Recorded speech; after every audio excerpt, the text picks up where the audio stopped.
It's going to be difficult. Oh, he's going to go for the knife. Oh my god, Oscar. Oscar, come on, buddy. You've got to get it. He does, but I don't know if he's got enough time left here. Moddy's going to be down to the wire. He's got it. Just about having it in the end then, but Oscar having to commit for that. He planted in such an... I don't know, it was such an awkward predicament with the AWP then. He had to commit for it, but... You know, so far he's knifed Schneider. Now he does at least get a knife kill. But Freeze at the start pretty much saved this round for SK. Yeah, this is the thing, though. Freeze is getting all the time and all the space that he really needs to make these shots here. I mean, we see the Freeze, you know, even earlier this week getting completely shut down in the same way here. So he's obviously having a better game. Unfortunate for Oscar to even go for the AWP there. Probably should have kept a rifle or something, but... It's, hindsight is 20/20, I suppose, now, as Freeze again looking towards mid. Again, Asilian being shoved up there. He'll have some shots towards Angel, but cleverly pulls back now in towards Connector. Moddy drops to Oscar, and Asilian will have company in just a second. Angel trying to do some acrobatics to avoid the shots coming in, but he will go down a 4v4. But while this happens, Hellraisers have taken over A. Freeze is backed in towards jungle. I don't know if Mo can get that bomb down, but he's certainly going to try it. And there's a double coming in. 3v2 now. Schneider in a great spot, though. Oh, he might just waste that. Freeze was watching the push through, and he's brought it back to a possible situation here for SK. Magisk is locked out for the moment here with the Molotov burning, and Moo is looking straight towards that CT ramp here, so it's going to have to take something pretty cheeky from Magisk to get the better of him now, but that's the smoke there towards T-Ramp. Magisk gets the 1v1 against Moo, but Kusha will poke out. It's still that 1v1 situation. Magisk is on the bomb. Kusha, maybe none the wiser here, can only see his beam model now and goes for the spray down. He does get it. Lucky to survive. It was a headshot towards him, but he gets around with 10 health and the round. A little bit close at the end then, but 9-3 being the score. I'm curious to see how this one goes down, because I think Mo just actually dropped off that AWP. No, he's picked it back up. I think he's just dropping players out right now. He will pick up the AWP. There we go. I was about to say, like, is he giving that over to Oscar? No, surely not. But he will actually take the time to do the smoke towards mid and then go for the peek off the back. So not aggressively doing it, just smoking out towards short to allow his players to be able to cross through. But SK don't have much to work with. They're down to pistols. Magisk, we know he can do damage with that Deagle, but there shouldn't be the chance to do it. Schneider just waltzes in towards Connector, will catch out Asilian and Freeze, and goes hunting for more. This should be a very clean round for Hellraisers. Very much business as usual there for, obviously for Hellraisers now as they make their way through. I mean, SK Gaming with 9 rounds already in the bag here, so not terrible for them, but Hellraisers now seem to be starting to build up ahead of steam, and this could be very, very important as we do push forward here. It's been back and forth the last few rounds, but hard-fought ones for Hellraisers, and this one should also be in the bag with just Magisk and Sandon. Sandon will be holding mid, or at least in the ladder room, and Oscar should be able to hunt him down in fairly short shrift. Straightforward there. A bit of back and forth, but by the main part, I guess, Magic now just caught, and he will be converged upon. So, in the end of things, Magisk will keep hold of the Deagle. He's going to be on to 4K anyway, so it's not the end of the world. And I think Hellraisers kind of had an idea where he was, so lucky enough he didn't peek out then. Looking to see what they go for here. It's going to be a shoddy buy either way. Not a great deal of utility to be found. A hell of a lot of Famises, but SK is still on a decent marker here. If they get up to 10 rounds on the CT side, they'll be pretty pleased with this. Hellraisers looking to maybe catch out a little more. They have been a little struggling at the start, but now they're on these full buys. They get the full utility. They seem to be working a little bit better with it. And once again, SK looking to shake things up here with this mid-presence. Great flash comes out as Cillian with a pinpoint accuracy, makes it a double, going for his triple, finally gets shut down, but Magisk is there to back him up. And this is winning rounds for SK. This mid-aggression, and then Moddy being just so stable. Hellraisers just had their legs cut out from under them there as well. Asilian cleverly just turning the flash quickly to give himself the best chance there in mid, and sometimes you throw that mid-rush in the mix, and yeah, it's going to pay off here. Last round of the half, SK Gaming looking a bit stronger here. Freeze will probably go back for that AWP if he can get one. And Mo is actually handed the AWP over to Oscar here, interestingly enough. Where's his spawn? Oscar had the front spawn. So he's actually going for the mid-challenge. Normally they put the smoke down first, but this is the first time we're going to see them going head-to-head in a little while. Oscar not going to get the shot off, and Freeze might just have a shot towards short now. He's going to back away. He's not outstaying his welcome, but just see if he actually drops that one out, Oscar, for Mo. As now we're going to come into that grind where they have to work for these picks. Smoking off the closer side of Connector, leaving it all towards Sandon now. He's been playing vigilantly off short, but only gets the 1-for-1 trade, but Magisk is now outnumbered on towards B. Considerable damage inflicted to Angel there now. That will definitely help for SK as Freeze is going to make his way through, and Magisk is in a very crucial position right now. And he does see Oscar, tries to put some shots in towards him, but there it is. The AWP in response is very, very strong, and of course, Asilian went down on the periphery, and this just leaves Moddy who are up against 4 here. It's a big job, and Schneider will finish him off there. Half-time, 10-5, SK Gaming lead. Probably in not an unexpected fashion, I'd say. No, but you've got to give credit to Hellraisers at the end of that game. They really did start warming up. It was the start that was just pretty shaky, I guess, and the first few gun rounds just definitely didn't go their way, but it looked like once they got the utility there and they could really do the set pieces they wanted, and when SK weren't running at them in mid, they were doing pretty well. But I really like the way SK were playing that, just kind of very aggressive style, not really caring too much, and just kind of playing that real in-your-face CS just by pushing up mid a hell of a lot. Like Magis backing up, I think it was Asilian going there a couple of times, Modi playing well towards A. I'm just seeing if maybe just... It is always hard with stand-ins on the T side, I always personally think. Just because you have to, most of these players will know most of the smokes by now, but knowing the default plays for every team and how they like to play is going to be an interesting factor, and SK going to have to see what Modi can do. I know he's played with this lineup before, Magisk as well, but both at the same time is going to be a little bit of a different composition, let's say. I want to see how SK's confidence on some of those CT rounds now translates, of course, to their T side. They're all pretty much piling in towards mid at this... wow, brilliant match hasn't even started. I'm getting excited. Are you good right now? Watch that one. I am not good. I am not good. Yeah, I thought you were giving me something a little bit different on the camera there, but I want to see how their confidence translates now into their T side as well. They seem to have very little issue with sort of jumping out of that mid window, piling down mid as well. And you said having stand-ins can make things a little bit different. I think we saw that a little bit from Hellraisers in the first couple of rounds. Schneider struggled to sort of find his spots. All right, well, SK going for quite the B play, but look at Angel. Already going walkabouts towards mid, but Asilian is waiting. Not going to find too much out about it, but Freeze will now know, like, Asilian's going to let him know, like, be a little careful here. Oh, Angel just reloading as he lined up on towards Freeze. But SK don't seem too fussed by this. They're just kind of toying it out. They might be fussed if he goes down, but no. Freeze will catch out Angel. Not too much information gathered there either. Yeah, I mean, he was living dangerously, trying to keep some tabs on SK Gaming, but he didn't really, as you said, glean too much information from that, as for the most part, SK seemed to be sitting back. And I'm interested if they go for maybe an A play here. No, it looks like Modi's backing out of this. He's going to be rejoining those in mid, or maybe going over towards B. You can see Kucha had to fall back from Connector as he knows that mid now is slightly compromised. Mo there just trying to get a couple of one-taps through, but Freeze already holding the angle. Going to make it slightly more difficult, but it looks like the final blow, if it does come to this, will be towards Oscar. He's got 4 players in front of him. That's exactly right. Very, very hard to hold, of course, with that USP. He has a smoke to stall for time here, but I don't really know if he's going to have that opportunity. It's Freeze. He's coming barreling towards him. The entirety of SK and Oscar will be shut down, unsurprisingly, here. And this only leaves Schneider and Kusha, who can really just tap away with those USPs and try and keep SK quiet. Bomb is down. It's a damn good start here for the Danes. Schneider takes off the silencer, as you do. But it's Modi coming through there really well with Freeze. 2 for 2 on that. And SK, it wasn't anything fancy, but it worked. This is actually a really nice start for SK coming through for them in this game. And considering their current standings, they definitely need these. Any games they can. Hellraisers are leading them slightly on the leaderboard, but this is perfect. So let's see what they can do here. Look at the buy-up they're going for. So 4 rifles, 1 SMG. Freeze looking to maybe mow up a little bit of money and get maybe that AWP a little sooner. Or as soon as possible, whereas looking on the other side of things, Schneider going walkabouts there. It's going to be Angel trying to land those 1Ds. Not going to get the ideal start, but see Schneider's going to at least catch out Modi, and that's going to remove the threat from B.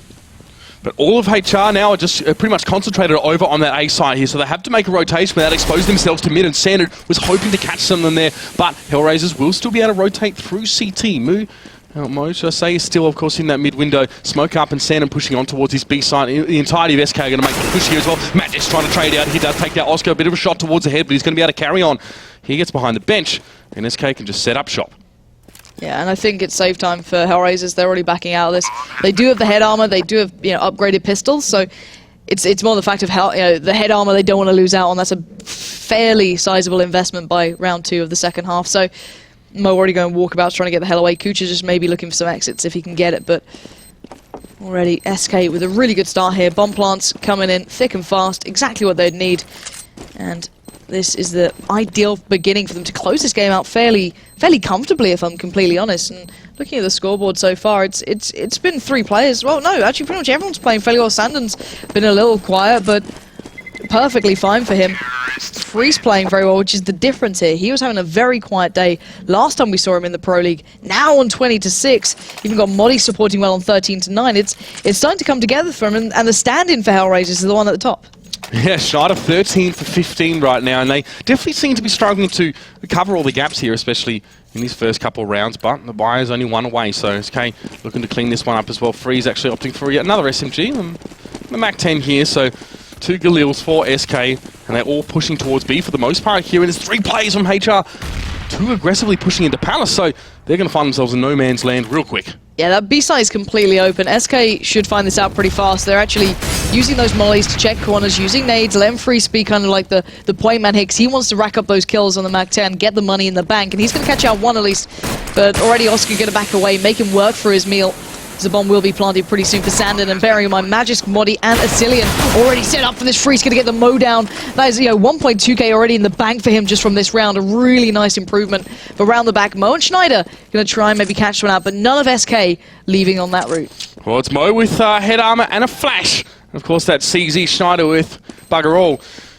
And Hellraisers now will just sit back by the looks of things here as Asilian will go hunting. Freeze would fancy some more money, but doesn't fancy his chances with 12 points of health. So here's Asilian. Galil will dispatch of Schneider. And he didn't quite see, oh dear, he didn't see Mo there, but he'll still be able to go up and get him after Freeze does drop down. So he still will get the 1 kill over towards SK Gaming here. But that was the pretty ideal situation, Lauren. Like you said, SK Gaming, they'll be happy with 10 and 5 at half-time. It's definitely wouldn't be asking for too much more, given how they expected to go here. Get the pistol, convert them to a few more rounds, and their Hellraisers have a heck of a lot of catching up to do. Yeah, they need to start now, let's be real honest. Once you get to that 13-round marker, it's not going to be looking pretty, and it looks like a standard A play going out from SK, just smoking up. They do have the utility to work this one out, and they've got no one going mid, so this is just a flat-out, straight-up A. Freeze finally gets out of, going to take that towards Palace, but it's going to be Kutra and Schneider waiting. Oscar can swing across, he can easily watch that as well. See how this one goes down. Slow and steady here for SK. Again, putting most of their forces in the one direction towards A. Will it be a set play? Here is Freeze, opens things up beautifully on towards Moo there. And there is Schneider trying to respond here. Smokes are coming in. Here's a set play, a little bit delayed. Let's see what SK can do. Yeah, and the smokes are perfect here. The one problem is that Kucha just leaps down forward. Modi finally puts him to bed, but it's now just down to 2 players for SK. And Freeze was trying to play ahead of the smoke through Palace, and that was fine. But you just don't expect players to pour themselves in towards damage like that. But still, 3 players left standing, and those smokes are going to dissipate. SK now just have to do the raw aim battles, and it's going to be difficult, especially with Oscar already holding the angle Freeze was on. And it's now Modi in a 1v3. He might just want to try and keep hold of that rifle. I don't know. He's going to go try and get a bit of a trade here, but Oscar shuts him out. And Hellraisers live to fight another day, but they can thank Kucha for that one. Really nice stuff from Kucha. Just a little bit of a burst of aggression is going to net him 2 quick kills. A spray down with the M4. It's going to yield those results here. And Hellraisers, can't complain about that one here as well. It's a good start for them. We'll see here as SK still can buy up Freeze, obviously, with the AWP in hand here. Ooh, double AWP, yeah, as you said, for Hellraisers. I want to see this. I'm really looking forward to seeing this, how Mo plays with this. And obviously, on the other side of things, Oscar as well. It looks like he's splitting it through mid, and Connect is going to be coming in from Mo, but it's short that's already being watched. Good work from Mo. Double comes in. Asilian and Sandon just get removed from the map, and that is the perfect start. Phenomenal timing from Mo there, really. Can't fault him on that one. He's just going to back away now as well. And he can just sit this one out. His SK now slow roll their way forward. Freeze does take down Oscar. That's at least 1 AWP off the table here. They have left the bomb well and truly back towards CT here, and they are probably just trying to think of the next easiest way forward. Magisk will advance slowly over towards apartments, and Freeze is still looking for something to present itself to him in mid, but it's unlikely that HR are going to give him too much on a platter here.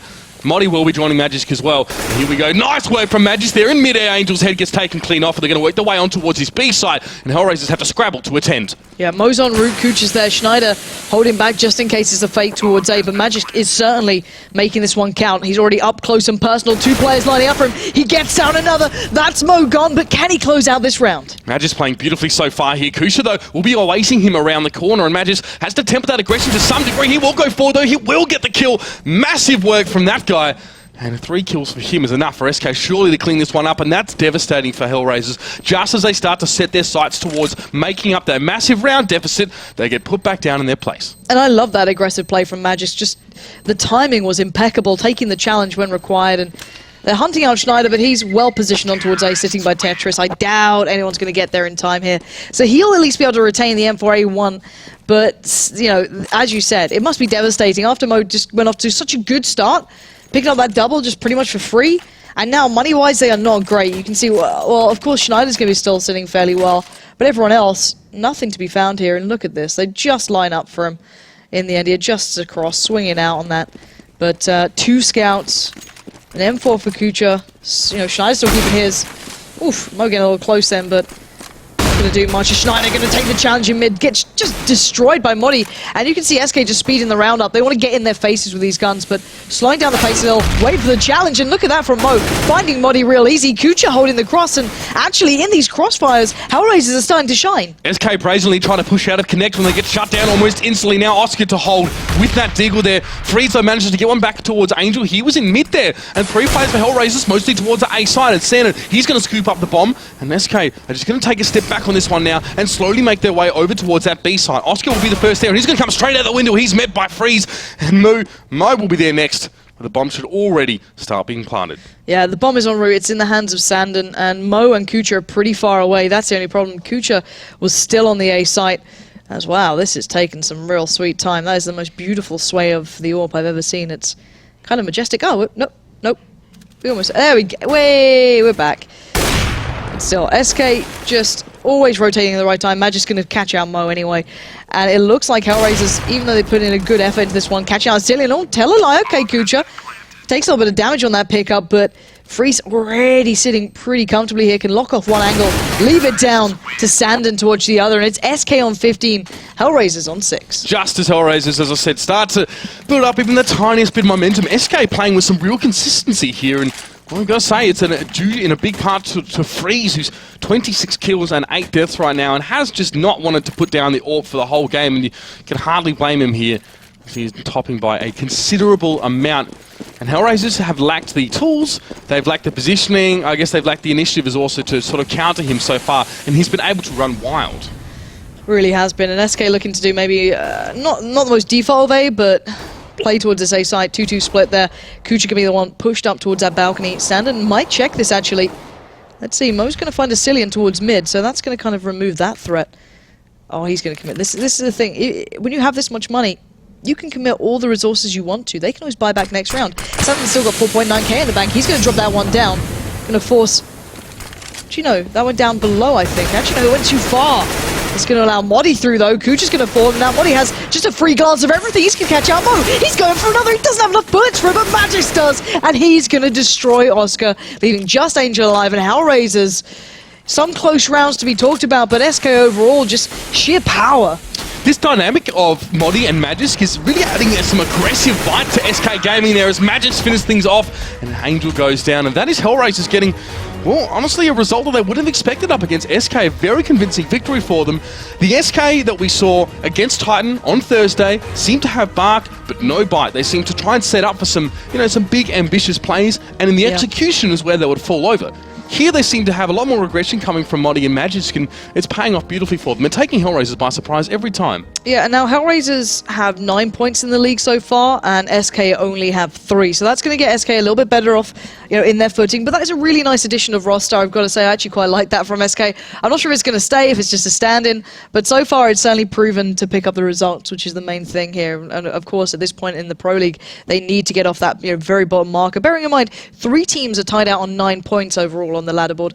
It's certainly more than feasible for SK to do well, but they do have a bigger challenge later down the line today. That's going to be against Na'Vi, but that is after the next game. Of course, we have to, spice things up a little bit here. We're going to have a very good one going down. NIP up against Titan, going down on Dust too. Now, historically, or at least recently, between these two teams, it's been the NIP show. I think 4 out of 5 times they've won the recent games here, only slipping once against Titan. But then again, we saw Titan having a bit of a sloppy game against SK, NIP having a tough time against Na'Vi.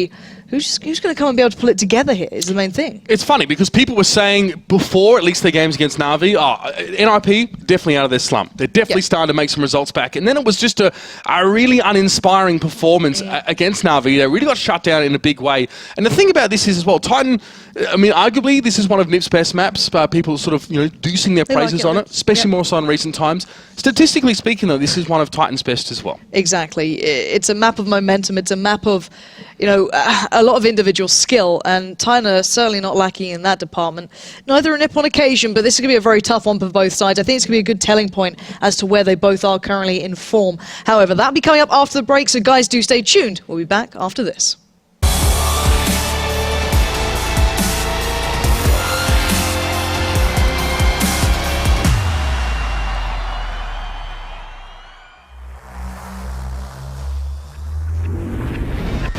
Hello everyone and welcome to the Intel Extreme Masters. Delta Time's debating it against it. Oh, it's beautiful. Exists. 2 kills could never be so important. Gonna go for it behind the fountain. Kerrigan's just gonna charge him down. He's gonna miss quite a few pistol shots. Kenny X, you want to kill? And then he gets the second. Kenny X punches the round.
Welcome back to the ESL ESEA Pro League. We are getting ready for game number 2, and I assured you it was going to be a good one, and it will be.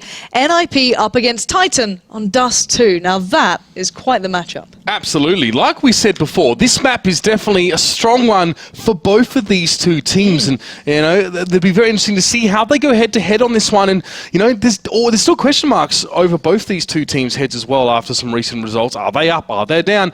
Who knows? It's about what you get on the day. I think that is a really big point. It is, you know, what sides do we get turning up? Because we've seen NIP in fine form. We've also seen them a little shoddy, and the same can be said for Titan. Now, Titan, don't get me wrong, closed out their games, but they still had very close results against the likes of SK. But it does seem as though NIP will at least get their choice of side. And just to give you guys a little bit of a prelude as to what we're going to be seeing. Now, NIP in 2015, or at least should I say in the last 3 months, have been on a 10-3 record, and Titan 10-4. So both teams fairly similar on this. I would, however, say the victories NIP have claimed have been somewhat against quite tough opponents as well. Yeah, we haven't seen these two teams play together against each other on Dust since last season of the ESL ESEA Pro League, and that dates back to June. And that was a close 16-14 win for NIP, but bear in mind, that was Titan with Apex, Kenny S and Maniac, so very much a different story here. Both these teams statistically with some excellent results here as NIP start on that CT side. Let's see what we've got in this match here. It's going to be NIP on Titan. Dust 2, let's go. Alrighty, already we're going to be seeing a little bit of a trade out coming in just straight through Suicide there. That's going to be Smiths going at it with Existence, and actually they catch out Forrest, who's been the best player on this map for NIP for quite some time. And losing out on him early is going to make it hard work. But Exist will claim back Scream, and they just want to battle this out. You can see these two teams just clashing heads. But Exist will have to retract back on minimal HP. That's 3 HP for him. And you can see Titan starting to accumulate themselves around those B tunnels. RPK and Smiths maybe looking to exploit the fact that Exist is a little low and get right there to hopefully help him out. Now, see, Alu and Freiburg will push long initially. Now they're being drawn back towards CT, and maybe we'll shore up this B side. But Titan aren't certain exactly on where they want to hit you. They're not committed. Freiburg will be seen towards mid as RPK just come across his screen there, and Alu will be able to put some damage on, but Exist and Get Right are very low. This is really nice though. Titan playing this way, allowing Shocks up long, has basically given them control of A, at least for now. Freiburg sneakily and bravely peeks out RPK from that ramp side, and even though NIP is so low, they're still making it work. Exist called out Smiths. Titan, how are you losing out on this? The bomb is in a bit of a predicament now though. Shocks can get this. RPK seems so overextended there as well. Freiburg, yeah, it was a brave peak as well, but the bomb was sort of put in no man's land. Shocks was able to recover that one there, but he's going to be able to get on towards Freiburg as well, who's looking to contest that one now with the bomb down. Existence is watching short, but Alu and Get Right coming in towards him as well. Great headshot towards Alu. We should be able to get Right too if he can land it. He does. The double comes up here for Exist. For Existence, should I say. That's going to wreck me. But Exist does take down Shocks. We have a 1v2. 3 points of health for Exist. So Exist on the 3k, Existence on the 3k as well, both so even here, but look at the HP, and the bomb is planted for Existence. He's going to lock it down, that's 4 for him. And Titan, even though they lost down that bomb in a bit of an awkward predicament, Freiburg really holding them up on that ramp play. Shocks pushing off of long and then kind of backing away through those B tunnels onto short, just kept this map open for them, and NIP putting everything towards B really made it difficult. But nice work towards Existence, from Existence towards Alu was the important one. Alu had pretty much still full HP, but that Glock dealt with him well. But we are seeing the kind of second round, not a full force coming out from NIP, so we're going to see Forrest with the Deagle and a touch of armor, Exist with the Scout, Freiburg with the Scout, but Alu has nothing, and he's going to back away. Well, he's got the P250, but he can't really challenge out 4 players on long. No, Freiburg will boost now up on towards that A side and have a shot towards long, at least with the Scout here.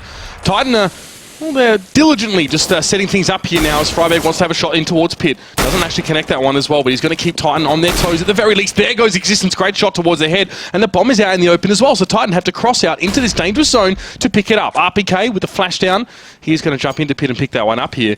They stand near it, but it's been slowed up heavily for Titan here. They might need to try and use Shocks in mid for some kind of interference play. But the big thing here is Titan actually have had to use a lot of their utility that ideally they'd want for this cross. They might have to change around, but Shocks has played that important role. Catching off Forest on the rotating tunnels will mean this map is now open. They can head towards B, but Geralt pushing up along, catches at least one off there. That's RPK down. The bomb's now in the hands of Smiths. Exist already eyeing it up. He knows they want to maybe test those B waters, and Alu and Freiburg responding accordingly. Freiburg going to try and catch him on shore. He's going to get the shot, doesn't land it. And Titan just getting away by the skin of their teeth, but Freiburg catching out Scream. It's down to Exist to hold off on B though. Smiths tries to make it through and Exist just shuts it down. And that is a massive impact from those double scouts coming in. Freiburg and Exist getting the important kills, turning that round on his head, and Titan just getting locked down on long. As you noted, that bomb going down there allowed Freiburg so much control over it, and Nip to kind of respond off the back. So really good stuff from them. Yeah, that was really what brought Titan to a screeching halt. And they actually had to use a lot of the utility just to get the bomb, and just at least to get themselves some time to set up there on long. And that was perfect for NIP. They just mirrored Titan's movements across the map. And there's Alu as well, gets some damage in towards Smiths, straight down the guts here. And Scream has the bomb as well. Looks like Titan favouring mid a little bit right now, but Alu will be watching Scream though. Nice work to pick him up. And it will be Forest though. He's pushed up real close, watching the corner as Titan make their way on towards short. Forest should be able to call this one through at the very least, but it's just Exist to A for the moment. Freiburg has to pull back from long and assist. See, the danger is Shox can still slowly work up long. They might want to bait out a little on short or leave him there just to watch off the plant, possibly, but let's find out. It looks like Titan are going to be jumping down in towards CT. RPK still has that bomb, and it's Exist greeting them with a smile, but RPK says no. The CT comes out, but while this happens, it's going to just be Shox, as Nip did win out on the trades towards A, but Shox will at least deny Freiburg the easy pickup and leave it in this 1v2. No flashes at all for Shox and only 41 health left. The bomb is a heck of a long way away from him there. I think it's in CT at the moment. I think it was actually one of the Titan players jumped into CT and he died there with it. So I'm not 100% sure there. I think that's where it is according to the minimap anyway. But Shox now is up on short here. He's going to have Forest as the first he's going to run into here. He's expecting some sort of wrap from another NIP player through mid. At the moment, Get Right is actually just sitting back here as well, so they're putting a lot of attention towards that A side. And Shox, there's no real easy way to do this. No one wrote the book on working from this position here as well, and Get Right will be the one to take him down. Yeah, exactly that. And NIP, scrappy play, but they do recover the rifles as well and take the one that was invested in towards by Titan, which is really important. Now look at that economy. They can maybe go for a couple of... I don't know if they even want that, but maybe a deagle or two. We saw that, I think it was Scream actually through mid, was able to catch out Alu. But yeah, they are going for the Tech 9 purchase up here. And a CZ for RPK, he did catch one out there, but looking to do what they can with it. They've always been fairly confident in this sort of force-up play, but now it's getting dangerous. Alu's getting really aggressive. That is quite dangerous here, 'cause there's 3 players at the top of short, and he has to back away as RPK was closing in through those tunnels. But Frost is playing extremely close to this. Bear in mind, he will occasionally pick up that AWP as well later into the game for the double AWP setup. So already it looks like Titan trying to maybe look for that mid to B. Not too sure. They've got a lot of smokes to work with here, and Forest flashed out. Alu has to be that really defining factor here. Scream down to 1 health point as he tries to jump up on towards short, and there's Forest doing work, and Titan are being neutralized in the middle of the map. Existence should be shut down by Forest now. Just a few taps to finish him off, and Smith's head gets blown asunder as Forest with a very cheeky little flick. Forest and Alu, it's all about those two in the round, and they held mid and shut Titan down. I really like this. I like the way Nip are not allowing them short control, or mid control, should I say. Even though they're getting fairly close, Forest will occasionally pressure it. They're not having anyone playing from the A side itself. It's all through mid, so Alu focusing it down as well. I think this may change when Titan are able to afford the, or maybe a little more utility to push them out of it. But while this happens, they're going to expend the nade for the cross to kind of avert the eyes of Titan. But looking at what they're doing, it looks like a bit of a mad B rush here. And it's a little bit of a switch up as well, because we're going to be seeing, I think it's Get Right actually playing over towards B for mostly, and now Titan looking for maybe that mid presence. As there's 4 players lining up, they want to pressure Alu here, and they might just be able to do it. They're forcing him to hold close angles, but Alu can do that just as well as any as he gets to there. Will he make it a third? Get Right is able to chip in there, and it's just Existence left now with a deagle and absolutely nothing else. A couple shots towards Forest will yield the kill at the very least, but the bomb, yeah, it's a long way forward. He's forced to push forward and get it, and Get Right, Freiburg, should I say, will hook around and finish that one off. Using those tunnels as well to try and deny the long angle down mid from Alu wasn't bad, but the man held so beautifully close, and here's the double AWP set up for Nip. Yeah, I'm always excited to see this one, but you guys at home may be well more versed in your NIP setups than I am currently, because I haven't recalled them too regularly on Dust 2 recently, but Get Right playing on B and Freiburg on long, I'm not sure if that's a new setup here we're going to be having, but you know, I infamously recall the P90 play coming out from Get Right just occasionally, but we'll come back to that point, because on long, we're already seeing time breaking through. Freiburg misses out on one jump into pit. The flash was there. Smiths will claim it, and now there's long control coming in for Titan. I want to see how Nip now respond. It looks like Alu's going to switch up to play platform. He does have the AWP in hand as well, so they're Titan... backing away. Yeah, they're not going to rush this one. The bomb still dropped in mid as well, so they still looking for peaks, and they know that Alu's probably He's probably lurking somewhere near A side, so they've left Smiths back to try and contest that one here in Pip, but he seems rather reluctant to really take it head-to-head. Existence on short there, he does catch Scream there, great work, gets around the Molotov, there's RPK pushing around as well, he gets his second good spray down, and Existence is going to try and come over and sort of salvage the situation, but Existence is already well and truly gone, and between Smith and Existence, they have to make something big happen here. I like that. Forrest was already ready and waiting for long. He spotted out Smiths, and Alu claimed the shot. It has just left Existence alone, and Nip actually really nicely shutting down Titan's attempts. They did get control on long there, Titan, but then they kind of, closed the noose as such, NIP. They didn't allow them to get control anywhere else on the map. Alu switched up towards playing platform, and there was just very little they could do. I want to see Titan when they get that AWP in hand, but they've just not had the chance yet. So we're going to see this force up again with the armor and a couple of pistols. Scream actually going for the head armor. There we go. The rest of the armor's coming through there. It's just Existence, and Smith's not opting for that. Double AWPs on NIP means Forrest can hold mid on his own and Alu can hold A, so it's an extra hurdle for Titan if they want to take long, but Smiths gets rid of Forrest there with a headshot on the Deagle. And now he will need to be replaced in a moment. That's Get Right just moving in towards mid. Yeah, this is massive though. NIP are falling like flies. Get Right down to 9 HP. They've already got control on long. Exist has to go wild here. He does find Smiths. Now it's a 3v2. They pulled it back into favor, but this is still dangerous. RPK's picked up the AWP as well. They've actually recovered the gun. Oh! Exist just says no, slaps him back. He just needs a P2K. Who needs a main gun? That was just brilliantly done by Nip in the end to just minimize the threat, because that was getting dangerous. Taking down Freiburg at long, taking down one in mid. It was a real wild kind of round from NIP. It was not pretty, but sloppy stuff in the end, but it does work out for Nip. And this shot, just RPK is going to be kicking himself on that one. We are going to see the double AWP set up for Titan. I want to see this. This may change things. The AWP battle in mid is won by Shox as Forrest goes down early. He slipping into holding onto that AWP very comfortably here. And that's going to draw both Get Right and Exist to watch mid. No one will be on B until Get Right sort of makes his rotation back. And Titan are happy to play this one slow. Titan already with the opener can try and get Nip to be playing out of their comfort zone. Nip's still fairly pushed up, looking for maybe these opportunities. Freiburg's along with Alu. Exist playing very close on those double doors. He can't really see the short cross at the moment. That molly coming in, he's going to have to back just a little bit away, but while all this goes down, RPK has been patiently waiting those B tunnels, just keeping tabs on Get Right in case he starts wandering around. But Titan could certainly exploit A at the moment, but Alu is watching that cross from Cars, and Titan just trying to find a chance here. And it looks like they're heading up towards short. They've got full control here, and Alu's going to be the man to greet them. But let's remember, Titan did like that drop down towards CT, but Nip aren't moving a muscle so far, which is good. Get Right picked up the AWP as well. That was dropped by Forrest, and he's just holding B right now, so no real extra assistance required there. But Alu now, he's going to be watching short. He may have to back off and allow for a retake here of Titan pour onto this side. And you can see Existence actually jumped in towards CT, I think, over the flash. But there is Exist holding the angle perfectly. Didn't get the third player. And Scream will still be able to push through, but we've evened things up here. Get Right still on B with the AWP, and Scream is heading there fast. But Get Right's predicting it. He knows what's up here.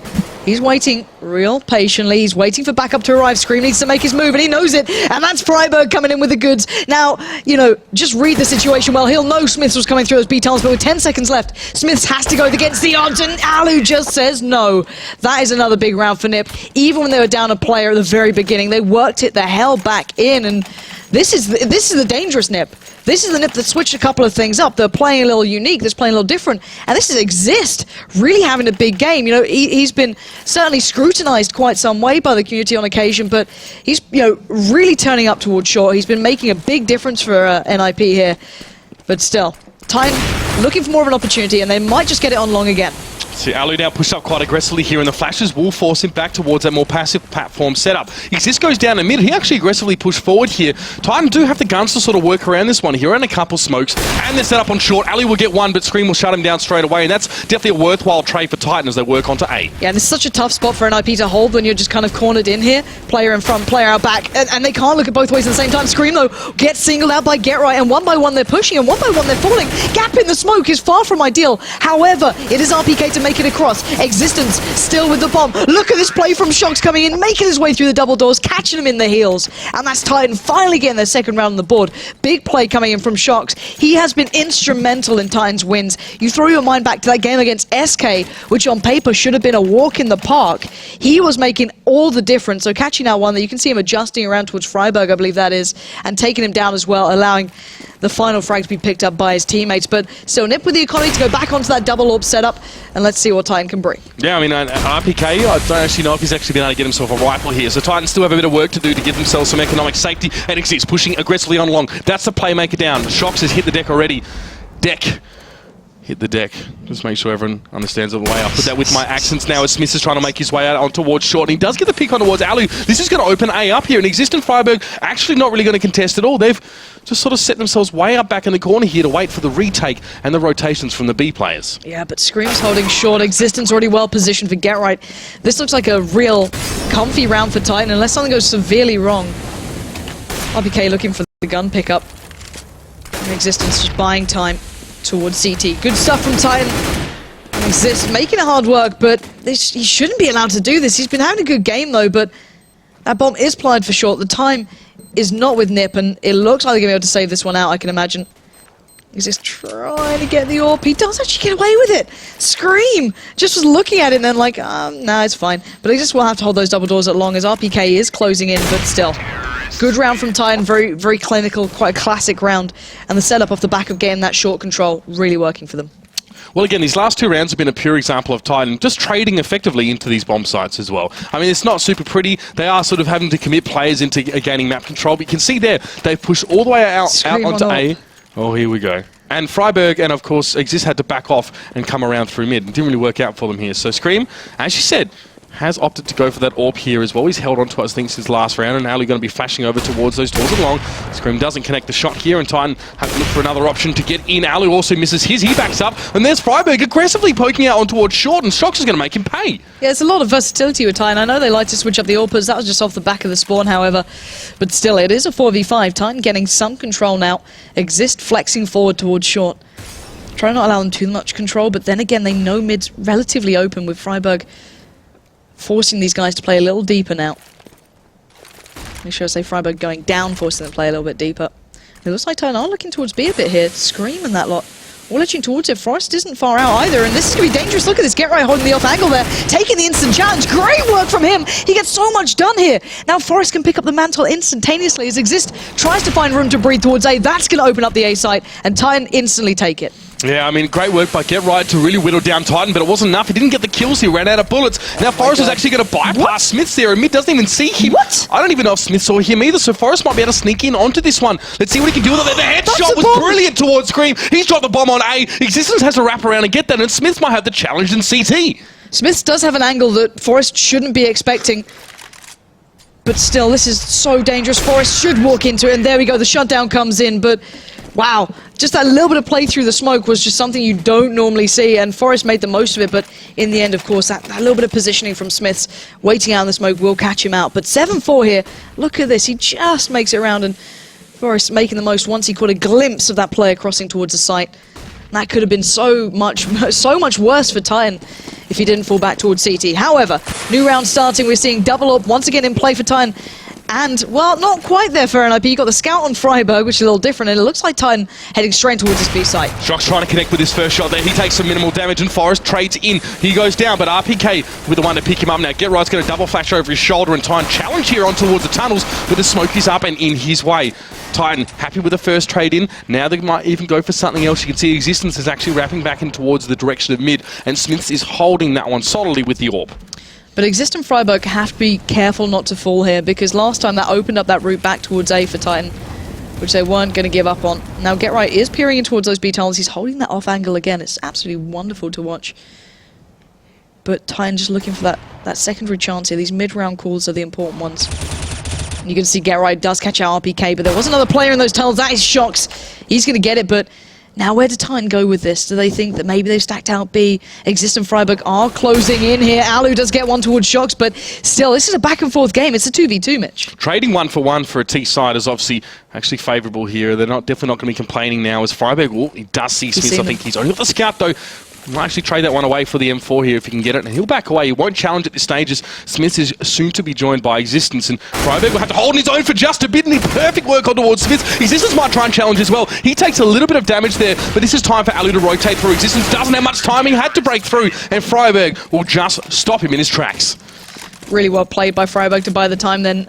Both of them playing well off the back of that. I liked how they were just kind of trading it out, not kind of over-peaking, not overplaying it, because that's what time we're looking for something to exploit then. But let's kind of take stock of what this is so far. 8-4 on the scoreboard, and of course, there was the first pistol that came in, which Titan won, but then off the back of that, it was that streak for NIP, then broken eventually by the 3 coming in for Titan. But now it seems like we're back in business with Forest finding Smiths, and the rest of Titan really working with quite the shoddy buy here, straight towards B. That's right, and it looks like NIP have left that open for a retake situation. So Get Right is actually just standing outside, but Forest and Ali aren't too far away, and Forest will be able to pick up Scream through the smoke. And a second for the man, that's his third for the round, of course.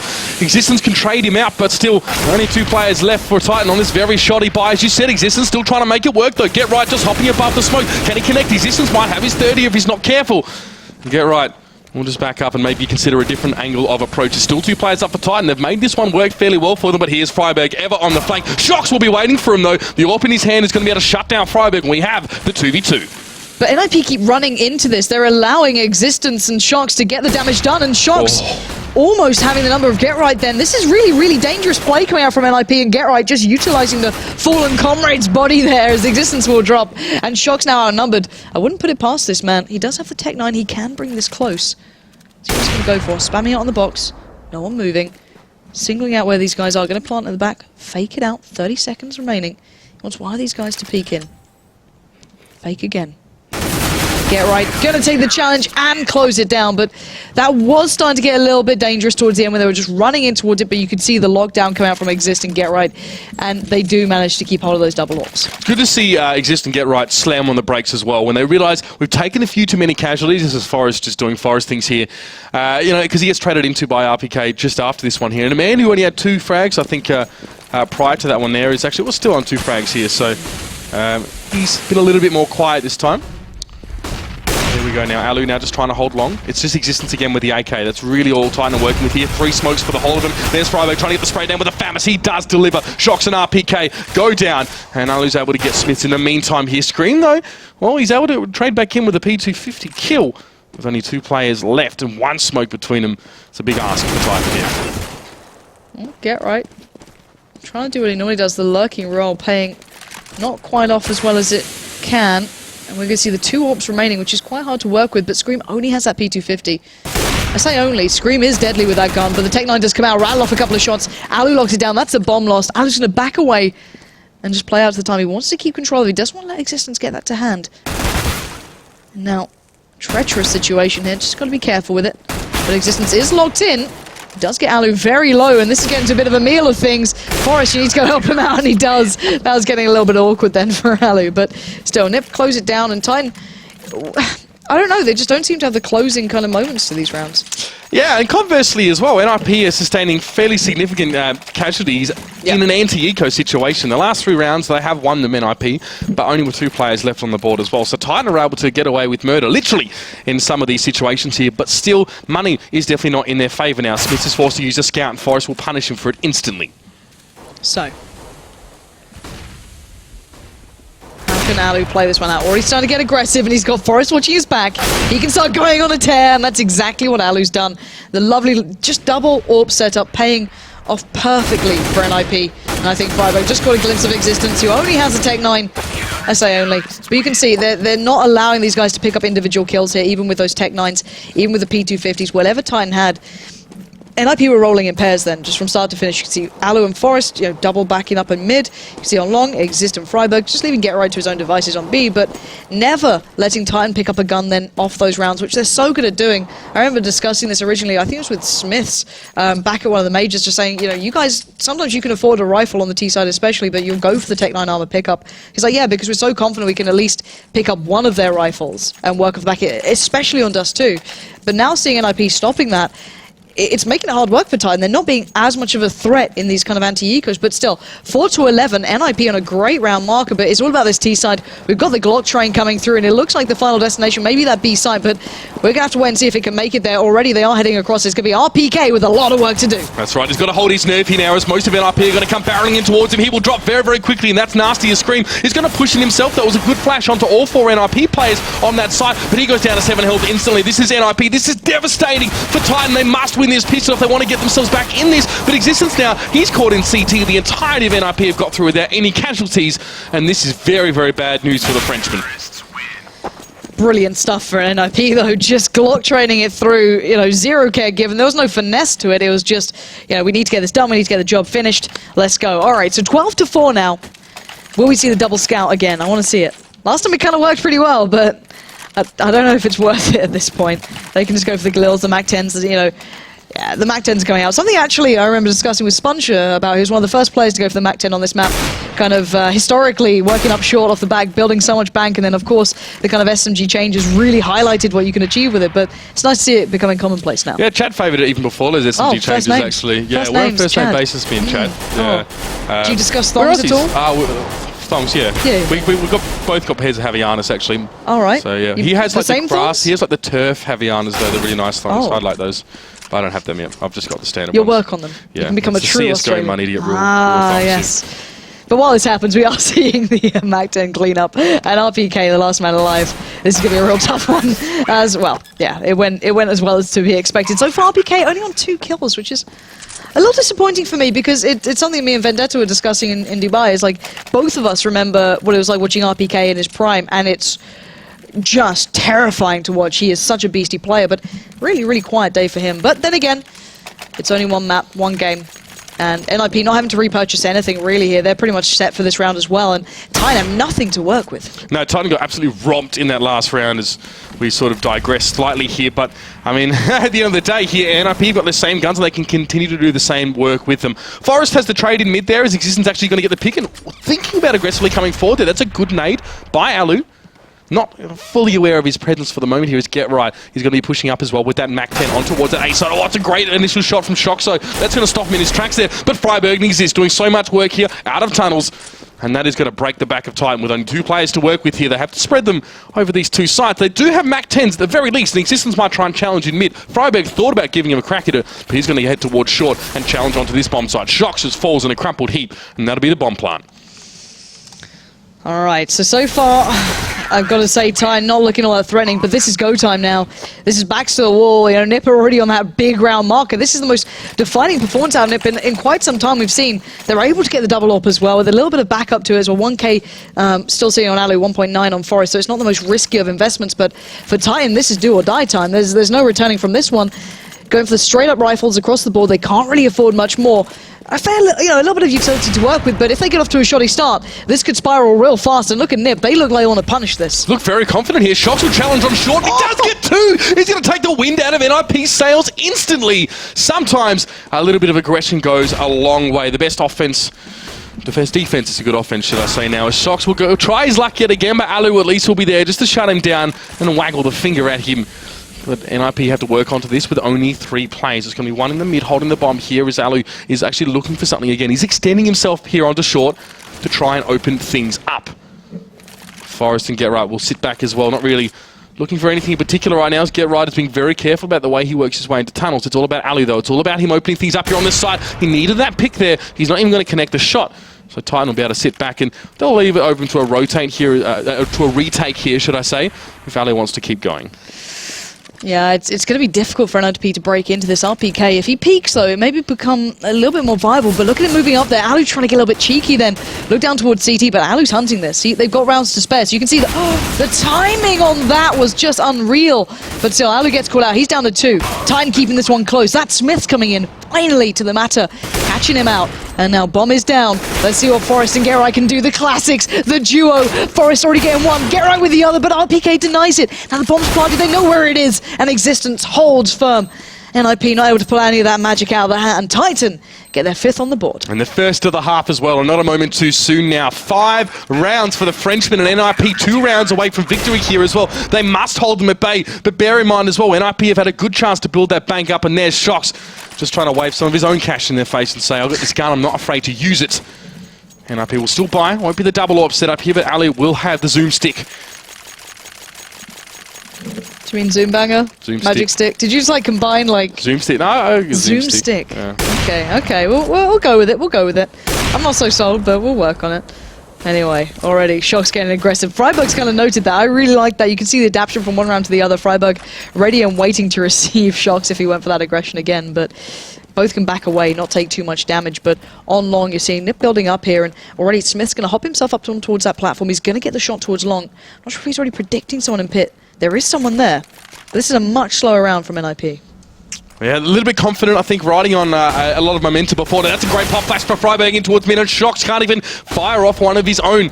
Smiths will be inside CT here, but this is time falling apart. Scream's going to try and make something happen here, moving in out of tunnels. Ali will be looking towards his position. This has to be a very conservative peek from the man. He does half peek that one, and he gets the better of Ali as well. Perfectly played by the man from Belgium. And let's see now as Titan transition up on towards short with 3 players. Smiths might just hold mid for the moment here, but look at this. NIP already set on A, having yet to plant here, so there is options. Titan are pushing this as well. They're already on the cross. That is dangerous. And look at the impact it's had. They crossed over before NIP expected. And it's all on Exist. 1v2 now. Smiths hops up for the challenge. They know where he is now. This should be an easy round for Titan. And it is. Smiths will close it out. And Exist gets wiped.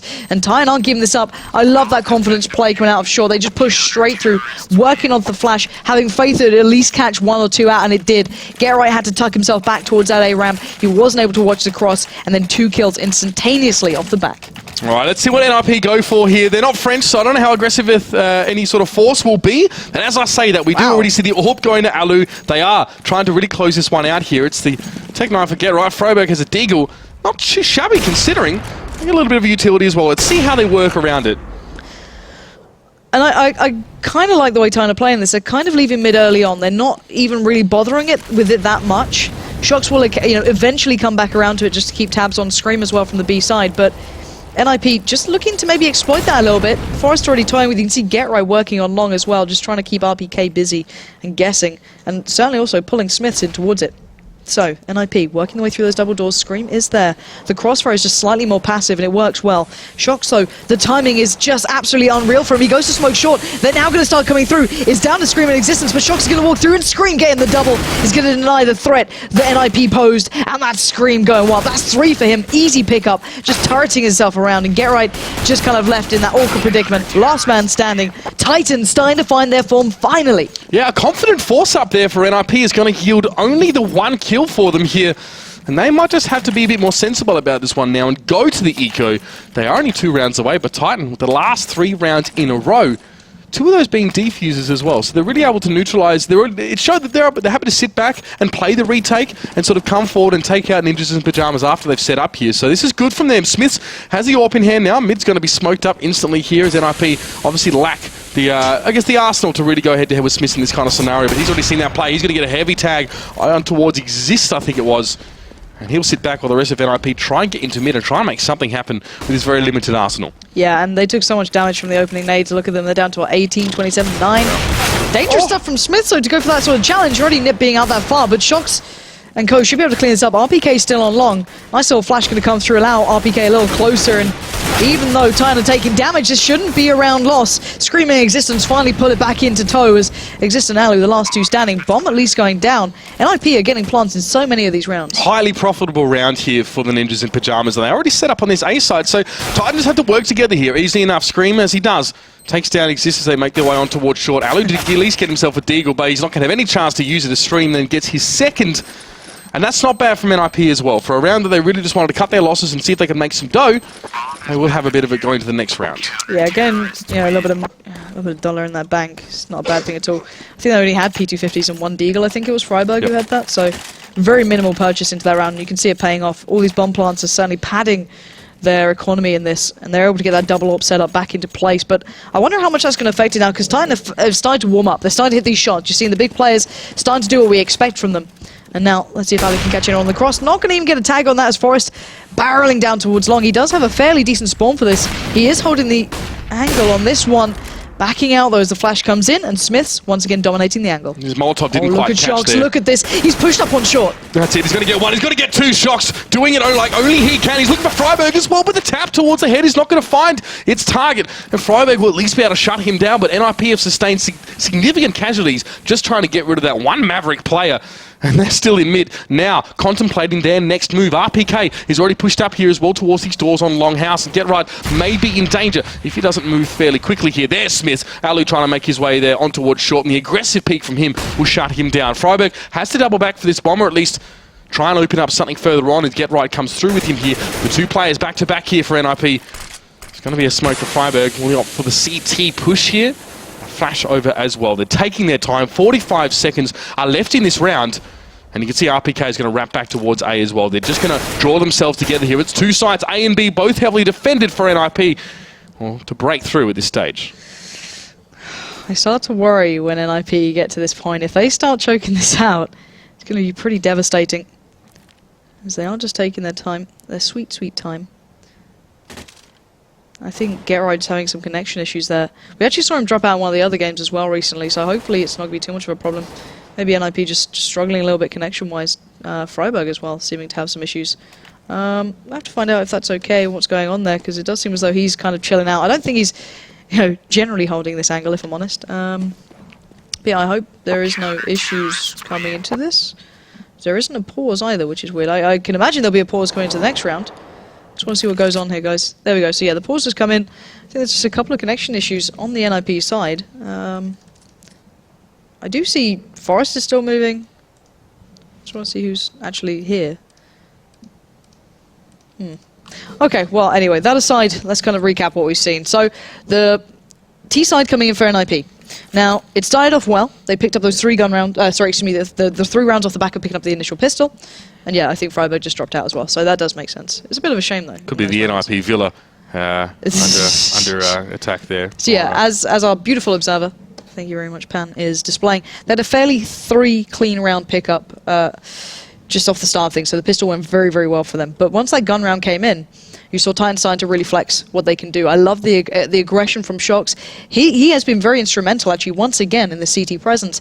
Not only that double pickup they got on the first gun round that came in when he pushed out towards short, picked up 2 players instantaneously. NIP was still playing very aggressive on this point. They weren't really flashing in too well. They weren't really doing too much. And then again this, pushing straight up, catching out 2. And he almost gets a third here. He just kind of doesn't quite get the adjustment on the tap. But the point is that when Shox starts operating like this, he can become just as much of a threat as Scream. He can be such an individual heavy hitter. That's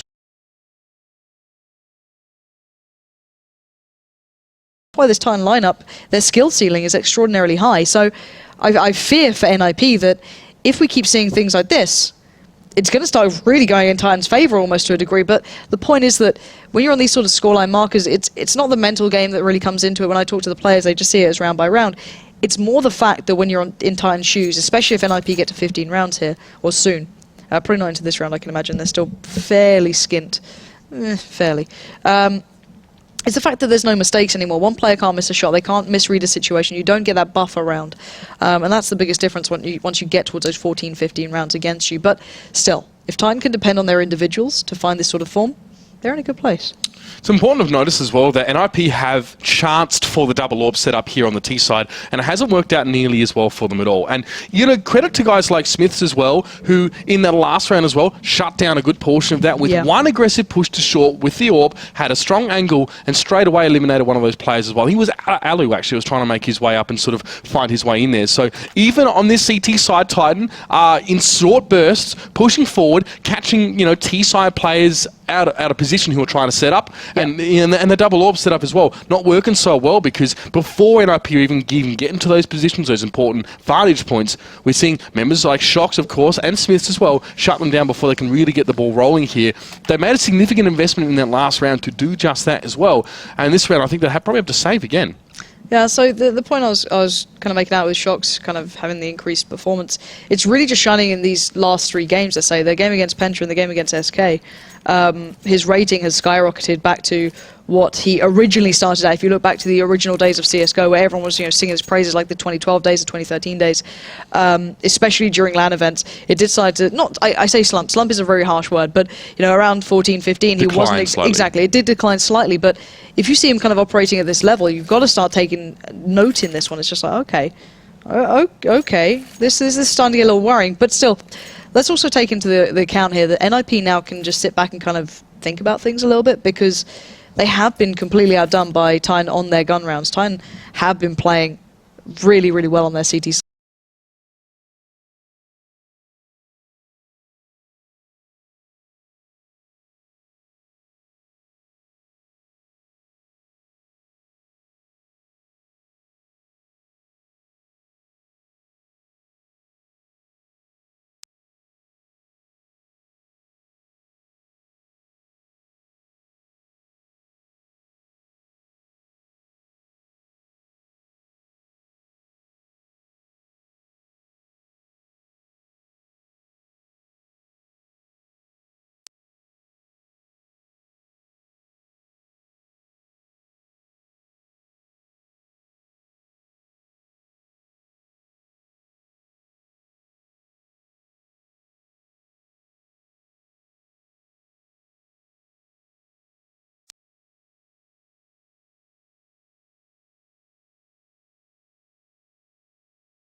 Obviously, this is coming from someone who's not an expert on Scream and his play style, that sometimes he's reluctant to try and spray down. Are you looking for those sort of precise headshots? Is that going to sort of work against him in some cases? It's like, you look at the benefit of doing it to these two, and then he lost out to the one. I don't know. See, it's that balance, isn't it, could he have sprayed down there and maybe had some more luck? Maybe. Who knows? But I'm not going to doubt that man's aim when he's pulling it off, at least. But still, we're going to see NIP back on the buy. This is the big round coming in.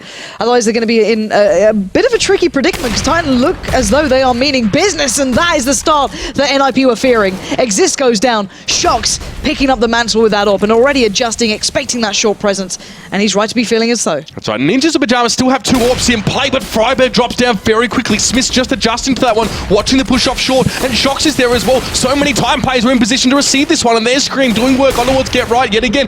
Alu drops down just after that, and now it's just Forrest to hold on his own. He will be shut down, and NIP, yet another big investment into those AWPs, is ground into the dust. Titan are starting to make this one very close. Can we just, if we hit that scoreboard as well, you can see how clean their rounds have been coming into it. They started out a little bit sloppy after, well, the first gun runs were a little bit closer, but in the last couple, they've been certainly keeping at least 4 and above alive, and it's been meaning their economy is getting so well built here. 8.4k with Smiths, 8.1, 8.5, and, you know, NIP, shoddy. Really, really shoddy buy coming into this. They've got the Tech 9s. They still need just 2 rounds. That's the worrying factor. They've got the smoke towards short, but Shox is going to oblige. He's going to crouch under, take a little peek, but then back away, expecting once again that short presence. And he's reading them like a book here. NIP are being very, very rinse and repeat in this. Yeah, a little bit one-dimensional from them there as Alu just jumps to his death. Smith gets his second. He's looking for a third as well, and why not give it to the man? Shox will take one of his own, and Freiberg, of course, caught away from the bomb for the moment by the smoke. More smoke to follow, and Titan are controlling the flow of this game perfectly. This is going to be frustrating for NIP, actually. Oh dear, don't Zeus him, please. Oh, Smith wants to. He's gone for the pop flash. He's trying it. Freiberg. These guys might just try and keep him alive for a little while, kind of soften him up, but you can see the Zeus at the end just like making sure he's dead. Got a double tap right there. But RPK does close it down, and we're at 12-14. This is a great comeback from Titan. As soon as they got those guns in their hands, they've started to do real wonders here. And NIP's T side, what has happened to this? It reminds me of the Fnatic game. You know, it's these kind of massive comebacks, these massive flaws in their sides, and look at this purchase, real strange. Oh, there we go. Finally, it kind of comes through. I was like, why don't they have rifles if they've gone for everything else? But there we go. They do have it in the end. Had a little bit of a moment, but still, the Dak towards long going to be rattling off a couple of shots as will be in the hands of Smiths. But no one to be found just yet. Forrest actually made it out. Yeah, Forrest got past the Dak shots there, and he does get on towards RPK. It's going to be a flash for him, and maybe at least to let the rest of his team through. But Smiths will be vigilantly watching that longhouse there. Of course, with the auto sniper, and Scream's also caught there as well. It's always good reinforcements here from Titan. They always get their players in the right spots. Scream's well played very aggressively out of CT in the last 2 rounds, doing great work for Titan. But what are the rest of NIP doing? That's Alu on short. This could turn around here against Titan, perhaps. Smith is still in pit. He's just going to try and smoke himself for the moment here and give some time for Existence to catch up. He's going to try and get the spray down. Existence there. Existence is going to trade. He gets 2 for his trouble now, and we have a 2v2. Shox still has an AWP, though. But Shox is not in the right place this time. He's been the instrumental man so far. He's been making all the difference, but this time he was over at B. The bomb's down at A. They've already got control back towards short, just to touch Freiberg, tentatively stepping towards it. They're watching for Existence. They want to get him down early on, but this retake is still dangerous. Shox makes his way there, but Geralt finds Existence. Freiberg towards Shox. And finally, NIP break the back of Titan. They're on 15 rounds now, but that took quite some time, to say the very least. That was almost, what, 8 rounds back-to-back coming in for Titan there, and it finally get one. If it stays to this, it's not going to be an easy game, and Titan still have so much money to work with. This is the second time again that Smith is going to best in the auto sniper in this round. Did not work out at all last round as well. It was just Forrest that managed to jump across before he really could connect, and then the rest of it worked around that potential stalemate situation along really, really well. They're still persisting with the 1 AWP here for NIP. It's just Alu, and he will be watching mid for quite some time, but Shox probably won't oblige here. He may go for a bit of a late peek towards that one. No, on towards short here, so he's not going to bother too much with that one. And NIP, you can see Smiths and RPK so aggressive as well along. They really just want to lock them in towards the middle of the map and pick them apart. I'm wondering if NIP just keep looking at towards short and where Shox has been playing, and Shox actually already adjusting. He's down by CT now. He's going to smoke up towards short and pull in the net a little bit here. And normally it's Scream on the other side of things, over by that kind of hole in the wall once it starts happening. But no, this is a good little fake out play from NIP. If they actually follow up towards short, they have pulled Shox away. But there's still Smiths and there's still RPK being the guardians on this site. And RP get to really make their move here, and RPK will be watching long. Get right, not really sure what he's going to be walking into here. It's not the first time RPK has held this exact same position with that smoke up as well. And last time it worked out well for him, but oh, the peak from Get Right is not going to pay off there, but Exist was there to trade in. That's not too bad at all for NIP actually now. Of course, getting the 1-for-1, but there's the auto sniper of Smith doing work. The flick is nice as well, straight down towards Forest, but Alu trades into that one as well. Another 2v2. All right, so Exist is at long. He's the one playing calm in this. Alu's going to be on the site. Scream and Existence on the retake. So far, Titan have been prime on their retakes. Let's not forget that fact, and that's a great start. Scream's going to catch out Alu. It's down to Exist. There's a Molotov burning on the bomb site here. Titan have a couple seconds before they can go for that one. Exist is low, only 15 health and only an AK, and Existence will be watching straight towards that pit to try and cut him down. The shot hits from Exist finally, though. What? But the defense will be finished by Scream. He'll get it done just at the last second. The spray was coming through the box, but time was on Titan's side. Oh, Exist. I don't know if he was low on bullets, trying to, play it really reserved, but he's going to be kicking himself for that. Because look at the money now. 2.6, 3K, 2.2. It should be 2.4. It's really not ideal. Oh, my word. That is such a devastating round. He's going to be dropping out the Tech 9 saying, guys, just let's move on. 13-15. Titan back in control here. That should have been Nip's round. That should have been Exist getting that shot, but let's forget about that one coming into this, as it's a brand new round, and Exist, the man with the rifle, gonna have to do some real damage. He's been doing wonderfully for NIP so far. He has been top fragging, but that was a real devastating round. But let's see what they can do now. Oh, PK, way to try something new. Yep, he's definitely varying his play up greatly here. Smith's there again, just towards short. Managed to take down Ali, but Getro's going to try and follow up on this one quickly. Smith is just going to say, hell no! And gets the headshot with the CZ as well. RPK holding like he likes to on long. Does take down Forest, then it's really just Freiberg and Exist left. It's a cheeky little shot from Freiberg to neutralise Smith here, but it's going to take more than that as Exist loses the AK he held from the last round. And Freiberg does get the Tech 9 kill. 3 players yet for him to deal with. Might be able to get an AWP here on this site, but the bomb is in his hands as well. He's got a bit to work with. RPK is just going to try and hold from long. A little bit of happy tapping is enough to dispatch the Swede. RPK was still reloading then, just like, I'll just strafe left and right for a little bit and let you work on it. Alright guys, it's 14-15. This could be going to overtime here. Let's remember that. This would mean we're going all the way. Now, NIP's T side has been atrocious in comparison to their CT side, whereas Titan really finding their form here. They've started to warm up a little more, but here we go. Let's keep this one fresh. Let's keep what we've got going on. Forrest actually picking up the AWP here. That's a difference, and it's not gone any better. Smith shuts him down, and already Titan looking like they want to take this to OT. Just almost disdainful play from Smith there, shutting down Forrest in the first few seconds of the round, and NIP might need this overtime. Now, Alu has at least been able to secure that AWP here. He is now standing in mid, but Smith is already heading back towards A now. Getting rid of RPK is really important here for Get Right. He does do it this time. RPK has been so solid in the last few rounds, but Shocks is there to back up as well, and NIP, well, they're going to lose a play there as well. Get Right couldn't trade into 2, and now they congregate towards a mid here. Bomb still left in tunnels. Alu is going to look for something in mid, and here's Scream as well. Smith's watching that bomb. No, okay, I thought Smith was watching the lower tunnels then for a second, but Scream will be the player to be the linchpin in this if they do push through there. Shocks is going to quickly adjust round as well. And they're closing on this. Freiberg's taking the bomb away. They're not going towards mids. They're going right towards Smiths, who's been absolutely on point thus far. Already that CZ claiming 1 scalp. Let's see if we can find another. They're all lining up here in mid. Smiths backs away from the smoke. He doesn't head through it, but NIP, they're running that clock down low. They've only got 36 seconds left, and they are still perched up on short. It's kind of their go-to strat. If they need to do it, and Smith just erupts from the smoke and takes down Alu and Freiberg in a matter of seconds. The CZ, he's got 5 bullets left in that one, and he's done so much work with that in this round and Exist. Well, just has to try and pick up the pieces now, and he instead is going to be left in pieces. Smiths with the 4K. That CZ work. Oh my god. All right, 15-15. Oh, let's just watch this again. Just look at this play. It's just filthy. It's just like, what? How can you do that? The no respect play. Yeah, and why not, I guess. You know what I mean? Like, it's worked. But NIP are going to be kicking themselves. And I'm wondering which side they start on. I guess they're going to start on T, I guess. Which is a bad sign for them. Let's be really honest here. They've been having a real tough time of things. Whereas Titan have started to become perfectly dominant on their CT side. really, really impressively so. They found the aggression. Their players have started to warm up. They've started to play a lot better. And they've been hitting these shots. You know, Smiths was firing on all cylinders throughout that game. Shox being the main man in my eyes as how they broke down NIP. But I don't know what Nip can do. Forest was very quiet in that second half of the T side. GetRight wasn't having a big game. You know, it was mostly just Exist doing well. And then, of course, that one gutting round that I don't think he's going to be forgetting for a while.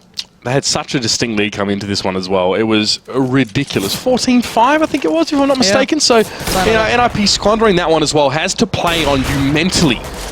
Start to think about, you wouldn't even want to think about how we got here. You should just focus on the here and now if you are NIP. We are obviously waiting for just, the players to sort of connect here. We are missing Exist at this stage. Dropping out momentarily, but again, Titan very good. Scream still has been a standout to me. I have to be honest with you. It's been this sort of his follow-up, his secondary line play has been really, really good. A bit of lurking in the mix there as well. He's always been able to be there. If something looked like it was about to head south for the winter for Titan, he's always seems to be there to turn things back in their favour. Yeah, and I have to point out again, Smiths as well. That last round really highlighted it. But I don't know, Smiths has been playing out of his mind. It's insane to watch. I don't think anyone's, you know, seen him find that form in quite some time. And if Titans start operating like this, you know, firing on all the cylinders, it's going to be quite the difficult one. But it does seem as though NIP finally get 5 back in the server, maybe having some connection issues there. But we're getting this one started up real soon. Alright, well, NIP now just have to go for something a little bit different here on the T side. I want to see something different instead of the standard set up in mid, try and get picks, lose players at long and their work short. That's definitely what they've been going for as well. I haven't seen much sort of mid to B. I haven't seen them really gain mid control early in the round. The AWP battles either haven't been there or have been lost by NIP. They've always had to resort to this kind of plan B. I'd like to see him take control at mid, and then you can work towards that B, you can work towards that A. But for now, again, Ali not going to be able to connect. Oops, sorry, done it again. Oh, we are in? No, you are live. Woo! Alright, Ali not be able to connect there as well, as I've got to second guess myself every now and then at least. As Forest will also be working on towards B. So the double AWP setup here that hasn't worked out so far for NIP in use again. Alright, so far the difference is that Forest is actively looking for the pick there, and then they're using these AWPs a lot more to try and get these open. As you can see, Forest really looking for this one, and GetRight keeping in mind what RPK was doing along. He's checking close, he's mollying out close. Smith so is en route, and Smith has been having the game of his life, but he doesn't expect GetRight holding the angle already. GetRight was there when he needed to be at the very least, and smoke goes up in mid. This might be NIP actually using mid, like I said before. Here's Scream though. Scream goes towards Widefrag. Exist is about to trade out against him. Shox now from CT, realizes he's biting off a bit more than he could chew. He backs up, but he's on his own, and the bomb headed to A. The difference this round is GetRight winning out on long, and he's made the most of that. That's 3 kills back-to-back for him. Not only finding Smiths on the rotate to back up RPK, but then following in towards RPK and then closing out the round. That is a huge difference for that man. Just working out mentally what RPK was doing has made a big bit of difference. And considering RPK has not been having the game of his life here, that's going to make it difficult. And now here we go, into round 2 in overtime. Not the greatest advice from Titan either. We've got the scout coming out for Smiths. So I'm wondering what he can achieve with this. NIP have to identify their sticking points, and they have been long and mid for the most part here. Forest will be shut down. The scout, you wanted to know how it will be used? That's exactly how there is. Forest will fall. RPK again sets up towards long, and GetRight will again be the man tasked with trying to deal with that thorn in NIP's side. The rest of them for the moment are sort of setting up towards long as well. There's some towards A. And in mid as well. Player on short. Looks like it was Alu actually trying to open something up at Smiths. Look at this tight angle. And he misses it though. Alu, of course, will be able to connect with the AWP. Alright. Scream. Just plucking Alu's head off his shoulders. And it looks like NIP are trying to build up short here. They've got the play through long though. That's the important one now. Scream and Shox are kind of surrounded here. They've got to be cautious with it. That bomb is still in the hands of Exist, and look who's chasing it. Scream, he wants blood. He's chasing him right down here. Fryback's going to try and slow him down, but he does fall. Scream, he's not done just yet. He wants to make sure this happens, but Shox is watching that cross. GetRight holding it down as well. GetRight is just peering through at this moment. He's going to get the tag, not the frag, and now Shox is loose. Oh, I'd hate to run into Scream in a dark quarter of an A map. I tell you what, that guy's an absolute monster. Just took that challenge so confidently. Shox didn't see Exist. No, GetRight will be able to make his way in towards mid. At least GetRight does go down, but Shox still seems to be least considering this B-side here as well. So though he didn't see exist, there's still suspicion from Shox there as to where he may be. Can he just make the most of this one, though? He made a little bit of sound dropping off that platform. He's going to go for the plant here as well. So Shox will be alerted here. Both Shox and Scream are exceedingly low. So is Exist. No nades for any of these players right now as well. So it's just got to go in dry. And Scream does. He does take down Exist. And it will be Titan getting one back. Phrasing, but still Scream's going to get the defuse. 3k for him in the end. Oh, Mitch over Leslie. Now, No wonder he sends you guys. Anders said go in raw, so I don't know who's worse, to be honest. I really don't. I'm sure everyone at home understood exactly what I meant. Oh, okay, hold on. We're seeing the three interesting guns for NIP. We're getting the double AWP coming out for Forest and Allo, and Exist joining in with the auto sniper there. So spamming out those doors is going to make it super hard work on the cross, but actually not catching out anyone just yet. Crossing down low, and they get 0 damage done. But he does enough money to trade up for the rifle, so he'll be back to normal on the reset here. But still, NIP looking to do some early damage. No one on long this time for Titan. RPK and Shox going to head down towards short. Yeah, the recoil from the auto sniper as well for Exist, I think it was just too considerable there. He trades that one out, so that's fine, as Smith's already quite low, and Get Right actually seems to be the man who wants to challenge on towards mid here. It's going to be a smoke thrown as well. Existence might want to have a crack at this as well. He, this time, being pulled away from long, so NIP can actually work on towards that if they wanted to. But as well, look at Scream getting aggressive in tunnels as well. So much aggression coming out from Titan in general. It's a very much a different setup for them here. But so far, it seems like NIP have been able to get a foothold today. Exactly, they're working down long while we speak. Shox is going to be waiting for them there, but Scream is pushing up in mid. Turns the flash, but the second one catches him. Geralt catches him out, but it's down to Shox now. He's got 3 players pouring in. He's going to see the first. He's going to get taken down by Forest, though, and the A side is now swarmed with the Swedes coming into place as Exist expects RPK, and Existence is left in the cold. NIP have got to be happy with this. 2 rounds on the T side now in this overtime. They played their CT so well, and now they wake up on the T. This is perfect. Just put a couple rounds together here for them now, and they will have this game. The last time that NIP and Titan faced off again was probably a couple of weeks ago, was also an overtime game, a very close one. NIP won at 21-16 on Cobblestone. So they, at least, I guess they have that momentum coming in from winning those overtimes here. Titan would love to shake that monkey off their back here, if they can. I don't know what to expect, though, because Nip's CT side was really quite strong, but then again, Titan seem to have warmed up now, so Scream with the rifle. Where do we sit in this? It's going to be hard, but NIP's T side suddenly finding a little bit of footing. It was out of nowhere, just breaking through on long, winning the exchanges against RPK. Even though RPK wasn't exactly a big factor in the first half, just the couple of kills he got was just stopping Get Right from getting control on long, and then Smith's backing him up, stopping him on short, and finally winning those trades means a big bit of difference. This is why it confused me a little bit at that last round, because Titan won a round, and then the next round, the CT setup, it could have been because of spawns, but they completely changed it. There was no RPK sitting up close on long. He was actually towards mid. And as a result, you're seeing NIP was actually able to walk onto long, and the rest is history. So now with 2 rounds in the pocket for them here in overtime, time to see what they put together on CT. Double AWP worked beautifully for them here on their CT side. And let's see if Titan can overcome this challenge. It is a dangerous investment, though. We saw the scout having to come through from Smiths when it didn't work out. Titan on their CT side, but we are live into this. It's the second half of overtime here, and Titan taking the train through those B tunnels. Alu's going to be the one to be waiting up on shore, but doesn't seem to be expecting this, and Shock's already just tapping away wildly, but Alu catching out Scream. How the hell does he do that? But quickly, Titan going to take themselves through mid. It's whack-a-mole in reverse. The moles come up and they whack you. Now Shock's on towards Exist there as well. It's a 3v3. This could get real close here as Shox and Smith are set up on short. Get Right and Forest are going to be forced to be brought across here, and RPK in tunnels might be able to cut them off here because see Titan, they're wasting no time. They're shoving their way on towards his A side. Smith's out in front. He with a Tech 9. He's going to try and maybe neutralise Freiburg as he comes up to challenge here. Freiburg's got real up close and personal, and they did not predict that. He got flashed out instantly, and they didn't want that to happen. But still, look at Titan. They're breaking through. It's just down to this 1v1. Shox against Get Right. Shox is going to go for the plant, fakes it out. Get Right peeks up, and there's no Cali moment here. Shox does do what is needed, and they do get that important round on the board. But that was backward and forward. That was intense as well. After the first shot as well, coming up from Alu, which was at the most, it was ambitious. It was like, all right, then let's go, bam, straight away. But Titan are able to turn that one around, and we see that actually in the last few rounds, or the last few rounds, we've seen Shox alive, and he can work from mid or from CT. He always managed to get 1 or maybe 2 players and turn what looked like a good round from NIP into a very, very negative situation, and Titan somehow managed to tie the bow on it. There you go, 17-17. Titan looking to kind of increase the tempo to this. It's going to be Forest Garrett and Exist watching those doors. A lot of damage coming in towards Shox. He did take the fight, but it's Forest waiting patiently. Gets down one, but he can't sustain long enough. It's Scream and Smiths breaking through. They're pouring bodies towards us, then backing away. And while this happens, look at that minimap. It's RPK just leering in towards B. He knows it's clear. He knows there's no one here. Exist has got up close, but Titan can walk through in this one. And it's going to be Exist, Alu, and Freiburg on the retake now. Up against the 4 of Titan players.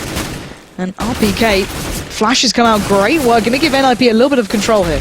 Good nade over towards RPK as well. That's going to soften him up a little bit here for NIP to start to make this retake. But Smith shuts down Alu so aggressively there, looking in towards that window. He will get the pick. And Exist can trade back into this one as well. But NIP here running out of players to make this one work with. Conversely, Titan are low on health. They are a little bit wounded here, but they have such good cover over the entry points to be. And there's only 2 flashes on NIP. They do have a kit on Freiburg, though. And this is going to be a real tough one to retake. However, Titan are out of utility, but it looks like it's run time for NIP. Exist is getting out of there. Freiburg trying to catch him on the way out, but he gets taken down by Scream, and now Exist. Run as fast as you can, because the Titan boys are closing in. They do not want you to keep that AWP in hand. They've got a good idea where he is. Scream is looking for it now. Exist will get one, but Existence trades it out. And it looks as though, well, NIP's money is going to be in tatters. I may have cursed NIP here. You think you did? They got 2 rounds on the T side, and I'm thinking, okay, that's good. You know, that's almost that's about half of what they got in their T half. But now Titan reciprocate. They now have those 2 T side rounds, and this could be match point. This could be Titan cleaning this one up here as well. If they just can push through here, we could see NIP got pretty much nothing gun wise, and this time the auto sniper stat works for Titan. Oh no, gross. That's devastating. Existence just taken down 2. Forest and Get Right go. B is open for the taking, and Titan, they are en route. Just going to make the most of that. Bomb is on the way. Shox holding long patiently, but it's not where the action's going down. RPK just bulldozes his way towards the side. Shox even catching out Alu and Long, leaving just Freiburg alive. And if I was NIP, I would be devastated. They got completely shut down there as well. RPK showing them how it's done. Those first 2 picks were enough. They really were the straw that broke the camel's back, ladies and gentlemen. And that is Titan winning this one out on Dust 2 in overtime. And how gutted would you be if you were NIP at this point? You were on 14 rounds for so long, and then you let it slip. I'd be spitting chips. I really would be. I don't even know what you're saying anymore, you convict. God. But I don't know. It's hard to watch, but then you've got to take into account, I guess in my own mind as well, that when Titan started to really operate, when you saw Shox finding form, when you saw Scream hitting shots, and Smiths, what a big game from him as well. And even RPK at the very end then actually started to pick up frags. They're a hard team to handle. I think Nip just felt the brunt of that, I guess. Absolutely. I think Nip had some isolated scenarios of good plays. I think the CT side was quite solid. Yeah. CT side, not so much. It's almost like they're playing with a similar mindset as well, trying to get the double orbs. Let's just peek them out. Let's just whittle them down. But they were forced to grind through and trade into this one. And they, unfortunately, they weren't having the right players in the right places here. And Titan's T side was not too bad, especially in overtime as well. That's when they really picked it up. Yeah, so guys, as that went to overtime, we're going to keep this one short because there's another game en route, and that'll be SK up against Na'Vi. They looked good in their first game, but now their opponent is certainly tougher. So guys, do stay tuned. Đời phiêu lưu là thế, không biết đến ngày mai, nên giờ đây mới đáng quên. Ngồi trước tấm gương sáng rọi vào đó mới thấy thân xác hoang tàn không nhận ra. Ta mang bao tội lỗi nên thân ta giờ đây kiếp sống không nhà không người thân. Ta mang bao tội lỗi người ơi ta đã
Welcome back to the ESL ESEA Pro League. We are pretty much getting underway here now. 2 games down. Third one coming in. Now this is going to be a little different. So we saw SK earlier, but now their opponent is certainly bigger, tougher, and a lot badder. Especially on this map, it's going to be Na'Vi sitting in 3rd place right now overall. But SK do win out the knife. But this is a little bit of a different SK here. We're going to be seeing Modi coming in, Magisk as well. So it's a little bit of a different display. But I think all of us on paper would say this should be Na'Vi's victory. But then again, SK look very different today. They do, and I was putting my stats together before the everything started off today as well, and looking at this and thinking, all right, SK haven't beaten a Tier 1 team on Mirage all year. Just haven't done it. Yep. It hasn't happened. They did obviously beat Hellraisers earlier on, but they had a mixed team. SK now have a different team, so I pretty much had to grab my stats and throw them out the window. Pretty much. However, Na'Vi on a 6-game winning streak, including wins against guys like NIP, Titan, Dignitas. They won both their recent encounters against SK Gaming. On paper, they should be winners here. But it looks like SK know kind of what's up. They've done not necessarily a 3-man stack towards B, but they have 2 players dedicated and one being a jump off. That's Magisk. So Flame is going to get held up there. The nade's going to come through, but they haven't got the kills. Zeus breaks in. Magisk also finding one towards Zeus, but Freeze is there on shore with him. Na'Vi aren't going to get this one for free, but SK are down a little low now. Freeze on 6. Magisk still kicking. That's what I want to see here. This man's been doing real well for the SK side, but it's Na'Vi bomb down, set up, and just Modi left alive. I'm really liking what I'm seeing from Magisk so far, but it might not be enough here as Modi is left in the 1v3, and Na'Vi easily enough get that bomb down. Modi is going to walk straight into the crosshairs of Edward, and he will be able to get that kill here. So Na'Vi starting on the T side here. It seems like they, with confidence and alacrity, were able to push their way into the B side and lock it down. Not sure why we've got a pause so early, didn't see anyone drop out. But hey, hopefully whatever technical issue it is does get resolved. But yeah, let's kind of talk about that one, because the irony being, SK from the actual side itself did almost no damage. The 2 players who were sat there didn't really get much done, but then it was Magisk kind of playing off of shore, doing really well, but Na'Vi just brute forcing their way through. That's the thing. Individually, I'd say Na'Vi are so much stronger than SK, but then again, we saw Freeze playing pretty well before. We saw Magisk having a good game, Modi doing well as well on the A site, so I'm really interested to see how much damage SK can do here, but I think still all of us at home and here in the studios know that Na'Vi on paper should be picking this up. Absolutely. I mean, looking into how mixed teams can work, sometimes the proof is in the pudding. Sometimes you just don't know straight away. Honeymoon period I don't think applies to having a mix sort of on the day, but sometimes it just clicks. Sometimes it just works out, and your flaws maybe aren't as apparent to you when you're sort of playing with a new lineup and just going at it and getting some good fortune. So Na'Vi here will probably shut them down in the next couple of rounds. Here we see it's at least a Galil bought by Guardian. He paused the game because he didn't get a kill and he wasn't happy about it. Just informing the rest of his team they need to allow him to get involved. But yeah, it's a very tactical pause, of course. Oh yeah, clearly. Round 2, always when the tactical pauses come in. We better clarify that's a joke, because apparently sarcasm is very difficult to pick up on the internet. I'm joking! JK lol. Oh, dank memes already coming out. Anyway, looking at SK, hopefully this gets on pause soon. It looks like they're going for the Deagle purchase. It's not too surprising. I don't know what the issue is, though. It looks like everyone's here. It could be even lag as well. It's kind of hard to say. Nothing really standing out to me as well. Yeah, people probably should be pre-warned if they're going to hear you and I casting as well. Both have probably the driest senses of humour at the office here as well. So sarcasm is definitely a frequently drawn on method in our repertoire here. Yeah. So we do tone ourselves down, though. I'd like to think somewhat. Apart from some of your phrasing on Dust 2. Maybe not so toned down. The inner Aussie inside me is just rattling the cage constantly trying to get out. Sometimes a good a good orb shot will just shatter the lock. Gotcha. It's like shoulder angel, shoulder devil. One's like a really proper British person, and the other is like an Aussie with a beer gut and like a blue singlet on with a cork hat. Just I don't know whispering things in my ear. Cork hat. Cork hat. I thought you said core cat. I was like, I don't know what a core cat is, but it sounds exotic and scary. So Bazza on one shoulder, and Archibald on the other one, who's obviously the really proper English guy. Nice, so. Archibald. Wow. Yeah. Wow, I kind of want that to be your name from now on. Can we change all the lower thirds to Mitch Archibald Leslie? I can see that being not such a great idea. But I think it'd be hilarious. It's just my opinion. I think that's a good idea. Just in case you need more help in not getting followers on Twitter. Yeah, you should follow this guy on Twitter, by the way. Just a little plug there. No, I'm happy with 1,300. Thanks. That's all right. Is that what you've got so far? Yeah, hi. Thanks, producer. That better be for the lower third. This better not be...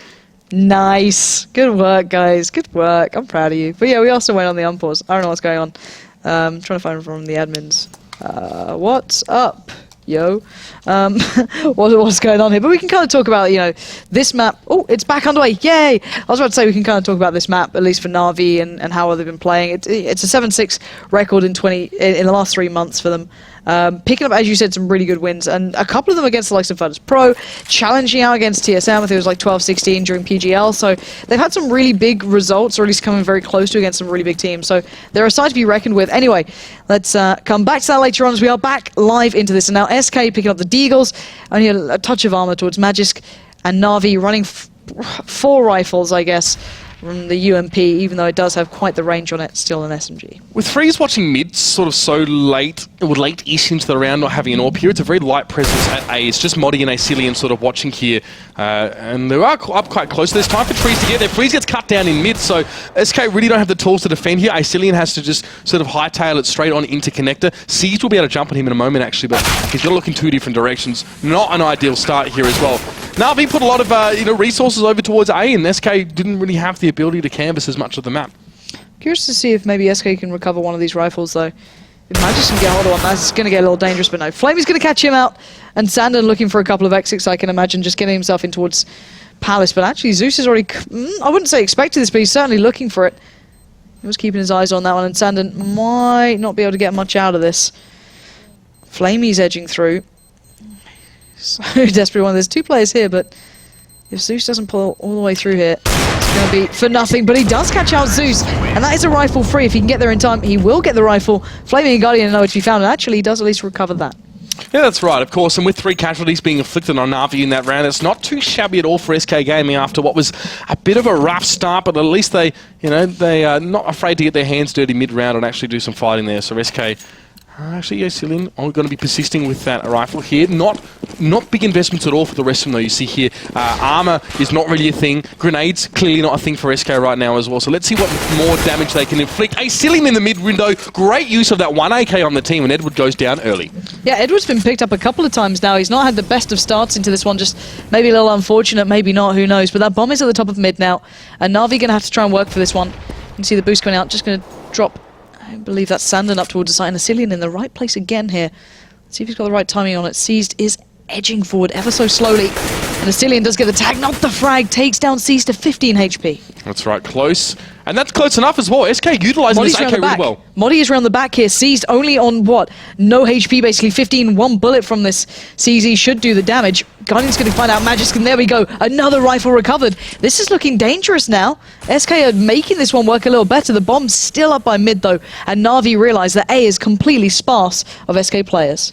Alright, now Flamey going to make his way through as well. Let's see if he can create some distractions here as well. He does get Acilian and Zeus as well there to make amends mid-round for Na'Vi. Now, it's only Sandon and Modi. Modi, from that flank, does at least have the AK to work with here, and Sandon will just, well, stay close at the very least here. But Na'Vi have made the push to A. They're going to set that one up here as well. Zeus towards Connector and mid, and Flamey can sit back here. So it's a very, very strong hold for Na'Vi here, and Modi may not be too willing to give up this AK frivolously here. Zeus going to be challenging Sandon.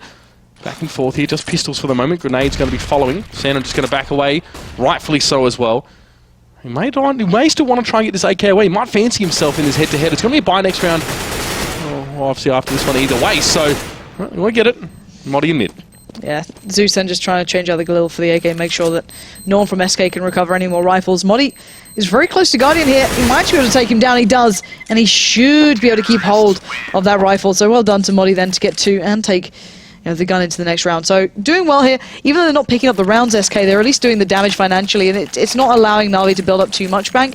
But regardless of that, still, at least Guardian's going to get that AWP in play. Freeze will be able to meet him though, but you've got to fancy Guardian's chances in that head-to-head. Yeah, well, we know how Ham Freeze was able to go last time earlier tonight on Mirage. He's just wasted no time in buying up that AWP, hoping to do the same thing again. No helmet as well, so bear that one in mind, especially if he's having to duel with AKs at long range here. But Guardian looks towards that Connector. Freeze is just waiting for him to show himself around that corner. He saw the leg.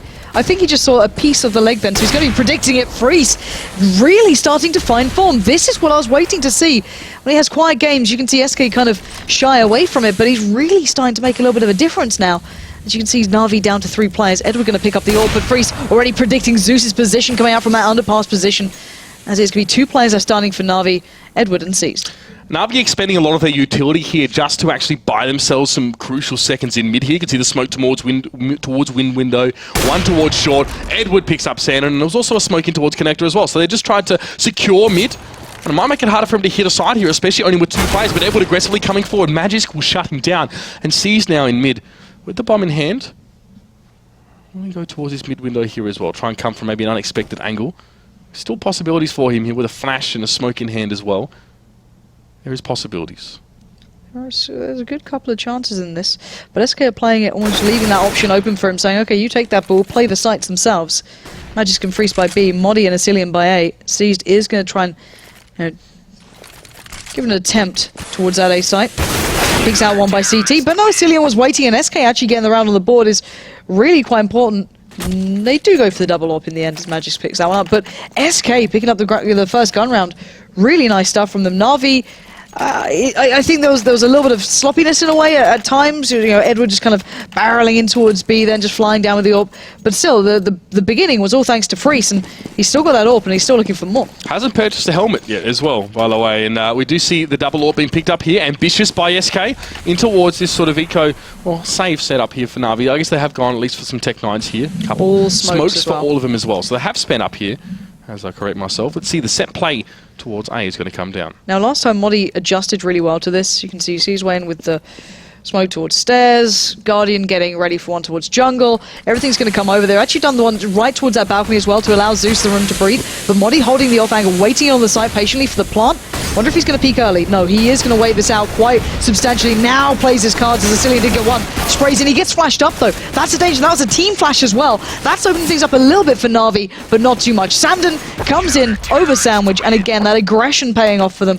Playing in front of those smokes, going ahead of them to the CT side and just challenging it flat out. Not allowing Na'Vi the plant, not allowing them to get close. Yeah, you know, it's funny you mentioned Modi's positioning there as well, because he's definitely offering Na'Vi a lot more respect than he did earlier on the night, where, you know, up against Hellraisers, he was positioned very far forward, either under Palace or a danger box as well, or even making his way inside Palace. That was very passive setup for him as well. Yeah. It's almost as if he knew some sort of set play would come in and they have to play for a bit of a mini retake, but an SK game and get their second there as well, persisting with a double AWP, but Magisk might be making a bit of an aggressive push here.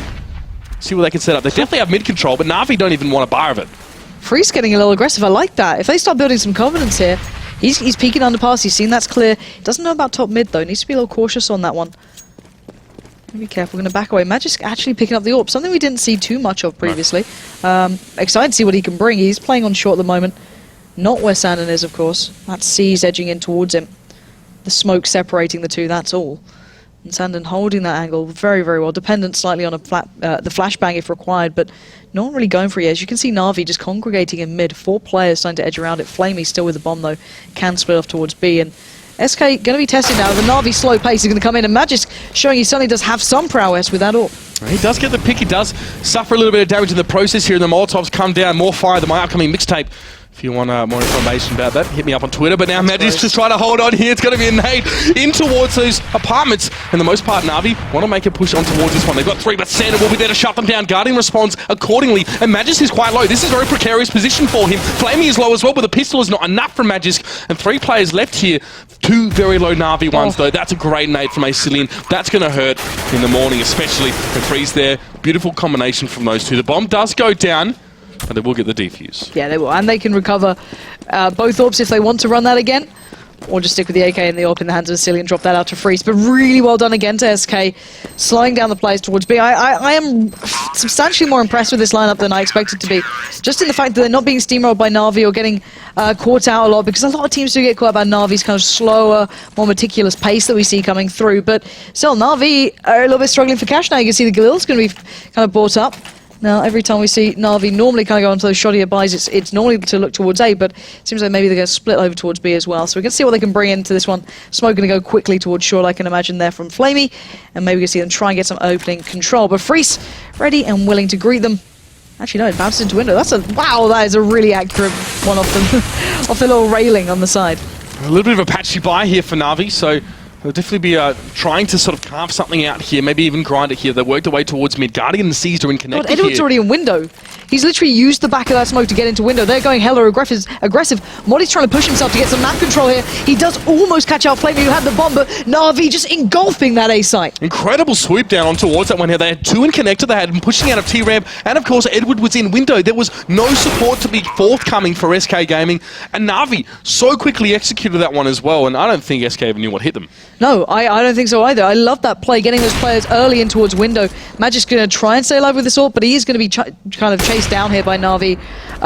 But yeah, Edward being so confident to get straight up shot into window, go for the challenge. Magisk making it work. This guy, give him a rifle, give him an ult, but Deagle, it doesn't matter. He's certainly doing some damage, but still, so impressive. So impressive from Na'Vi. That's the kind of choreographed round that I love watching from them.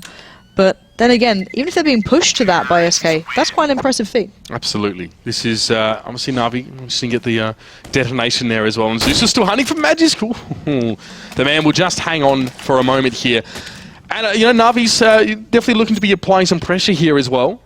Magisk, as you said, doing good work with that AWP. Freeze now will have one of his own. I don't think Magisk can afford one, so just a single for them now. A few smokes coming in, flashes as well, a lot of those. Modi with no grenades whatsoever, but still, let's see what SK can do with it. Again, Freeze does this quite often. Sometimes he just goes to B to shore things up, and it's not a bad call now, as Na'Vi have committed a lot of resources for the moment, at least to that side of the map. It looks like after that smoke towards window, Freeze looking for an adaptation. He's going to be denied again, but as you noted, Na'Vi really considering this B side, but Magisk is waiting for them. That nade could connect nicely. It does catch Guardian, but they are making the play. That's it. Magisk's trying to get the spray, and he gets 2 in that Flamey just at the end of there as well. He'll have a chance to back off. He'll be able to put down some of his own fire, and there's Freeze, there's Sandon, there is SK. Loud and proud are going to be able to take this one away unless Guardian can do something absolutely monumental here. His position is very well understood by SK Gaming. They will just be able to swoop down and pick him up. Magisk with 3 for the round. That was a stunning round from SK Gaming. Clean as you like from SK. Wow, this okay, I get it. Na'Vi are on the T side here, SK are on the CT side, but bear in mind, guys, this is the bottom of the league against third.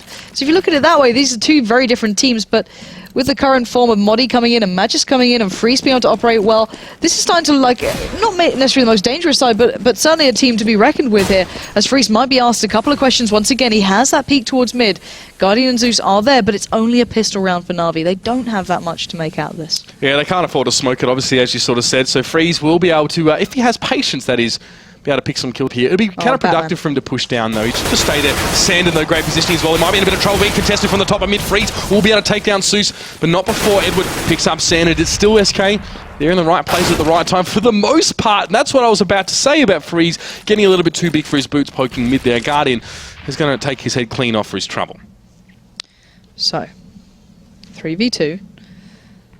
Don't know if they can get any of these guns. I'm just looking around. They're trying to catch out these guys. They're trying to find them real quick, not allow any kind of danger to be built up early on.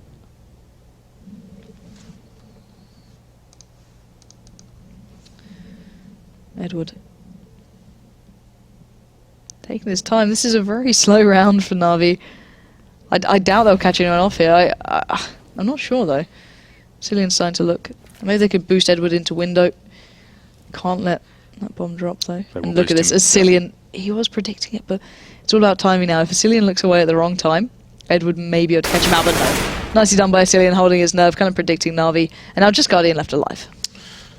In the 1v3, and SK clean that one up quite nicely. So the Danes put their heads out in front here. Na'Vi have been at a loss to really find an answer, I guess, to what SK have been doing, throwing these rounds in here and there. Na'Vi with 3 early rounds, of course, off the back of the pistol. But since then, SK Gaming have recovered admirably.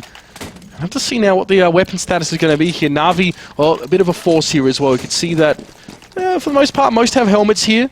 Some nades, 2 Galils here, so Na'Vi really just want to try and wrest control of this game back over towards them. But SK have something to say about that. Look at this aggressive push up mid. Magisk and Cillian, and they go for it, and they're going to be met by Edward Guardian at the top of mid. This is great play. Guardian's going to be predicting this one, and then they will fall. Magisk just gets ripped to pieces now. Not be able to follow up so easily towards Cillian. He's going to try and skulk away back towards Connector, but Na'Vi trying to punish this, chasing off the back of it. You can see the flash coming in, and Cillian will find Zeus. And now the threat does get slightly neutered.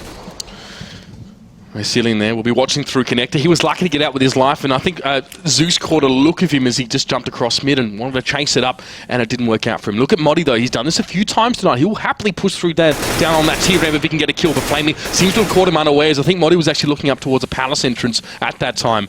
So he will drop down now. The bomb, well, it's on the move. Might head back to A as well. Na'Vi know that Modi, who'd been so strong for SK, is now down, but Freeze can shut down Edward at least and make it the 3v3 now. C's will go towards B. Just give it a tickle, maybe try and sell something there as well. And Acelian will be looking in the wrong direction, actually, if Guardian and Flamey want to make their way over here. Acelian, for the most part, not ready for this push, but Freeze on your screen now, expecting something to be coming out of those corridors. And Na'Vi with 2 at A. Acelian expecting something from mid. C's might oblige momentarily after trying to sell something at B. And Sandon and Freeze have yet to make their move. If Na'Vi spring quickly, this could be easy. Oh, and Acelian just goes hunting at the wrong time. C's only just made it over there, and now the rest of Na'Vi, I don't know if they know the site's completely clear. It is, however. And Sandon can make it a little harder. C's does go down. Guardian's going to be playing that bomb fairly safely. As Flamey's starting to look towards that CT.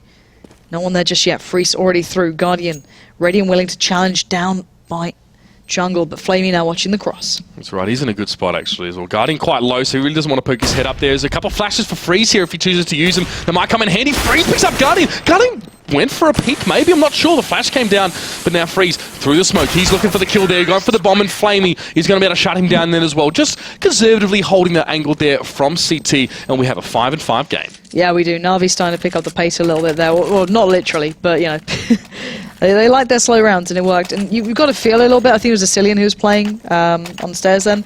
He literally just went hunting as C's came around. It was, the timing was so close. But that, you know, timing aside, Guardian's now going to be able to get himself back on the AWP. He's not been having the loudest of games for Guardian, but we'll see. It's still fairly early, only around 11 coming in. But Flamey starting to fire on all cylinders now. Going to catch out Modi very early on. That's a big difference here. Flamey again. Was that both through smoke? I swear that ramp was smoked. There was smoke in front of it there as well. We didn't see it on camera. I think maybe Modi was a push through and a Flamey push through, but nonetheless, Flamey with 2 there. And now Freeze will try and watch from short here, as most of Na'Vi have realised that they've canvassed out this A side. It's going to be a smoke as well towards jungle, so they know they've got this one on lock. Edward will just be in mid. He'll catch the rotators here. Sound's going to oblige in just a moment as well, and SK are going to fall right into Na'Vi's trap. And this is dangerous. This is scary to play against. If Flamey is playing this well and he can single-handedly open sites like that, you know you're in trouble. And Freeze, I think, already trying to get out of there with that AWP, and Magic's doing the same thing up by B. Or at least push through the B apartments. Edward going hunting, trying to catch him out, trying to get that AWP away from them. Freeze is in a fairly good spot, though. Both sides trying to retain their weapons more than anything. Minimal intention for SK to contest in any way here, of course, after dropping that last one as well, as Na'Vi start to make a resurgence of their own here. Magic and Freeze will just huddle together for warmth as the cold night of Ukraine sweeps over them. And Na'Vi, of course, will pick that one up. So, get themselves in the lead. Freeze still has his AWP, though. That is definitely something. Na'Vi should be able to buy up quite nicely here for the most part. Definitely some good utility over towards them. He's not as affluent as the rest of his team. Should still be able to afford some decent kit. Yeah, and of course it's a lot. The disparity is quite clear. SK not being able to afford much. Magisk and Freeze the only 2 weapons remaining from that prior round. The others scraping together what they can. A CZ there, a P250 here, and a Cillian with a flash. But the standard A play going to be coming out, it looks like, from Na'Vi. I wonder if they're going to just try and barrel into this. They know that Magisk and Freeze have not been playing to way. It's normally Modi sitting there, and he's going to be seeing the smoke come out. Actually, good flash for him. Going to work off the back of that. Doesn't quite catch out Zeus instantly, but he will pick up the kill and the rifle. Nice usage of that flash from Acelian. Yeah, great timing. It really worked out there as Modi was able to push through in front of the smoke. There's Guardian, though, he gets on towards Freeze, but Modi is holding position now as well. He's looking up towards Tetris. Flamey was firing through the smoke, and Modi's just going to jump up to a bit of a better vantage point here as Acelian will drop to Guardian. He's doing work. Edward saw Modi somehow up on that platform, and now it's Sandon and Magisk. Sandon has nothing but a P250. Magisk has a little bit here, of course, in his M4, but Na'Vi will slow the pace down again. They'll come for another angle and keep SK Gaming guessing. But the thing is that Sandon might be able to recover a gun out of this, or at least he should do. I know that AWP went flying, but there must be something else on the board here. Now, we can see Flamey given over the AWP by Guardian. Of course, you can do a lot of damage. You don't have to go for this straight-up trade when you have the AWP. You can hit that one shot and you're still pretty golden. So that makes sense, but still. This is a really dedicated rotate, and I'm wondering if SK are going to even consider the fact that Na'Vi would do this, but they're going to have to think so soon. 25 seconds remaining. Magic spots out Edward at mid, and he's got to be saying, you know, Sandon, get rotating, try and get a rifle, try and do something. And it looks like they're going to be a little too late to the punch here as Na'Vi committing for that full rotate through. Flamey being kind of escorted there with the AWP, already holding the angle as Guardian gets the bomb down. Yep, and there's Flamey picking up Magisk, and SK Gaming second-guessing themselves quite a few times there. Look, Sandon stayed at A for so long because SK is saying to each other, you know what, it's Na'Vi. They might have even left a play back here as well to catch us on the rotate. It's too risky for me to go for the guns. It's an obvious bait as well. And Na'Vi were able just to put their foot on the brake a little bit and rotate around to B. And again, a team who likes to sort of vary the flow and the pace during the round. It's very, very hard to get a clear read on exactly what they're doing. Sometimes you just have to go with your gut. But Sandon has at least been able to secure himself an AWP. He's going to be sitting here in Palace as well. Guardian might try and find him here as well and take the one off him. And let's see, he will. He'll look for him. Sandon's going to miss a shot. He's going to have to get out of dodge. He should still be able to get away with that one at least. So there is a silver lining, although it is rather thin. Yeah, I can't agree more. It's quite the thin silver lining to that one, considering they really did oppose them quite impressively. However, looking at this buy, we're going to see Freeze back on. Yep, no surprises there. Guardian's going to pick that one back away from this Flamey who picked it up. But still, I'm enjoying the kind of turnaround from Na'Vi, kind of having to play a little bit more of a full game, not being allowed to kind of rest on their laurels.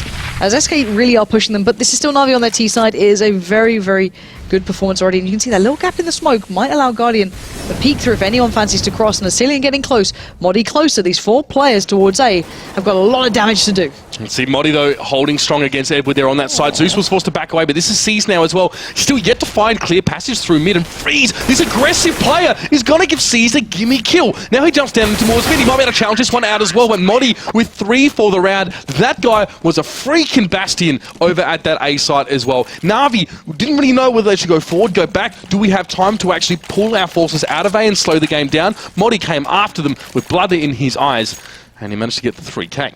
Yeah, actually, I think he actually closed out on 4. He actually dealt with every single player going towards A then.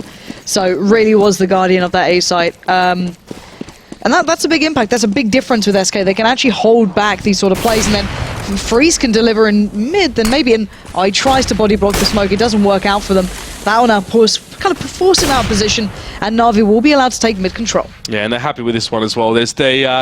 We'll just play it slow here and just work out from wherever. And Seized here, a thorn in the side. If he can just open one more kill, that would be, of course, the signal for Na'Vi to make their push on towards A, but it's Smoke. And that's Modi as well standing in the way, who's just been very impressive for me, being someone who hasn't seen a lot of his play at all. Zeus is in a really good spot here. He doesn't actually catch out Modi though, and Seized, just gets executed. Zeus was in connect here, he was on top of the box. He could have maybe seen Modi then, but maybe the smoke was just a little too high. Or he's just waiting to see if the rotates happen, as Na'Vi really slowing down the pace in mid. Smoke's still in mid-window. It's been refreshed, I think, and Flamey and Edwin are up in ladder room as well, so they're waiting for their chance to pounce, and Asilian really doesn't favour himself here, but Zeus this is has dangerous. got to jungle. I don't know how he's been able to slip through here. No one's been watching it, I guess, as Modi's already so pushed up. But then again, SK just pulling backwards. They're playing so deep in this. They're letting Na'Vi take some mid-control and saying, all right, we'll just stop you on those choke points towards the site. But Zeus now looking for his options towards A. Well, the bomb's been dropped there, or went down, should I say. Sandon picked up Flamey, and that's the bomb loose here. Is Freeze can hold here. Is Edward finds Sandon. Zeus is trying to duke it out here on that A side. He does get around Freeze, and that is really crucial now. That's big. 2 plays here for Na'Vi. Edward on the stairs makes a target of himself and makes a meal of it as well. As Zeus is just going to walk over towards the bomb. He will at least be able to 1v1 against Modi, but time was not with them. Zeus with 2 kills, and SK going to draw it even at 7 apiece.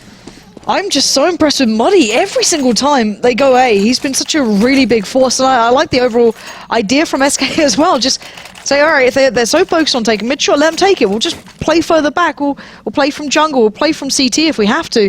And it worked out. You saw then that Zeus was trying to kind of get a little bit of information here and there, but couldn't find anything. So, now looking at the final purchase from Na'Vi on their T side, it's the Tech 9s, it's the Mollies. There's not much there to be doing with this one. Freeze going to catch out Zeus though. This time he's just staying out there. He's willing to take the challenge, but Edward sneaks his way through short. 4 smokes were thrown in mid now. Edward gets his way on towards short, but Sandon is going to give him the old don't argue, we like to call it. And now Magic Sploid that takes down Seized. Flamey. It's onto a Sandon here, but Guardian is just on his own there.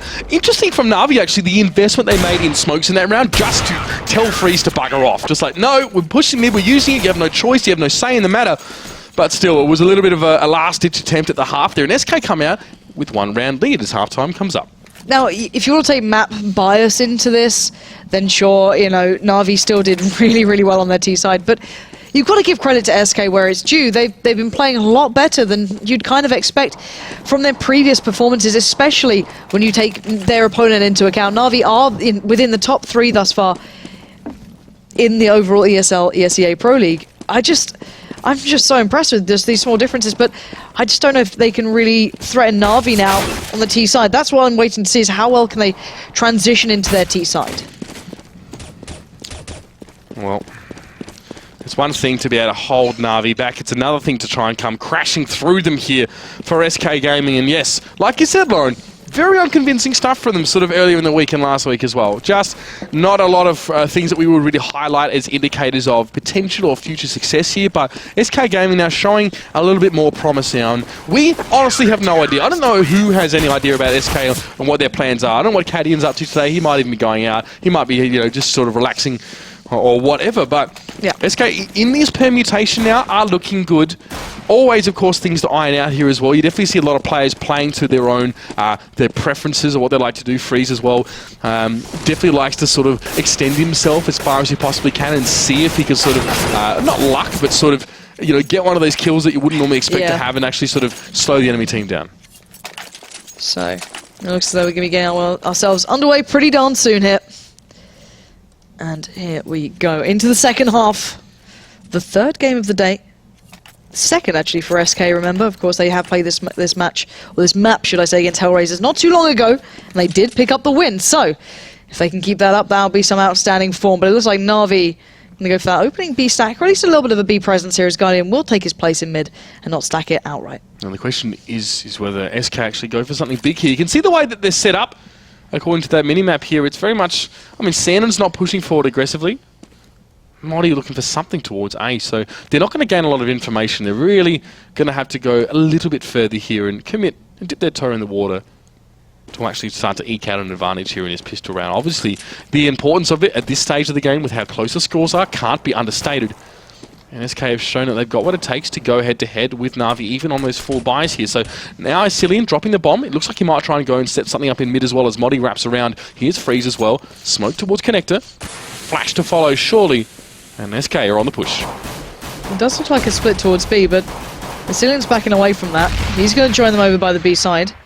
Smoke's gone down. 4 players now lining up. He's still got that flash to set over.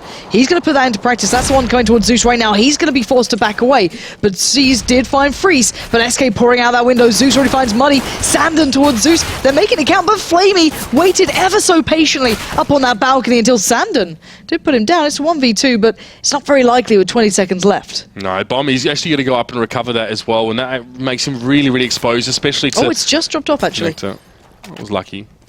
He still had to get across the truck. So he's at least spotted the player out there at Pillars, and Edward will just be able to push him and take him out. Sandon is well aware of the risk that he was taking there in the situation with time so short. So I don't know. Seems like SK struggled to, find anything, but Na'Vi are not the team that's going to give you those kind of advantages for free. Yeah, and Flamey, I think, was sitting on the side of that ledge, just so patiently waiting for all of them to push her. He wasn't going to show his hand too early. Made the big difference. But still, let's see what SK can bring now. You know, on paper, Na'Vi are meant to be winning this game by quite the landslide, so I'm always looking at SK here just to see what they're going to do to try and stop that. And on the other side of things, it looks like Na'Vi going in for a little bit of interesting buy-up. So we've got the UMP there with Seized, Zeus with the P90, but Famis is throughout otherwise. It looks like something fairly similar from SK if they go for the commitment off the back of this. However, this time, I believe it's Zeus who was with them before. Isn't there this time? SK definitely want to stack this one yet again. Tech 9s and a Deagle. And a Dream. Couple smokes as well.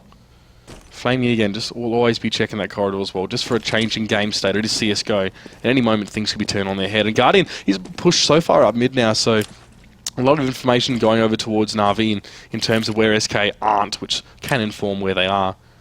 Santa will smoke. Oh, we can see this tense stuff there as Magisk picks up Flamey and Seas has to just spring into action right now. It's a good grenade actually. Taking Magisk and Freeze quite low. SK now just waiting to group up and push out, but they don't want to sort of get stopped in their tracks here as Guardian and Seas do just that. In fact, there's Seas with a second there and Guardian. They combine so nicely. 5k between the two of those players and SK just running into a wall. Yeah, that crossfire was really, really prime then. Loved watching that. Just Guardian coming over at the right time. He did, push up mid. You spotted that out quite early on. So him just going, okay, they're not here, so they're going to have to be going B maybe, or they're playing passively on A. But he made the call right, and he did apply the pressure in the right way. You can be seeing quite the heavy note towards nades. I'm curious to see if they go for actually a push somewhere or just try and lace the nades throughout the map, because they know that SK will not have any armor, or at least very unlikely to have armor by this point. You can see Zeus waiting to try and farm up some of that money, and actually 4 players stacked towards those apartments. Maybe we're going to try and make a mad dash through it to try and overwhelm, but Zeus has the right gun in the right situation. Here we go. They are going to go for the pouring. Oh, this could be messy here as well as SK go for it again, and Navi will be there to stop them. Zeus with the triple. Oh, and the P90, and they are absolutely merciless as SK just try and again flood in towards that side. It does seem... Well, I don't want to say that their sort of their pistol rounds or their ecos are unimaginative. It just seems like they sit back, look for something, get nothing, and then shove on. Yeah, they were just purely looking for the plant then, just trying to get a little bit more money in their bank. Maybe could have started building towards an orb there for Freeze, but not going to be the case. It's 10-8 right now. SK starting to trail a little, but this is the gun round, and still Zeus sticking on that P90. We're seeing the opening move. Look at this from C, so aggressive, so confident, peering out right above. Oh, Freeze down to 2. That has got to be gutting, and he knows there's going to be more stunning stuff from C. He's just perched up high like an assassin waiting to pounce. He's going to make it 2 there for himself, and did so much work towards Freeze. That's already defined this round, surely. Oh, Modi and Magis now just have to try and piece together the remains of this round here. SK Gaming might have been living in a bit of a bubble there, obviously having a very good CT side, but forgetting just how hard it is to push in towards Na'Vi when they're set up so beautifully. Magis, though, will at least make some inroads here towards that. Taking down Flamey, but there's always going to be another Na'Vi player to step up, and, well, Seas gets dispatched as well. Magic says, come at me, let's go. He has only got 6 bullets left in that gun. Will he go for the reload here? He doesn't really have the freedom to do so. He's in a very exposed position. Edward's going to push towards him. Flash out in front of him as well. Muncie Zeus. Yes, Zeus comes in from short as well at the same time, and there's really nothing you can do about there. So Magisk again continuing to be the front runner here for SK Gaming in terms of kills, but Na'Vi very much all consistent scorelines here as well, between 10 and 15, I guess, for them. Not huge amounts of variance, they're just getting the job done, and SK Gaming, again, now always going back to the drawing board every round. How do we overcome this when they're back onto pistols? Yeah, and I think you're seeing the kind of breakdown of having stand-in-ish players and not having that full set lineup. You're not going to have that same fluent kind of play that you can have maybe on a CT side. And look at Seized. He's closing in. He's got the right gun in the right place. Can he put it to work? Ooh, he takes a while to take down Magis. He might not get away with this. He does get out with 10 HP, and Zeus is there just clinically with that rifle ready to shut anyone down. Vasilian does fall, and now he finds Sandon too. And across Tetris, you're going to see Modi leap to action, but Edward sends him packing. And as I was saying, on the T side, especially with stand-ins, it's always hard to find that kind of reliance on each other, as in the CT positions. You can imagine, Modi's played on a million times. He knows how to play it, maybe not to the absolute highest echelon, but well enough that you don't have to babysit him. But on a T side, in Magisk as well, it's going to be more difficult to pull everyone together. And that's probably why it seems unimaginative to me, at least, to a viewer obviously seeing this game now, as SK probably wouldn't have an extensive playbook that they could just pull out and, mix things up here towards Na'Vi. So they just have to grind it out the old-fashioned way here. Guardian will be at B this time, notably, and he's going to be looking for Magisk with a man again. Turn things around. This guy's full of surprises. But Na'Vi there, the double stack for Flamey to get the kill on towards Magisk was definitely important. They must shut that Maverick down early in the round. And here's SK trying to use mid as well. Molotov being thrown up towards the carts, but they're playing ahead of that one now as well. So Cillian and Sandon looking, hoping Na'Vi will challenge them in mid. The thing is, the bomb is still in spawn here, so someone's going to have to go back and get it unless they intend to get everyone down. Cillian will be the player. No one's gone back to get this. They've got 50 seconds left, so I don't know how they're going to try and build an advantage. Now they're going to fall back. Modi's been trying to work towards A, but Zeus waiting patiently. Freeze does find Seized. So opening up opportunities, but where do they go? If they go towards A, there's still 2 players here, Edward and Zeus. Flamey already on the rotate. Freeze is going to be holding mid. They're once again going to depend on these kind of final moments to push through here. Molly's got the smoke to put down if he fancies it, but Zeus is going hunting. This could really offset things. He's going to have the corner on him, but Molly takes him down. This could speed up SK. Yeah, he snapped to the off angle there, and he wasn't able to bring his gun at the right time, and now Edward's going to try and hold on towards A. He does take down a Cillian, but Sand is there. The trade 1-for-1 happens, and Flamey is shut down. The first round of the half with Freeze gets his hand on an AWP, and he uses it to perfection. SK Gaming bring one back, their first of their T-half. Yeah, Freeze being a big factor into that. And actually, Guardian not challenging out of mid was another point. Guardian went straight over towards B then, so it did allow SK a little more freedom to do what they wanted. We get to see the double AWP for Na'Vi. Okay, so Seized and Guardian picking these up. Guardian going to head it over towards A. Seized taking it towards mid, it seems. And Freeze and Asilian going to try their chances here. But that early smoke is going to mean they're going to go for the cross. And C's going to have to back through the flames and re-challenge things out from the window. He might even circle back towards mid window as well to try and keep it fresh, but the smoke will be in the way as well as the flash comes down here. So SK, again, committing 3 players towards that mid. They value being able to branch out from there and have, I guess, a variety of choices so much. So Flamey showing, or at least seeing 2 players from SK, and them knowing he's seen them has drawn 3 players from Na'Vi towards that side. Now, I wonder if SK is still going to go for this. They know that they've seen a little bit of their hand here. It's down to taking over Flamey and Seized. Guardian kind of starting to consider the rotate. SK are going for this. This could be dangerous. Flamey still standing. 4 players closing in. He's surrounded. He goes down. Magis makes the difference, but Guardian slowing down at least some of this attack, but the bomb is on the site. That's right, and it's about to be planted as well. Guardian and Ed would have to sally forth from the kitchen, as it were, and get on towards this bomb, but there's always flashes to come in, and Cillian brazenly pushing in. He's going to be able to pick up Guardian. He looks for Edward, but Edward is just a little bit too canny for that one as well, and, well, he's going to get a couple free frags for his trouble and take that AWP and take it to a happier, safer place as that bomb ticks away, and we'll go up. Again, when we're seeing good play coming out from these guys, it's hard to handle Edward, though. That's big, and oh, Freeze was predicting it. He tries to adjust, the tag comes out. All right, let's see if Edward's going to go for this. Both of them just holding the angle if one of the other 2 pushes. No. No. It was like, come at me, bros. I know you got the bomb down and all, but challenge me one-on-one, one at a time, and I'm going to have you. And he does. 2 rounds in, though, SK Gaming. Another round for them here. Some promising signs starting to develop. But Na'Vi still have that AWP that was saved for Guardian. I wonder if he'll challenge me this time. But the money's starting to look a little worse for wear for Na'Vi. It's getting, lower and lower on the CT side. It's quite the costly side. The Famus is going to make it hard work, and Season Edward just pushing forward. They're trying to switch up the aggression here. They're going to meet SK in the doorway. Money gets the trade. Freeze comes in. It's a back and forth 2-for-2 trade out. 3v3 now on both sides. 2 of the players for Na'Vi are towards A. The bomb's still here, but Asilian has some control in mid. If he goes through connector at this time, he might have a good shot towards these guys, but Zeus tucks himself in towards Sandwich. Seized playing from dark. This is going to be a hard one now. Let's see what Asilian can achieve here. Thoroughly enjoying this rotate from Asilian. Actually, there's a lot of damage he can do, but C's will be able to spot him out. Oh, that's kind of neutered his chances. It's limited it now, as SK was still looking towards A as well. Bear in mind, Magis just showing his hand a little too. Means that Na'Vi are not going to rotate. Flamey is going to join him now. And Zeus still looking to apply the pressure. He's not done here. Trying to battle out with Magis is a dangerous thing, though. Yeah, Magisk is he wasn't born yesterday, it's safe to say, and he's able to scoop up the bomb. He's going to get out of there as well. Asilian has managed to establish this key position in mid here as well. Now, Zeus did see him over on the A side, and they had a brief little aim battle there as well. So he should be aware of him towards mid. So yeah, Asilian's going to be that linchpin. That's the point here. They're going to use him to hold this angle and stop those 2 players rotating too comfortably. But then there's still that 1 man on B. That's still the fact here. Flamey is waiting so patiently. He's just going to wait for that bomb plant to come in. He may not even take the early challenge. It looks like he will. He's going to hear them for sure now. Freeze does come out, but the dink does come in. That's big coming from Magisk and Freeze. And here's that rotate factor. Asilian just waiting out patiently. He does fall to Zeus, but he gets the information. He's seen him going towards jungle. And unless Zeus switches something up here, it should be a very, very comfortable round. Oh, I even messed up the jump to short. Well, SK Gaming look like they're going to get it done yet again. It will be their second detonation so far in this half. Bringing it back. This is good stuff from them as well, and I did like Asilian's positioning there as well. He was in mid-air for half, I think, of his salvo that he fired, so that's obviously why I didn't really find its mark. Zeus able to get the better of him there. Just to find Freeze as well. That's the AWP taken away from SK. They're building up bank, though. It's more so Na'Vi can at least have that to work with in the next round, because money, well, is getting a little bit tight. Yeah, I want to see what Na'Vi go for now.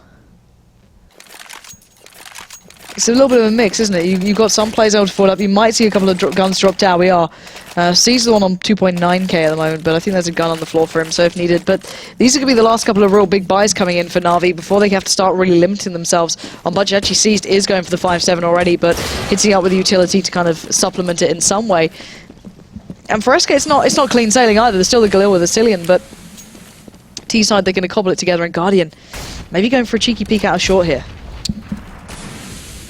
He's looking just to try and catch any sort of potential push here. Molotov comes down mid. Cillian, Sandon and Freeze are all there, and Zeus is definitely wanting to hold on to this position, as last round it was all about that one for Cillian there. Freeze wins the challenge against Guardian. That's a damn good start for the Danes here. Zeus is forced away as C's is going to head back around towards the mid window. Wow. But B is neutralized. That's Magisk again, getting the better of Flamey, which is just not something we would have expected to see. And C's and Zeus are already rotating towards B. If SK start pushing towards A, if Cillian notices that it's just Edward here, this is almost a free sight, and Sandon is on the way towards A. Zeus suddenly realizes, guys, we've left this kind of a little too open. Freeze finds C's in mid. They know they're on the way back round. SK reading this well though, but Edward still standing tall. Finds one, finds two. Edward not going down without a fight here. Has to get the reload. He knows they're going towards the side. Modi falls as well. Edward just rekindling some of this beautiful play. He's looking for more. He knows there's one in Sandwich. Doesn't get the shot off. Sandon finds him in the end. But my word, Edward brought that back close, and SK get the bomb down for a little more cash. We're 12-12, and look at the money now. It's starting to fall apart for Na'Vi. They're down to your 2.9, 3.4, 4.4 max. So maybe a couple of deagles here and there, maybe a bit of armor if they fancy it, but it's not much to work with. And now SK is starting to flourish with a little more money, and this is the danger where Magisk and Freesk are starting to play really well. You're starting to see a really dangerous SK side. I don't know what to expect here. The hype might even be real. I'm not even sure. Freeze with 3 in that last round. Cillian being incredibly aggressive. Caught between jungle and CT there as well. So he wasn't really able to get the job done as well as he would have liked. But here's Freeze as well. Look at him. Trying to open something up at B, and slowly he's going to work his way through with Modi. Modi has the bomb as well. Sandon, Molotov in towards mid to shut down the Guardian, at least making his way through. A little bit of fighting happening. Shot. Sandon pushing. Sandon does get the kill towards Flamey. Magic as well, straight towards C's. SK have just gone beast mode in the last few seconds here, and they hope to continue that one now as Zeus sets up and shot. Bomb goes down. SK have 5 men over on B, and Na'Vi would be crazy to try and fight this one back. I am amazed at this from SK. This is a clean round from them as well, not losing out on any player just as of yet. You can see Guardian and Edward still looking for something with the Deagle and the 5.7 there. Maybe Guardian can catch out someone, but... Oh, Guardian, pinpoint precision, but still, this won't convert into a round by this point, but he certainly can make it at least a little more costly. Not going to happen with Freeze there, pinning him to the floor. Edward going to wait it out with the 5.7, catch another. And I was saying it was quite a clean round for SK. They lose out on 2 in the end, but they do retain the AWP, they get the bomb plant, and they do get the lead. This is not the scoreline I was expecting to see. 13-12. SK, what a big performance coming out now. They started slow on their T side. It was, what, 5 rounds in a row for Na'Vi, and now SK have just done that back to them. This is impressive stuff. Finally a bit of an equal buy to a degree here from these two teams. Let's see who really forges ahead now. Na'Vi digging deep into their pockets here for the money to buy up these guns. SK again out in front. It's been neck and neck so far. This time SK set up towards this B side here. Modi will be harassed a little bit on T ramp as Na'Vi try and set up and try to push forward a little bit here actually. Edward will be looking towards Palace. Zeus is there, and C's will be obviously in between mid and A. So, A site attention from SK. Bomb still in spawn. They don't like committing this too early, which is quite unique from SK. I don't know if it's just not wanting to pick it up at the start, but Freeze almost having an angle in towards jungle, gets denied by the smoke going through in the end.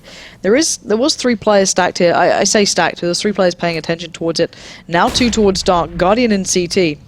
SK looking like they want to go for the flashes, the smokes, the mollies, put them down. They've still got, the smokes on them, so they haven't quite gone for this yet. Playing very slow, very patient, kind of Na'Vi-esque, and it has allowed Na'Vi to put that smoke down now towards that T-ramp, slow them down further. And now there's 4 players from Na'Vi here. Cillian, though, can once again be quite the dangerous factor. It looks like Guardian may be aware of this, though. So spray down almost claims Guardian. It does. The Cillian somehow gets on towards him there. Freeze will play ahead of the smokes here. He's looking to get the tag. I think it was towards C's now. He does get pressured by Edward close up, but he's going to be forced to back up. But look where that bomb's going. It's not towards A anymore. Magisk is leading the way towards B. It's 20 seconds left, though. They've got to run real fast on this one, and that's why Magisk drops it off. He has to be the first in. C stops the Cillian. Na'Vi know it's a B play now. Flamey's watching this, and Flamey just gets decimated. 10 seconds left, and they've got to get that bomb down. Molly to try and stop the plant. 7 seconds, 6. Who's got that bomb right now? Molly is planting it as we speak in the final couple of seconds, and Seas stops it. That one bit of hope SK had was halted, and Seas, it doesn't matter if he dies now, he did the job. SK Gaming have got to be just kicking themselves right now. Why not just push forward past that bomb, try and eliminate that last player left? But no, Seas will be able to shut down that plant in the final seconds here, and SK Gaming cheat themselves out of a potential 14-12 scoreline here. It's going to have to stay close for the moment. Freeze cannot afford the AWP here, so it's a 5-rifle setup for SK. But Magis continues to impress me. His entries have been incredible. Some of the things he's been able to pull out of his hat have been phenomenal. Yeah, considering he's been taking down Flamey, that's the important factor to me as well. And we obviously see the trade out coming in towards the apartment. Zeus winning that one out, denying Modi the start he had won, and Na'Vi starting to win those opening trades, at least in this round. Nade comes in. Zeus staying alive, going to back away though. Guardian, they didn't really catch anyone off there. Cillian does manage to push up a little in towards Connector. And I think Guardian might have just seen the rifle then peeking out through the wall, and the UMP does the damage. That'll catch him off. And now Magic's still looking for this opener towards B. Magic's now going to make his way through. Slowly, he's able to be afforded that smoke at least, so Flamey may not expect this push through so rapidly. He's obviously watching the corner, has the angle down. Magic's just inching his way up, but Flamey shut him down. Only 2 players left now on SK. And that last round would have been so good for them right now, but no. They can't dwell on that one now as Sandon and Freeze look to just try and create some opportunities here as the last 2 standing, but Na'Vi have got 5. Hold on to this one now as Seas will win that challenge. Freeze will at least get something for his trouble on towards Guardian, but from here on out, he's going to be all on his own. Now 3 players are low, but they shouldn't allow him to take the 1v1s to win this. Flamey still sitting pretty over by B, but he has been allowed towards A. Edward waiting patiently on the site. If Freeze plays this right, maybe there's a chance here. I don't know. I highly doubt it, but he's checking towards Tetris, giving away the sound. Edward falls. It's 10 seconds left. He has to go for the plant, and it's just going to be watched by Zeus on the cross, not letting that one slip too far away, as close as he got. And he's still not getting that jump right to short. 14-13 now. 1 round did it, and Na'Vi have really were able to scuttle SK's plans there as well. Momentum sort of diminishing for the Danes after that very, very crucial round loss. They just have to take their minds off that one. Hopefully they're not arguing about that one still. They must look ahead, as Cillian has an AK, and so does Magis. So SK are definitely still trying to force something up here. Alright, let's see how they go about this one. Bomb in the hands of Freeze this time. Crossing over towards mid. That's kind of dangerous here, but Cillian, I guess, is supporting through underpass. And they're going for something quite quick. Sandon looking to push up pretty fast here. Cillian as well, trying to find the connector presence, but it's going to be seized to already deny Sandon, and just kind of walked into that one. And it looks as though you're getting a little bit of Go TV lag there. But still, looking at this, if we take stock of it while this kind of sorts itself out, hopefully. 5 left standing for Na'Vi. 4 for SK, of course, and Cillian does have some controlling connector, and it looks like SK is still trying to build towards his B site, but you've got to say Seized is still battling it out here. It's not going to be an easy one to break through. No, I mean, Cillian will be able to get down Zeus as well. Flamey's there, but a lot of Na'Vi are quite low. Seized and Flamey both sub 20 hit points, but Flamey doesn't need health to get the money. As Modi is the last man standing in, you've got to be concerned now for SK Gaming. I feel like that was their last chance at last round before this one here. I think after this one, they're going to be in deep trouble. Na'Vi taking the match point against SK Gaming, who came so close and still have a chance. I'll tell you what, the guys from the CIS are looking very, very strong. Yeah, and considering how poor SK are going to be now, the sad thing is, though, you've got to feel for SK. In their game not too long ago, they've had so many close games and not then closed it out, to be completely honest. You look back against Titan and things like that, it's the same sort of story, but still, it's not over yet. There's still 2 rounds to be played here, but their bye is far from perfect. It looks like they're going to try and go towards a Modi Sand and Freeze. Magisk all here. Cillian's still trying out by mid, but there's Edward waiting, and he's had some very big moments this game. Not saying you can find it in this one, but still, if SK don't find a little bit of a bite to their bark soon, this is going to be Na'Vi winning out at 16-13. Now, I really hope SK don't sort of go back to their sort of their force strategy of trying to find something presented to them on a platter and then just sort of throwing it away if that doesn't work out here. Looks like it's a set play towards A. There's plenty of smokes being used to that one. You can see that Zeus is being kept out of that one. So is Edward, but Guardian is able to open up on towards A. Cillian through the smallest of gaps. He gets his second as well. And SK Gaming languishing now. As Sandon at least will be able to get on towards Guardian, but Modi, he's close to dropping. He 10 health left. He's going to push down Edward, and Seas get it done. A nade on towards Sandon cheekily to finish things off here. And Na'Vi have done it. SK pushed him almost to the brink, but it wasn't quite enough in the end. Yeah, and even then just Guardian having that little gap through the smoke just made all the difference. He was able to catch him out, and these small issues can be exploited by good teams like Na'Vi, and you saw them bringing it back when it mattered. That's just the kind of caliber that they can play at. But another good sign for SK, they picked up one win today earlier on against Hellraisers. Not quite able to do the same against Na'Vi, but still, that is the third team in the league so far, Na'Vi. So for SK to be able to get that close is a very good sign of things to come from them. Hopefully they can rekindle some of that more later. However, I say later, I mean in the next game. They've got Virtus Pro coming up now. So it's like, you know, trial by fire if you want to look at it that way. Let's hope they can find a little bit of what almost happened in this game going into that one. But that's going to be going down on Cobble if I'm not mistaken. So guys, we're going to take a very short break, and when we're back, we'll be kicking off in that one.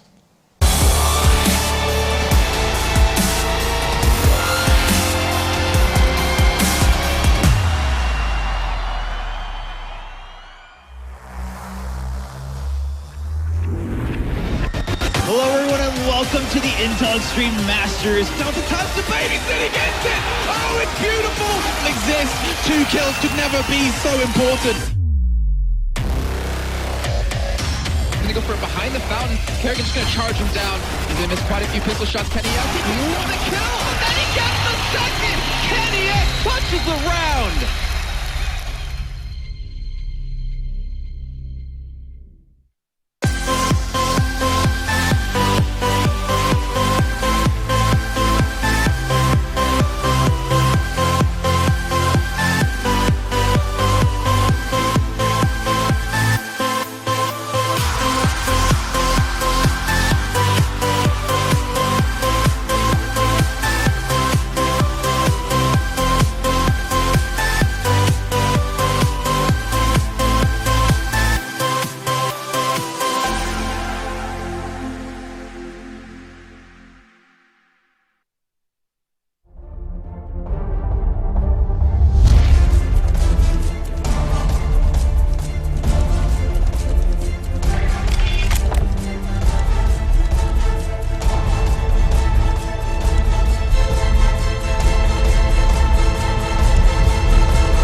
second kill. Are you joking? My name is JW. This is Maniac. Hi, I'm Shroud and I play ECA. And I play on the ECA. And I play on ASC.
So welcome back to the ESL ESEA Pro League. We are now getting ready for game 4 of the day, and I'm not joined by Mitch Leslie anymore. No. I've replaced him. We've sent him back. He's back in shackles, and we're not going to let him out until, well, maybe next game. We'll Yeah, see. exactly. We'll We'll see. unleash him again soon. Well, these It's only a Aussies, they're pretty temporary thing. sneaky. They can get out of anything these days.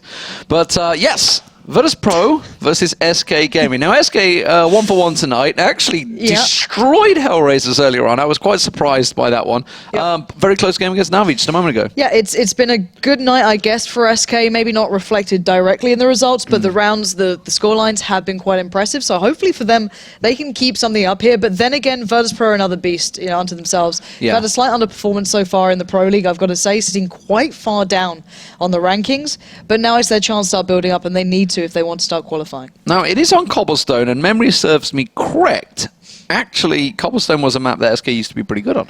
This is a very different But it's SK. a very different SK. This is the thing. It's very hard to kind of determine any sort of history to SK, as they do have so many different kind of additions. Modi coming back into it, at least for now. I know he's been kind of in and out of this roster every now and then when required, but he is featuring here tonight. Free's starting to play very well. Is another new factor that we didn't see too early on for SK. And then, of course, Magisk as well, who's just come in and played brilliant, outstandingly. 28 kills in that last game, and he's got to be quite annoyed that his team didn't win it, I think. Well, to be fair, he's been doing this throughout. On Cash against Titan, he was the big performer again in the games earlier, having some really big moments. So he's come into this roster and found a lot of form here.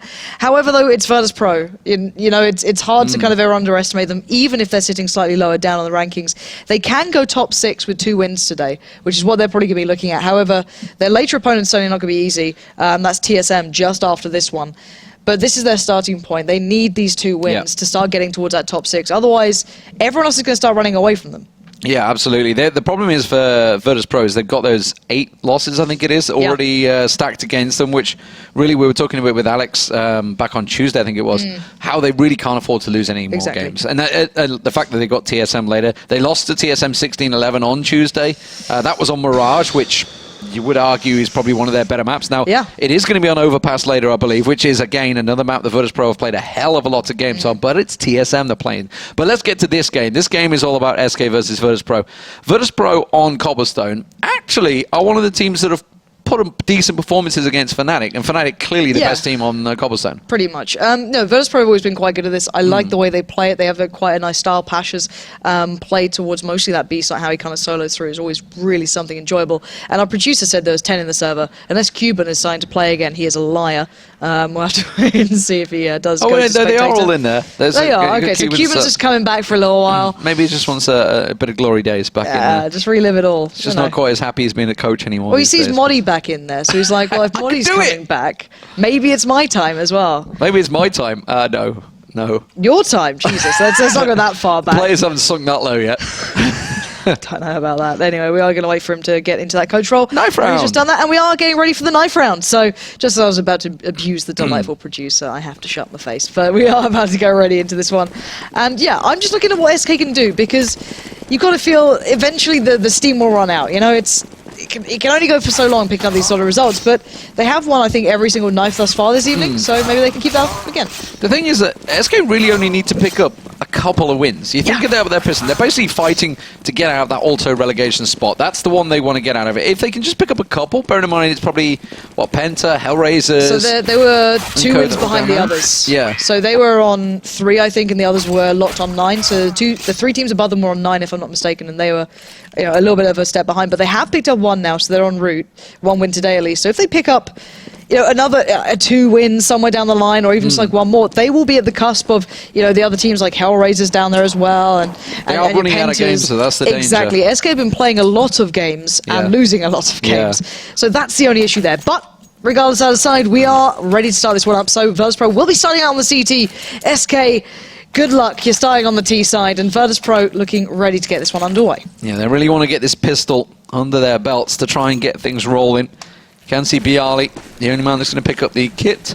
We'll keep our eye on where he may go. It is going to be a 4-man stack over towards B site for both teams. This is going to be a full-on brawl straight in tunnels. But they're doing the boost and drop, which I always like seeing. So Snacks is going to get up there almost first and foremostly, but there's a counter boost coming out as well. That's really nice. A little bit of an adaptation between the two. So Snacks does fall back, but he does get the instant information. Yeah, managed to catch a glimpse of him. I think it was Pasha that managed to get a couple of tags down as well. He does. He's managed to try and get on towards Modi. Freeze is getting tagged up as well. Trying to find him. A couple of shots through the smoke. Taz has managed to pick off 2. That was drop that's been completely cleared out. And SK going to have to react to this one. They're going for a full rotate to A, but I think Virtus Pro are going to get a wind of this. Yeah, and basically SK got cut at the legs then when those 2 players fell away from drop. They were unable. Neo's still there. He can still at least keep tabs on this, but he won't expect Asilian to be so far through. He might have to consider it now. Now he's got the information. Taz isn't far away. The bomb is yet to cross. That's what they were waiting on. But now Modi there, that's made trouble. Taz, however, has dropped down Freeze. That's a bomb loose. So now Modi and Asilian looking for the fight. Taz has got himself a 4th. Can he make it a 5th? Not quite, but Modi goes big. Pasha comes in to end his woes, but well, that was almost a pistol ace from Taz, reliving his youth straight away in there. But fantastic stuff. But it's Virtus Pro, unfortunately, for SK game, and they do pick up the round after SK. Well, they lost 2 early on and managed to make that rotate and almost made it count.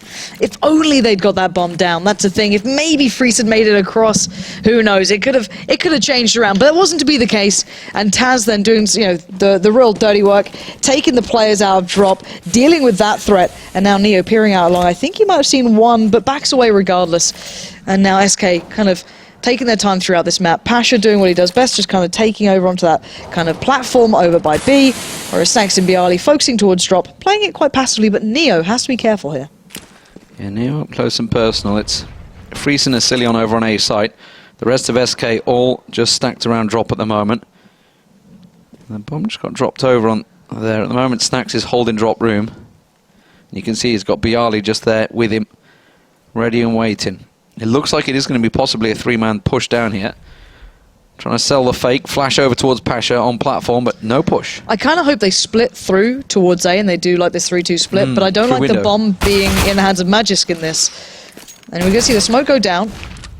That's going to pull Snacks back, and it looks like they're trying to do this. They're trying to head in towards it, and the technologies are paying off. Magisk finds Snacks. Taz now under pressure. He's going to run out of bullets. Sandon will break in. That bomb is running. Bialy's going to try and catch Sandon in the heels, but Sandon will make it away as Neo now having to be the linchpin player on the site. Caught in the back, and he manages to get tapped down. Sandon takes him out. That's the M4 he managed to rescue, and this is a 2-on-2, but SK both low on health, and Virtus Pro will come in. Cleanup crew once again in the hands of Bialy and Pasha.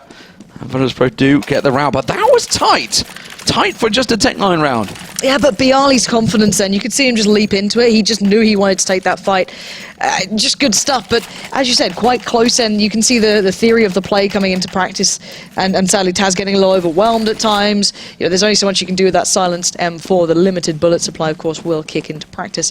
Now, the best I can imagine SK can hope for here is pretty much getting a bomb plant, if that, maybe a kill or 2, but Neo taking the fight on 1, being baited out, and the 4 players going to come into practice. And look at this, it's a clean-up again. Neo and Taz with the crossfire. Nice work with a pistol from Taz, as Neo will close down with the Tech9.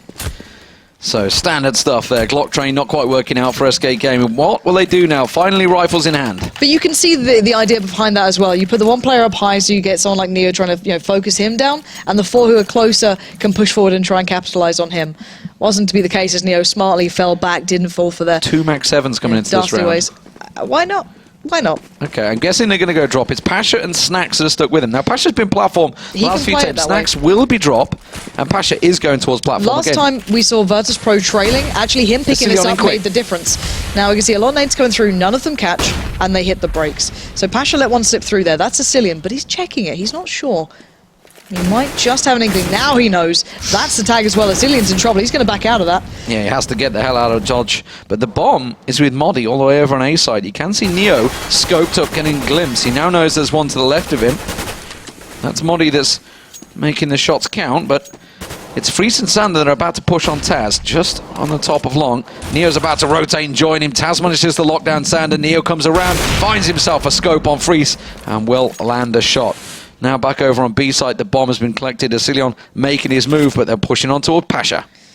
Pasha just needs to weigh this out. They may check this, but they have nothing to clear it. They have no mollies, no nades. They only have a smoke, which would probably go down towards door, if not the side of drop. But this is dangerous. Snacks can set up Pasha really well here. That flash is going to come through perfectly. Catch all three. Pasha gets one on the execution path. Looks for more, but Bialy wants to take it. And well, Pasha closes in the end with Modi, but you can see the plan from Virtus Pro. It's really well choreographed, and he can afford to do that, especially against a buy. He's recovered a rifle now, saved a lot of money. And you can see he's already on 11. I think it's 11k coming out for him. It's huge, you know. That means that they're secure for an ult later into the game if he wants to run it, as we see Neo being the man to do the work over by A. And more importantly, the last 2 rounds, nobody from Virtus Pro has died, which is a real issue for SK Gaming. Not able to take any of those weapons out of their hands and then gift them the AKs as well in that round. It's going to cause a bit of a mountain of a problem. Sandon's the man that's going to try and rush in, but he will get onto platform. Pasha's going to be well aware of this one. Hasn't managed to sneak past his awareness just yet. Snacks is lining up this molly. Oh, that could be so harsh. That molly's going to land, but they're going to push on through it. They managed to get down in time. Now, good pistol on towards Snacks and Bialy. They keep the pressure down, but look at Pasha in the back. He's been wiped out. Neo, the only man left. And they recovered both of the rifles as well, so they're starting to get well armed in this. Neo's just going to barrel forward, try and take the fight. He does remove one, but the bomb planted. He has to go beast mode, and he can't do it. He'll be taken down by Magisk, and SK really dominating then with those Tech 9s, even, you know, working with limited utility, limited armor. Then I don't think Freeze even had armor to talk about, but they did take 2 guns away, not able to take away the AWP though, but still really nicely done, just kind of making it ahead of that Neo, making it down ahead of that molly, just gave them a chance there. So 4-1, SK finally get themselves that round on the board. Taz going pretty aggressive on A there, along with Neo. Neo's on long, just above. With the AUG. Yeah, with the AUG. To be fair, 100% accuracy on that first exactly. shot. That's what it's all about. Someone showed recently the recoil of this gun and how you can actually control it. It's not actually that bad of a spray, but Pasha getting caught out. Modi just stepping ahead. Snacks to get one down, but Neo is about to find 2 more around that corner. There's another one just going to step into the line of fire.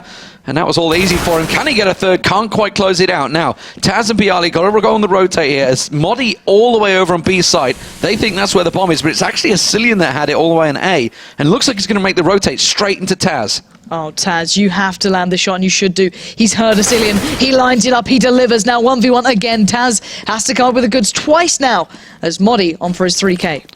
Awkward positioning. He has the bomb, and he actually tell a lie. Taz has a great position here. Modi, well, he's got to realise there's only a couple of positions he can be. He knows he has to be around that corner, so it's going to be all down to reactions. He might see the gun first. As the old Meister got it, he tries to peek around, and it's Taz that comes out on top. Range there. Modi, you saw he had to adjust the aim, and that bought the time for Taz. And Taz is having a really big game. Like, I'm not sure where he is on the scoreboard at the moment. Yeah, 11-3. He's top fragging overall. Freeze had to get a kill. Now, this was another point. When Freeze was able to actually get the AWP in the previous matches, he started to come into his own. He's not yet had a real opportunity to start working with that. We're going to see it this round, and hopefully he can get off the bottom of that scoreboard. But then again, Pash has just been building up bank so readily with that Mag 7, and let's see what he can do here, Freeze. He's got to make the difference. Yeah, he just keeps on picking it up round after round. He's quite happy to stick with it. Nobody from Virtus Pro on long A this time to challenge out Cillian and Sandon. They're going to sit passively. Neo, I think he caught wind there, heard the flashes, so he is going to get himself into position. But 3 members of SK are stacking to come around this corner. And I think he just caught a glimpse of the feet there. And will smoke it out. Flashes to back it up. Taz is with him. He's just down on the ramp. But it's going to be heavily reliant on Neo. Neo already took a tag as well, which is going to be the slightly harder part. He wastes that molly too. And this is going to be a hard one. Already the push does come in. Modi's going to win out against Pasha, but that's going to draw Snacks back towards B and make it even harder for Virtus Pro to hold A. Taz still holds position. Neo holding the angle, but wide open. Neo tagged up heavily already, so he can't really go and challenge. It's going to be on Taz, so they're going to try and flash him in here. He's going to get the information he needs, but how Magis managed to come out on top there, who knows? He was flashed out. And instead now, they've got 4 members collapsing in towards A site. Neo does manage to find one, but he gets quickly caught out, and Snacks rushes straight on through balcony. Tries to get himself in there. He needs the support. Bialy is going to back him up. He finds one. He finds 2. That's the bomb carrier. Bialy comes on through, and SK just made a complete hash of that on A site. To be fair though, Virtus Pro played that so well. Like even Neo ignoring the first, picking up the second, and one by one picking them off. You can even see the synergy between Neo and Taz. Nice little flashes between each other. They weren't the big defining factors. But when you got players like Sax and Bialy to fall back on, you know you're in safe hands. But we are going to see the org coming back out for Neo. And SK, not with a great deal of money. Modi actually taking a little bit of damage there. I think that was a knife probably coming into place. He's going to be a little bit annoyed at that line. And Modi's going to flash them in, I can imagine, to try and overwhelm Neo or Taz if anyone was there. And there it is. No one's going to be found as Neo's working up on long already. He's going to spot out Modi and already take him out. Now, SK in a good position to maybe punish, but look at this. Neo reading it like a nade. Oh, they're running straight into the nade as well. Like you say, perfect positioning. Neo knowing exactly what he's doing. Gets himself a third. He's got the support of Taz who's coming around the side of him, but he doesn't need it. He gets himself a fourth. Can he make it? The whole ace. Magisk is all the way over on B side. Bomb is with Neo, so probably just sit around for that, but he's going on the hunt. Neo, he wants this Penta. And he might just get it. Penta. I can tell what you've been watching today. Neo about to be pushed though. I think he might have actually just missed Magisk by a second as he just danced through there. But Neo still, we saw him. He's got to have seen him. There was a leg then to be shown. Neo still hunting out. Magisk is in trouble. They're both heading towards each other though. Will Neo get the ace? Will Magisk ruining his hopes and dreams? I think Neo might just be going around behind I think they're gifting it him. Like, go hunting Neo, go forth and find him. And he knows where he is. He's going to come around the corner and he gets it. That's all 5 in the round. 7-1 Virtus Pro. And Neo, it was only a pistol in fairness for SK, but he did only have an AUG, I guess. Yeah. But no, it was just so well done. Like the way he played the timing, he knew that they'd pushed up as Taz was able to kind of reiterate that information. The nade comes out, does the damage, takes Sandon down low and such, and then he adjusts. He has 4 bullets by this point, uses them well, switches up, doesn't panic either. Sandon does push through, he listens for the sounds, takes him out, and then just follows it through. It's just really well played by Neo. He's such a calm player in those situations, but still, SK back on the buy here. This is going to start getting a little more dangerous, but still, it's 7-1. Oh, smokes used up. SK did stack out, but they're the ones that are taking the early exchange of damage. Big tags there. Pasha, once again, sitting true in this position. Taz has managed to push on through. Now, Sandon actually shooting a Cillian in the back there, trying to get onto Taz. And now, let's give SK a real problem. They're already 7-1 down, and now they're 2 men dropped off. Freeze with the bomb all the way back, expecting Taz to push his position, but they've no reason to. Virtus Pro can just hold on and wait this one out. SK just not forcing anything from Virtus Pro. They're not making them rotate. They're not making them, they're not able to punish them for anything. And Freeze, Magisk and Modi looking for something, but they're only finding Neo with the AUG. And it's a disgraceful gun and it's working out, and Taz just sits back, waits for Freeze to show his hand, as Magisk now, last man standing, 1v5.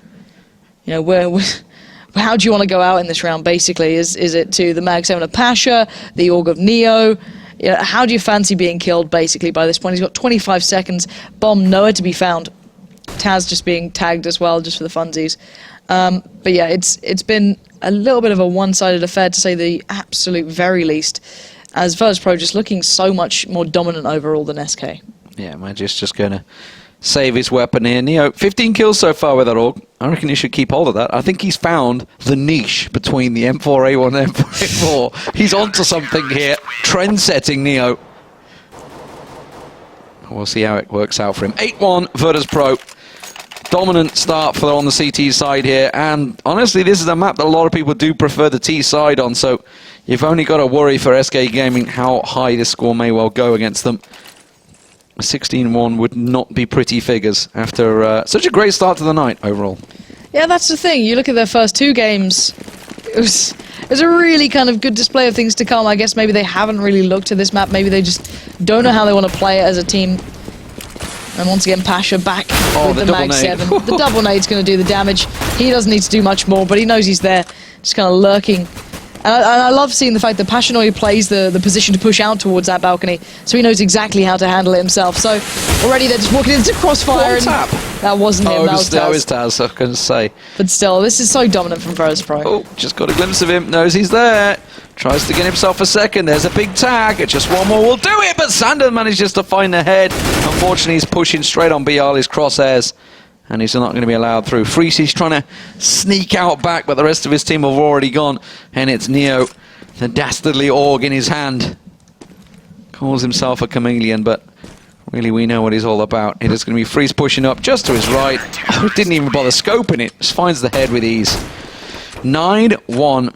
Dominant stuff for this pro. Freeze yet to get a kill. Oh, Freeze. 0-9.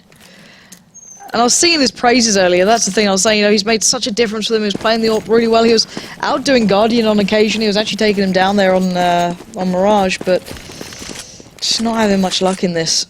9-1 is so goddamn one-sided. Anyway. SK with the rifles, it's disheartening to watch after they're becoming so close so far, but Magic does find a little bit of silver lining there towards Snacks, but you've got to think that bomb's still over by A with Neo, the raid boss with the AUG. It's kind of hard to think past. Well, he just threw out the molly and then backed it straight up with a smoke. Tell a lie, he held it back, there goes the smoke. And that stops SK, they're going for the rotate, they're all going to be heading over towards B. So Bial is the man that's about to get challenged. That molly going down is going to buy time for SK to drop down. It's going to be Molly that will lead the charge, but unfortunately straight into the perfect crosshairs of Bialy. Great little positioning from him, but he will get taken down. Now Magic's boy, and that buys problems because Pasha gets tagged out. And now it's only Taz and Neo for Virtus Pro. This could be an important second round for SK Gaming.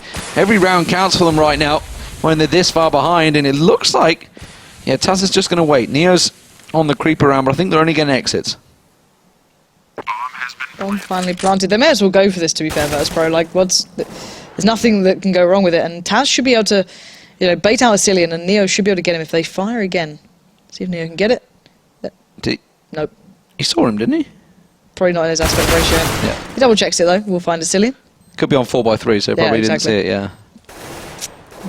Magix does find Taz, so it's just down to Neo now, and finally SK do get around on the board. That was truly well needed and quite the long time coming. It's been how many rounds back to back for Virtus Pro? The difference is, okay, you take down Pasha, sure, and then you see, you know, Snacks and Bialy are still there. It's still going to be a tough one to overcome, but they make it happen. They negate A finally. They retain the 3 rifles, which is also very important at this point, and they get themselves back into this one. Just maybe. Freeze gets a kill. Yay. Yeah, the problem is they're still fairly short. They have to pass off the weapons to Asilian and Modi that obviously got nothing out of that one, and more importantly, got to make sure they do. Oh, Snacks! Why you got to do this? I mean, if they lose this round now, obviously that's just going to break their bank straight back in there. Where are you going with Snacks? Let's go see. and drop. Where else would he go? Just sit here. Just sit here. It's just like, you challenge me? Oh, that's how you do it, Modi. Shut him down, but Bialy this time is ready from distance, manages to get himself one. He knows that Asilian's going to be there, pops out, goes for the second, won't expect the third, and doesn't land the spray either. Modi will get himself a second on the board, chalked up. Now, Taz and Neo totally smoked out. It's all Pasha, just hiding in the smoke, hoping that someone's going to drop into his crosshairs with his deadly Mag 7. Finds one, but can't land the shot. And now Neo, the last man standing, not able to land that AUG. And SK Gaming will get themselves a third round. So, Virtus Pro, they tried a bit of fun, it backfired. Yeah, but Pasha's the only one a little bit short for cash, so it's not the end of the world. Bialy, Snacks, Neo can already buy. The AUG's coming back out. Telling you he's onto something. We'll see about that. Anyway, Pasha's going to be just fine. He's going to be dropped out, I think, there by Neo, if required. And we are back underway in this. So, Virtus Pro probably going to just kind of go back to default. Try not to get overrun by SK, who were starting to exploit a little bit more towards B and a little bit more towards drop. But Virtus Pro know that they can fix that if needed. But SK now have a lot more utility to kind of clear out these corners and make it harder for Pasha as well. Magic's expecting a boost there. Snacks and Bialy didn't see if there's anything that maybe warranted that. Neo and Taz also getting pushed on long. They're going to back themselves away a little bit here, unsure of where this is going. But Modi again, he's the man that's been creating a lot of problems for SK and just pushing on through. Now, Snacks this time in a worrisome position. Magix is going to find the angle and he will get ahead. And this is going to be a 4th round. You would assume for SK. It's down to Taz and Neo who are pushing in on site. They've really started to work out how to overcome the likes of Pasha who play so close, and Magix forcing Taz back into the fire. As Freeze will find Neo as well. We might have to see Pasha switching up the sort of play he's been going for so far, and I doubt they can have the money to do it into this one, to say the very least. But, you know, at the end of the day, Virtus Pro just kind of rested on their laurels a little too long. And Modi's been playing a really good role of kind of breaking through towards B once they kind of worked out what Virtus.pro were up to, and it's really started to pay dividend. It's got them the 3 rounds at least on the board. Oh, yeah, it's gone on shotgun. Looks like it's going to be up close and personal on long 8. I'm going to wait for him to burst around that corner. We'll see whether they take the bait. Magic's had to go back and get the bomb. I think everybody forgot that. They know that they're probably down to pistols by now, so it's going to be a slow and steady. Snacks with the boost. Gets the smoke down. Oh, that nade just flicking past his head. And I like that smoke there. It's just to cut off the counter boost in case they went for it again. So kind of recalling back to the opening rounds here. So smart stuff from Virtus.pro. But Snacks not really finding anything. There's no one actually here apart from the one player dancing around at the bottom. Taz and Neo getting pushed. Neo gets himself one, but Asilion will find them both. But the bomb was still over on B site. And that's A cleared out. It's forced Snacks to go for the rotate. And it's left Pasha and Bialy up against 4. As SK push on B. Yeah, only 3 players remaining. Pasha does have the CZ, but not going to have the time to use it. Modi kind of once again showing off what he can do with this sort of position. And he does it well. Even against just pistols, takes down the 2 and checking the site meticulously as the last man standing is Snacks. But he has managed to recover the rifle, so well played to him. Snacks is making a run for it. Asilion, though, has him tracked. Will he manage to get in position first? No, he won't. Oh, he just snuck up the ladder. Just chilling out on the He's ladder like, do now. I go all the way up? Do I go back down? The fake. Asilion's not falling for it, though. He's stuck there. And the rest of the team are coming in. I think Magic is going to be the man that's going to find him. I think Snacks is going to... Oh, no, he's gone back up. It's going to be Asilion that pushes him. He's got flash in He's looking for a line-up flash. He's like, where can I flash here? Where can I flash? He's going to do it. He grabs himself, drop down, finds himself one. Saw the second was there. Knows someone's going to punch up a ladder. Gets another down, but Magic does finally, in the end, get him down. But he made it costly for them. Yeah, he almost got to keep that rifle. Almost.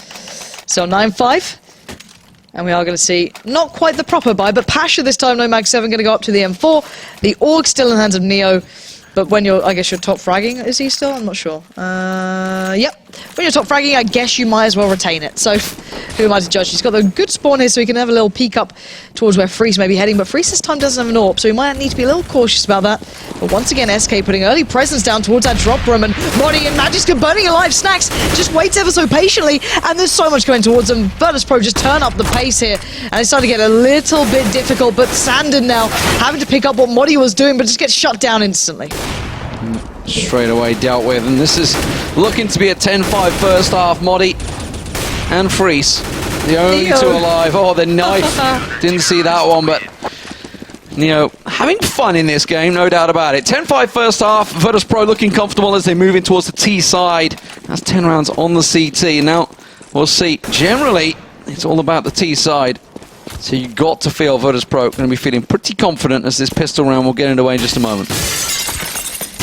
Yeah, and they're so confident on the T side. This is the thing, I look at SK and they have moments of doing really well, but then it gets undone as they do just shoot out all the glass really loudly.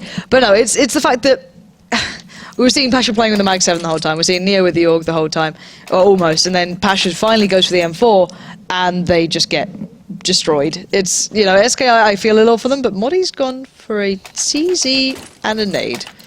Right. I guess you're playing drop, okay. You just don't get much of a money reward from the CZ, that's all. Armor for Freeze, Magisk and Asilion, and Sandon with the defuse kit and the smoke. So Freeze is the only man towards A, or 4 players from SK heading towards B. Well, the nade catches Snacks, but only barely. Didn't really do a great deal. So that investment didn't really pay off. Taz has actually got himself on platform already. Sandon's trying to cover the angle, so they're aware that somebody is there. Pasha playing it way back. He's actually turreted, Pasha is. Pasha and Neo, they were turreted all the way back there.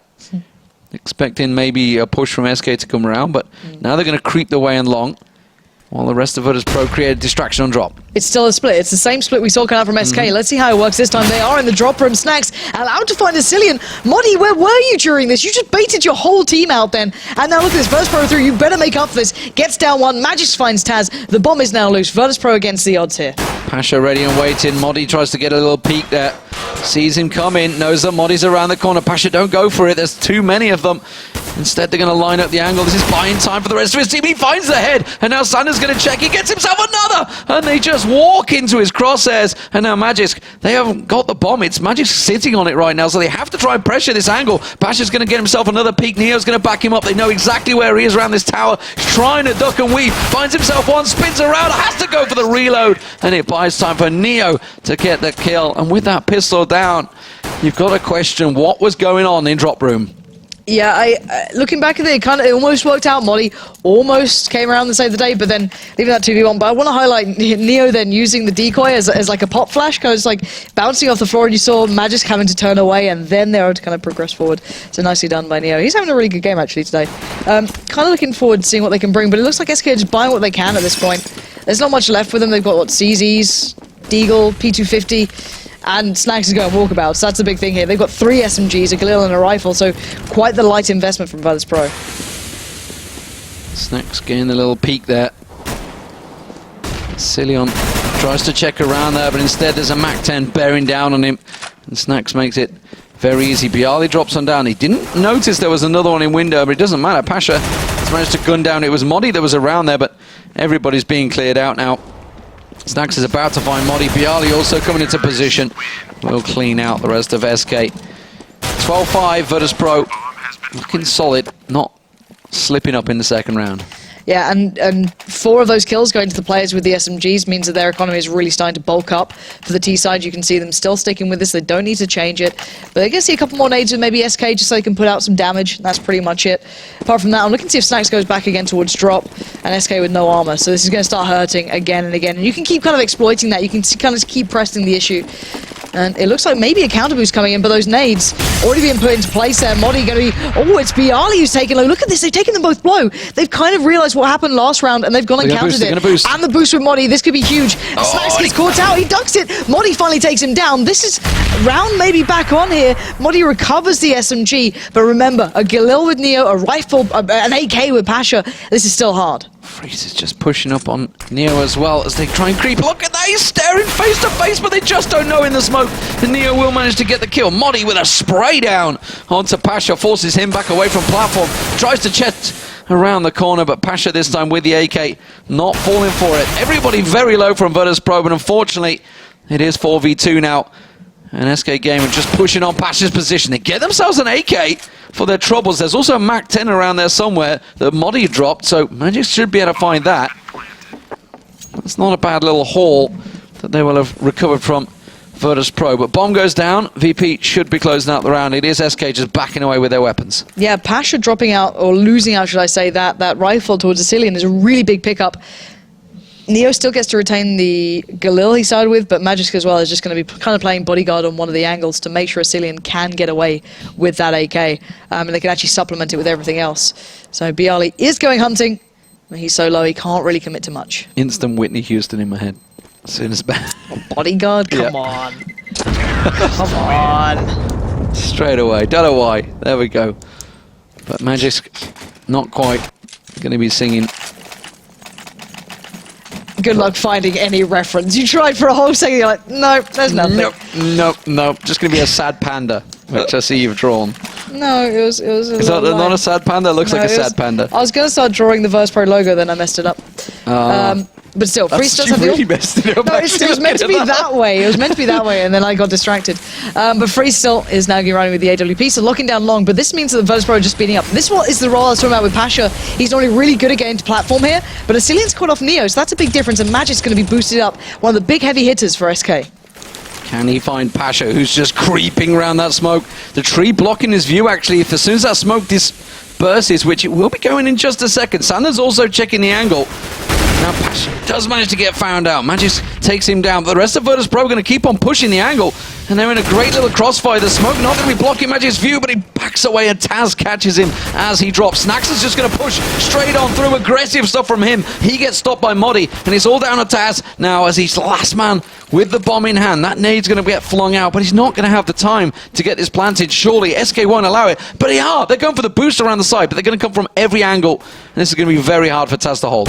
Yeah, it's going to be difficult, and Freeze will close it down in the end, and as as you noted, the boost coming through just to make sure they could go from every single angle possible to not allow him the chance to get it done. But yeah, as I was saying, this is the play that I like seeing Pasha do normally when he gets out towards that platform side. You saw the rest of Virtus.pro then just kind of like pile into it, hoping they could make the most of that. And they did overwhelm a couple. They removed the players off the site, but everyone on the retake was already watching that angle. There wasn't that much smoke down, and they just got picked up. But still, Virtus.pro have enough money to go back in towards this buy. We're going to see a bit of a different split here.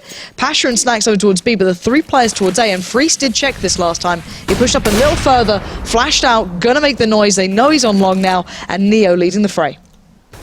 Can they win out this push, though? SK Gaming done a great job at holding off. Pasha not been too successful over on B side. He's the distracting force while the rest of Virtus.pro stack up around here. Freeze is the man they're going to have to challenge. And I think they're about getting ready to do that. Snacks is creeping up around the back of them as well. Freeze has to back away. He has to respect the position that Virtus.pro have gained. And they're coming in numbers. 4 members of Virtus.pro all pushing around long. Now Asilian's all the way down on ramp on A side. Freeze still there. Pasha's been cleared out.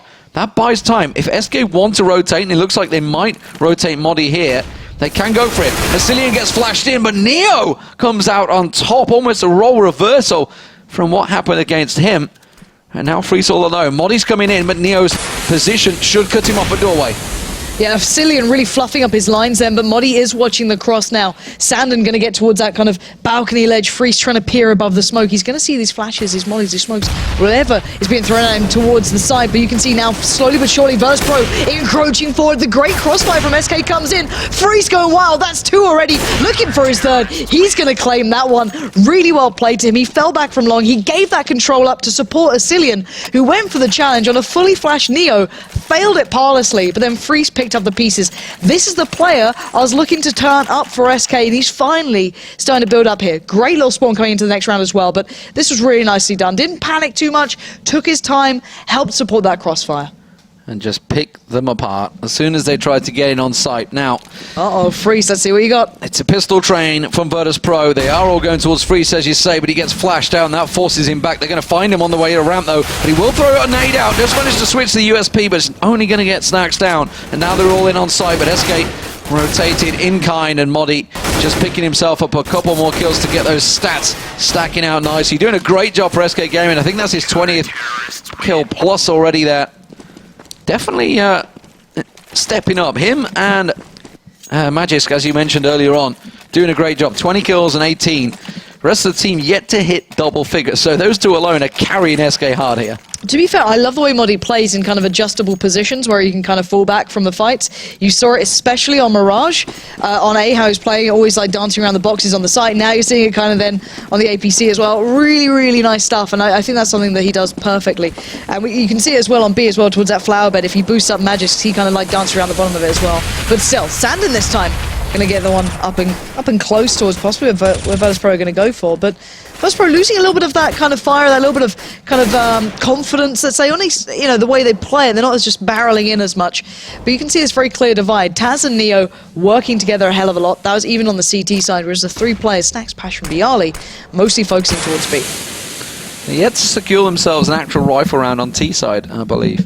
SK Gaming doing a great job at locking them out at every angle. 5 members of Virtus.pro all stacked on this B site right now, so clearly that is where they want to hit, unless they decide to rotate away. Everything being expended by SK Gaming to delay them. There's the flash going out, though, and Taz is going to push on through into drop. That's where the fight's going down. Sanders going to get himself in and around the corner. Taz very low, actually, in drop room. And Sandon, I think he realizes that. Now he's going to get joined. It's Neo that's going to lead the charge. He gets around Bialy and Pasha both onto platform as well. Magisk manages to find 1 and a 2nd. Now Taz is low. He could get a 3rd, and he does. And now Pasha gets picked off, and SK Gaming holds strong once again on B side. See, now everything started to fall into place for SK as soon as that push came in. SK were playing super passively, so holding drop room super far back. Now Snacks ended up flashing himself, which gifted that initial kill over. Then everyone kind of saw what Virtus.pro were going for, so when they tried to make that push, Magisk was the one in trouble, but he was able to negate the presence from Virtus.pro towards the platform, completely focus on drop, pick up those players, and then, you know, they've just funneled the rest of Virtus.pro. Really, really smart stuff from an individual player, but now Virtus.pro down on the pistol. This is the SK Gaming I want to see turn up, and a good little double nade to start off with in case Magisk needed some more kills. Yeah, Taz just getting obliterated as he tries to push on through. Neo's going to be the one that tries to find the angles over on A site. It is only pistols, as you mentioned. They're going to keep on creeping through. Snax has got himself all the way through drop, through window, and round the side of Asilion. How on the earth has that happened? Because they play so passive, and it's a mistake. They don't check the window as much. They're not being as kind of frugal with the angles they're holding, and now there's trouble afoot, but that bomb is yet to cross. Yeah, Freeze has got his shots lined up, and that was the bomb as well. So it's going to be tricky to try and pick that one up. They've got no smokes to cut them out. Snax has got himself that AK, and he has managed to collect the bomb. So that worked out. Now, Bialy and Neo are going to just hold the angle. Snax is going to get the plant down. This is something from nothing right now for Virtus.pro. And that's just from the kind of passive play SK were pulling off, but the retake should be theirs. Let's see how much impact Snax can have. He's going to be the big player here, and well, it's all down to him. 1v3, he gets the first, but Modi just denies any sort of momentum building, and the defuse will come through. And SK make it to double digits after a very, very shoddy T side. They found their footing on the CT half. Yeah, perhaps Virtus.pro shouldn't have taken it quite so lightly when they're 9-1 up over on the CT side, because they are struggling here on T. They did pick up those first 3 on T side, but as of yet to make any impact on SK's rifle rounds. Now, of course, they've gone straight forward. AWP for Neo. Let's see what impact that can have, because Freeze is sitting on 12,000 right now, and that AWP in hand. Very solid stuff from SK Gaming since getting into the rifles. It is going to be Neo versus Freeze. They're both looking for each other. Who will find the other first? Freeze not fancying it. It's going to back away. Yeah, Freeze has too much to lose, and he has to support Asilion now, who's been generally playing with him, so he can't really take those trades too favourably, and you can see how much weight Virtus.pro are pushing playing towards that ramp, and you can see now Freeze is already backed up, kind of predicting that. Pasha's created such a distraction that 4 people from SK rotated over towards B, leaving A wide open. Now Freeze and Asilion suddenly coming back into play. Now, last time this happened, Asilion did go down after the 1-for-1 trade, but Freeze was there to pick up the pieces from the back of sight. Now, Virtus.pro playing it real slow, real careful. Look how many mollies they have as well. They've got a lot of they can expend a lot more time because they can clear a lot more corners with just the Molotovs. And looks like they're going to try and start doing that as soon as they can. Pasha still desperately trying to keep people attending that B site, but look at this. Freeze from above should be able to dome these players, and it's going to be Neo to peer in first. Sandon just snuck a peek in B there, and he's on the rotate now over towards A site. He's like, no, there's nobody in here. Of course, they could be snuck around the corner. Pasha does try and go through drop, but Freeze is taking down Neo. That's the AWP battle. Pasha gets dropped by Sandon. That's in drop room. And suddenly Virtus.pro, they're tunneled. They're funneling through the same location. And Asilion should have the angle to pick them apart. Gets himself 1-2. Can't quite make it a third, but Bialy all on his own in this 1v4 now. And even though Pasha started so well into that round, selling the fake, keeping them all there, they read into it, they took that aggressive peek, and it worked for them. So SK 11-3, and I hope they don't lose out in the final stages here. I hate to say it, but I've seen that so many times thus far. Well, look at the last game. Exactly. In the last couple of times, but look at these rounds. They're starting to do well. 3 players remaining, 3 players remaining. They're keeping bodies alive. They're keeping that bank building. Freeze on 15k. He's almost at full money now. And Virtus.pro need to start picking up the pace here. They need to start actually playing this real game. I want to see them more committed towards B and drop, not going in this 1-by-1 rush fashion. I want to see Pasha playing the platform. I want them to start expecting Magis to be up close, or then boosted up towards that flower bed that he's been consistently doing throughout. Neo's got himself through on platform. Snax pushes on through as well. Rattling off the shots, but yet to really find anything. There goes Neo. He has to try and find something, but his head gets popped. It's Magix that manages to get him down. It was a 1-for-1 trade. It was Sandon that went down, and now Virtus.pro have this wall of smoke covering their angle. But look at Magix. He's gone around the side, and nobody was looking his way. Taz finally gets him down, but the damage seems to be done. And now Snax in this 1v2 against Asilion and Freeze. Yeah, Virtus.pro going for the standard execute here, but great work from Snax to flash out both players, get the cross through. But will he expect both challenging? He's going to spot out one, but will he expect Freeze? Already peers through, does get the shot towards Freeze. He knows where Asilion is. He misses the spray. He still has the molly. He's got 40 seconds. He's going to try and force him out of the angle, and Snax closing it down. That's the sort of player caliber you just can expect from Virtus.pro. Whereas SK did everything right by the books in that round. You still can't write Virtus.pro out. That was so close though. 9 health for Snax. The spray transfer across, trying to track him as he jumps. 14-11 Virtus.pro. Can they finally close this one out? It's been a long time coming for that round to be picked up. 6 rounds back-to-back by SK Gaming. Now Virtus Pro quickening up the pace, finally getting themselves around, and now they're piling straight towards drop room. Are they going to come fast? They are, but Modi is ready and waiting, and he takes Neo and snacks his head off. I don't know what they expected going in towards that sort of situation. Modi has been pretty prolific at playing this spot, but then again, Magisk is playing here this time. That's a little different. Normally he's up in those flower beds, but maybe feeling not the case. But Sandon, pop out now. Villager. Oh my god, he's going to get one. He doesn't get the second. Bialy somehow gets that. Now Magisk has to be where this sort of stops. Magic's just trying to get the spray down, being told the information that Bialy's got to be low by his teammates. Oh, Taz has been picked off. Bialy's just one hit point. He can't surely do this, can he? This would be match point if he could close it out, but you got to feel that SK Gaming. But don't forget, that's broke Virtus Pro's bank now. That's a real problem. This is now 14-12 SK Gaming, and Virtus Pro, that may just be the game. They're going to be on nothing this round unless SK Gaming make a really big mistake. They're going to at least tie equal here. I don't want to start believing this because it's Virtus Pro. You shouldn't. Don't stop. Oh God, it's been a real journey with you today, hasn't it? But still, no, I really don't know what to say about this one. It looks like Virtus Pro being a little lax at times, and then just SK starting to run with it. But I've seen SK kind of dropping some of these games in the last couple of rounds, and it terrifies me now. But they've been working hard on this, and Sandon's going to find Neo straight away, just spraying through that smoke, catching him out. And now Virtus Pro trying to flex back down towards drop. Going to push Modi back, but he adjusts well. And I love him in these kind of retractable spots. Him and Magisk just going to close down. And look at the scoreboard for those two. Modi on 28, Magisk on 26. That's huge for them. All aboard the drop train because it's been working well for SK Gaming. Not only were they pushing that angle very well, they're holding it really well. SK Gaming putting up a mean CT defense here against Virtus Pro. Currently 8-4 up in this half. It was 10-5, of course, to Virtus Pro in the previous half, but at the moment, I'm not too sure. 13-14 the score, as we get a bit of a GoTV pause, and it is a big rifle round from Virtus Pro.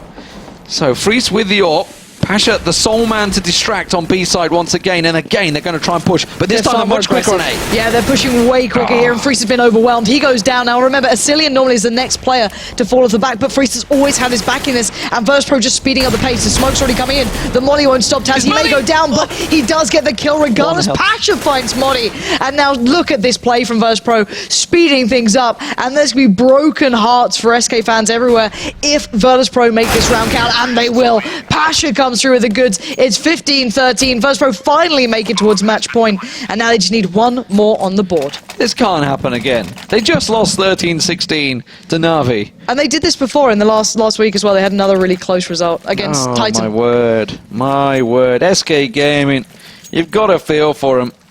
They were starting to really string it together. Virtus Pro, though, quickening up the pace over on that A side, catching them off guard. But at the moment, we'll see. It's going to be a fast play once again. Virtus Pro, 5 members piling in towards B side. Are they going to rush through the smokes? No, they have to delay. They have to respect those nades. And Neo took a big chunk of damage as he tried to get a peek in there. But the smoke is not down properly. Oh, but he gets flashed out just at the right time. Sandon, unfortunately. But that smoke, that gap is vital. SK just let them in. Well, the door wide open, Virtus Pro take their first step, and Snacks gets the lineup. He gets down Freeze, but now 4 players against 3. SK falling like flies, Asilian last man standing, and once again on the brink of doing something brilliant, SK crumble to pieces, and Asilian will fall. Virtus Pro get it in the end, and it's another one of these games that you've got to feel for SK. Oh man, just leaving that, missing that one smoke, just basically leaving this big gap for Virtus Pro to just get that peek around the corner. I don't know what to say about this anymore. This is not the first time this has happened. Let me just go back to this. Okay, up against, let's say, Titan on Cash, where they started to play with, Freeze was playing well, they were starting to get some, things going. That ended up in 14-16, and I mean, it was the last 2 rounds that basically got converted. So they were there again. And then Hellraiser State, they won 16-6. Then Na'Vi, 13-16. And now this is just like, how much do they want to get it that close and then just let it slip? Feels like Hellraisers last season. Oh god, it does, yeah. Yeah, that's what it feels like. They got so close and yet so far. But the problem is, SK Gaming, they're in the auto-relegation spot, and they have to be fighting for their lives, and that's what they're doing so far with, substitute players, all sorts, don't know what's going on, but certainly, for sure, Magisk and Modi coming in have really turned things upside down for SK Gaming. It has. They've been playing substantially better. Magisk is a huge, huge player in this one. They just need the discipline, the experience to be able to close out games. And it seems the one thing they're lacking is just that little bit at the end. And imagine if they just had a slightly stronger start to the game. Every time it's been these comebacks, and maybe they get a little tired, maybe they get a little bit overwhelmed by it. Modi has really found his place here. I don't know if he's a permanent addition. He probably isn't. But he's been playing well as well. This current formula of SK, if they kind of iron out the creases, has a lot of potential. And Freeze, if you find some consistency, a lot to be said there. But still, another little heartbreak for any SK fan out there. But the night is certainly not over. Normally it would be done by now, but there's still, I think, 2 more games coming up, and they're 2 very big games. Yeah, so Virtus.pro versus TSM, that's coming up next, and it's going to be on Overpass. Should be a cracker. Yeah. And of course, to finish off the night, it is going to be TSM Envy. TSM versus Envy. Not a bad game No. overall. And So that's stay gonna be on tuned, Inferno. ladies and gentlemen. It's going to be great stuff. We'll be back after the break. It is the ESL ESEA Pro League.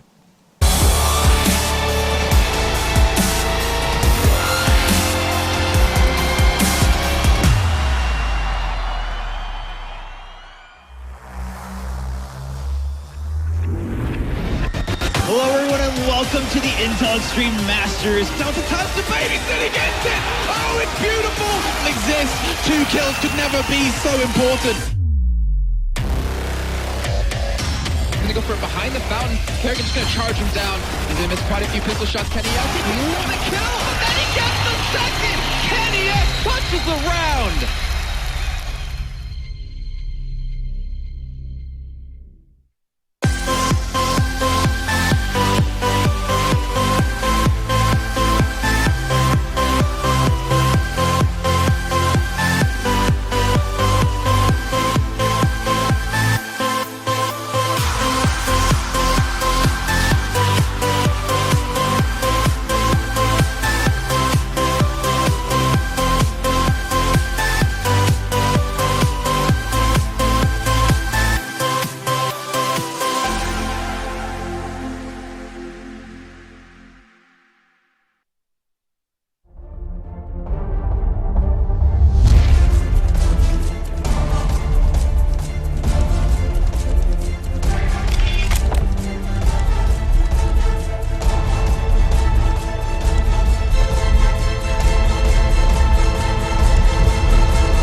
There's the second kill. Are you joking? My name is JW. This is Maniac. I am Shroud and I play ESEA. And I play on the ECA. And I play on ESEA.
Welcome back, ladies and gentlemen, to the ESL ESEA Pro League. It is time for Virtus Pro versus TSM. And you may have noticed there is no grill anymore, so you're going to have to get inventive in Twitch chat. Probably like ESL casters, some sort of smug face, I don't know, something like that.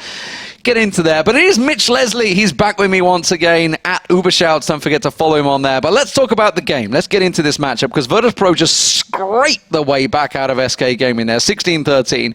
Not convincing performance, but I kind of feel they weren't really taking it too seriously. But now they're up against Team Solo Mid. Now, we just had the knife round, and I believe the match is underway. Yeah, we're into the pistol straight away. TSM starting on the CT side. Now, yeah, we don't want to dwell on last match as well. It's pretty clear to Virtus Pro that they probably won't be qualifying for our finals, so I can understand maybe them taking the foot off the gas here. But this game, surely they definitely want to give Solo Mid a run for their money if they possibly can. It's Virtus Pro on the terrorist side here, and we do have 3 set up in mid connectors for the most part. And Neo and Pasha playing quite passively back here as they join forces in mid. We've got 4 Virtus Pro players in mid pushing forward, and Device almost smells that out early. He's backing up to A. Yeah, I can see them coming. Carrigan was quite far up long A, and he has managed to reposition, covering off the angle. So 3 members at TSM. Looks like Zipnix is already making the rotate as well. So there's going to be 4-man stack from TSM as soon as they get vision. There's Device, getting a little tag over towards, I think it's Neo and Pasha that are pushing in. They're going to go on towards site. Neo, Carrigan pops it out and catches a couple down, and TSM, they were ready for that. Perfect position. When you got a 4-man stack on A side, it's very, very hard for a team to flush you out, especially when you're lacking in utility. So Virtus Pro not able to pick up the pistols, and you can see the FAMAS is starting to stack in there for TSM. It's going to be a rough start for Virtus Pro. Absolutely, and of course Virtus Pro split to start with, then joined with 4, but as I said, Device very quickly smelt that out. And Solo Mid easily enough there. Here we go. So as you said, well, FAMAS is here as well, Zipnix with the P90. And Virtus Pro seem to be sticking together here for the most part. They might be heading over towards B now, as Zipnix might be able to read this out quite early here. He's already in construction. Smoke is up. And the question is, will he push through it? No, he'll likely wait here. I mean, I can just see this going badly for Virtus Pro if they get caught by a Zipnix or someone around a corner here. But they're not moving too far for now. Pasha is sort of up towards the middle of the map, just in party there as well. So he just looking for some opportunities to open up. He's not going to find a lot, though, where he is now. But he is getting a lot of information saying, hey, there's actually no one around here, so danger, guys. It may well be stacked out and B. Now, Device will find Pasha. Pasha gets that little challenge out with the Deagle, but everyone from Virtus Pro is starting to creep their way through tunnels. Zipnix is going to be the man that's just going to get the information. He's hopping and skipping to try and get a peek over while Pasha distracts him. He's brought 3 members of TSM over towards A. This is a great little rotation that Virtus Pro are forced out of TSM. Not necessarily what VP were aiming for there, but still, all's well that ends well. Now as TSM set up to defend this one, there's a lot of smokes coming in on towards this side as well. They're rotating. Look at this. Look at the minimap. They're all piling over towards A side. Taz and Bialy already at restrooms. Neo with the bomb. They're pushing on through. And they've drawn TSM. 3 members, 4 members over towards B side. They're going to push in. Carrigan's the only man holding this site, holding the fort down right now. He's vital, and he's picking them off one by one as they push in on site. Taz trying to get tagged out there. They do finally get in time, but Carrigan just bought all the time that TSM needed. And Virtus Pro, while they had the numbers advantage, couldn't get rid of that cheeky FAMAS. Seemed like much more of a trickle of Virtus Pro in towards A than a rush there, and Carrigan, as you said, just got to sit back. 1 bullet was all he needed to get rid of Pasha, and the rest, as they say, was history. TSM now looks like they may even persist here with some of the MP9 here for Cajun B, and a couple of FAMASes here for TSM. So again, not really spending too heavily here at this stage, whilst Virtus Pro again going to go for an absolute clean eco here, not spending any money whatsoever, and hoping to at least inflict some financial damage on the Danes. Yeah, they're going to try and do something. It's a full Glock train. They're just going to try and just whittle anything. I mean, they haven't really been too successful. They haven't got too many kills early on, so they are going to be completely brassic. No money at all. Dupree does find himself an easy one on snacks there, and this is probably going to be the story of the round, I feel, as the rest of the Virtus Pro try and play in and around restrooms. Very easy setup for TSM here to just defend. And TSM not making targets of themselves as well. You can see they're taking these shots, they're pulling back, the smoke went down as well, and Dupree is still being very conservative behind that. Virtus Pro stacking up here in mid as well, hoping to maybe just bring all 3 of those Glocks to bear on a single target, but there it is, Device picking yet another one off, and he'll find Bialy as well. Bomb is loose, and Taz, with it all to do and just a Glock in his hands, will surely be shut down in the coming moments. Yeah, TSM just forcing them to funnel, using that smoke to the left-hand side of restrooms, and Device just to clean up crew, just forcing them. They They have to go through restrooms. There's no smoke there. They didn't have any other way to play it, and Device just steps in manly and takes them all down. But here we go. This is the rifle round from Virtus.pro, but again, very much lacking in utility. You can see they're just about forcing a couple of flashes and the odd smoke here and there. Molly, though, being picked up for Neo. So we'll see whether this goes over towards B site. Whether they're going to try and challenge out a monster. No AWP still yet for TSM. And actually, Carrigan and Dupree hanging on to those FAMASs. So we'll see. It does look like it's going to be a B hit, though. But Taz with the bomb going down connector could get stopped by Dupree. Dupree read that well, in fact, in mid. He's going to throw a smoke out already. And this is going to let Cajun B sit back in construction as VP hopes to punch through there initially and then maybe make some sort of other rotation. Flash comes out. Snacks might try and push this one. But Cajun B is there waiting to go down already. Easy as you like. TSM have already stunted the push of the spearhead of VP. Yeah, and that's the bomb. That's tragic for Virtus.pro. Cajun B just literally sat in the corner. Nobody managed to see him crouching there. Like a tiger, he pounced. Virtus.pro, though, going to work the way in towards B site, but it's an unorthodox approach for them because they have to get in and around the side. And with Dupree, Cajun B, and Zipnik's all holding the angle, Device is on the crawl. He's coming around the back of them.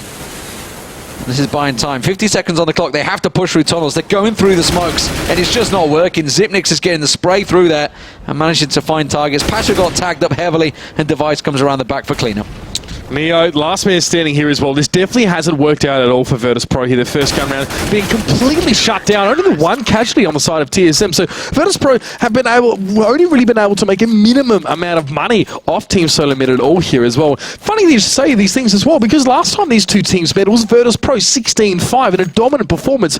But after maybe their first game tonight, some maybe doubts over their performance here, and Team Solo Mid looked very strong. Where was that on? Was that on Overpass or? It was Overpass. I was going to say, because it was 16-11 on Mirage on Tuesday, I believe it was.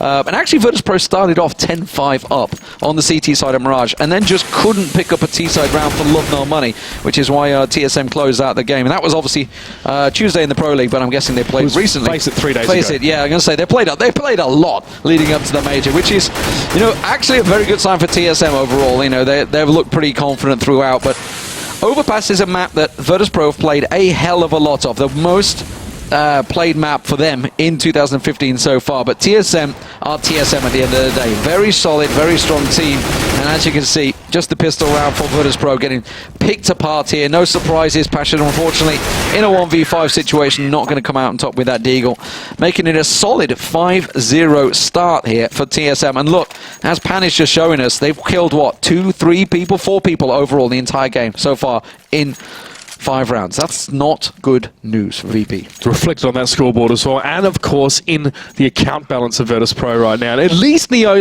can buy up here in AWP and see what Virtus.pro can do with it. They haven't managed to finally sort of build up some sort of money, but again, if this sort of crashes on TSM like waves on rock and doesn't have the effect required, VP are going to be in the hole in a really big way. They haven't planted the bomb yet this game as well. That's one thing. They haven't been able to really break through the front line of TSM, and that has got to be a worrying sign. Neo delicately trying to look down long, but nobody challenging him. It's all been about B side. Bialy's not been too successful over there. Neo, did he just catch a glimpse of Dupree? Don't think so. His Device is down long. Virtus.pro are stacking this way. They want to start heading long. No AWP still for TSM. No reason to go to it, honestly. Ooh, quick tag on Device there. That's going to give the information. Okay, 1 down long. But is it more? And it is. It's 3 members. Pasha, Snacks, and Neo all heading that way. Now Taz has got to check around this corner. He flashes out Dupree, and it's a counter flash, but Taz will come out on top. And now problems for TSM. The rotate is on. They're all going to get an A site before Virtus.pro get there. Now VP on Cobble were very slow to take this approach, and it seems they're doing the same again. Device was with enough time to get back here as well, so they can set up for this one. At least as Pasha, though, does take down that Device man, of course, as they come in from long. He is quite low, just 1 point of health for the man himself, and Carrigan needs some help from Cajun B. He's coming, but maybe not fast enough. Carrigan got a feel he would have found the head there. Took a little tag towards it, but didn't manage to get it. It was Bialy, I think, that was around that corner. But he's in a great position to stop them, but he will get caught out. Now, bomb plant should go down. Snacks is getting that in. Pasha will find another. That's Cajun B dropping, and Zipnik's all alone, coming through connector. But Bialy has his sights trained, and he's going to tag him up heavily and find the head in the end. So, first round Virtus.pro.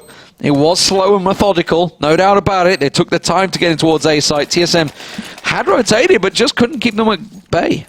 Yeah, it seemed that TFSM were in position. Virtus Pro at least gave them that opportunity, but they weren't hitting their shots at all. It was a nice little couple for Pasha as well, as he was definitely asking some big questions through the long side of the map here. So, again, TSM can still afford to buy, of course. It's just Device with the AWP, though, but still plenty of utility, plenty of all that good stuff they're going to need to repel this push from VP.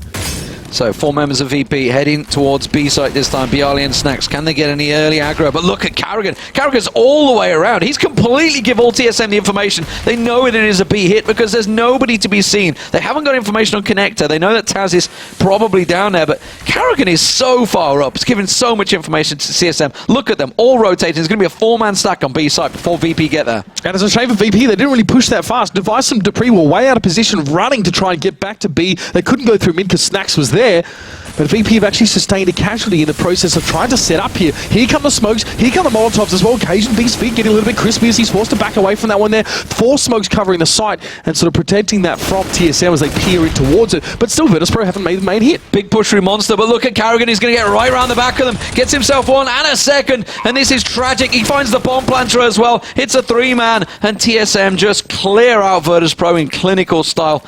Brilliant, brilliant stuff.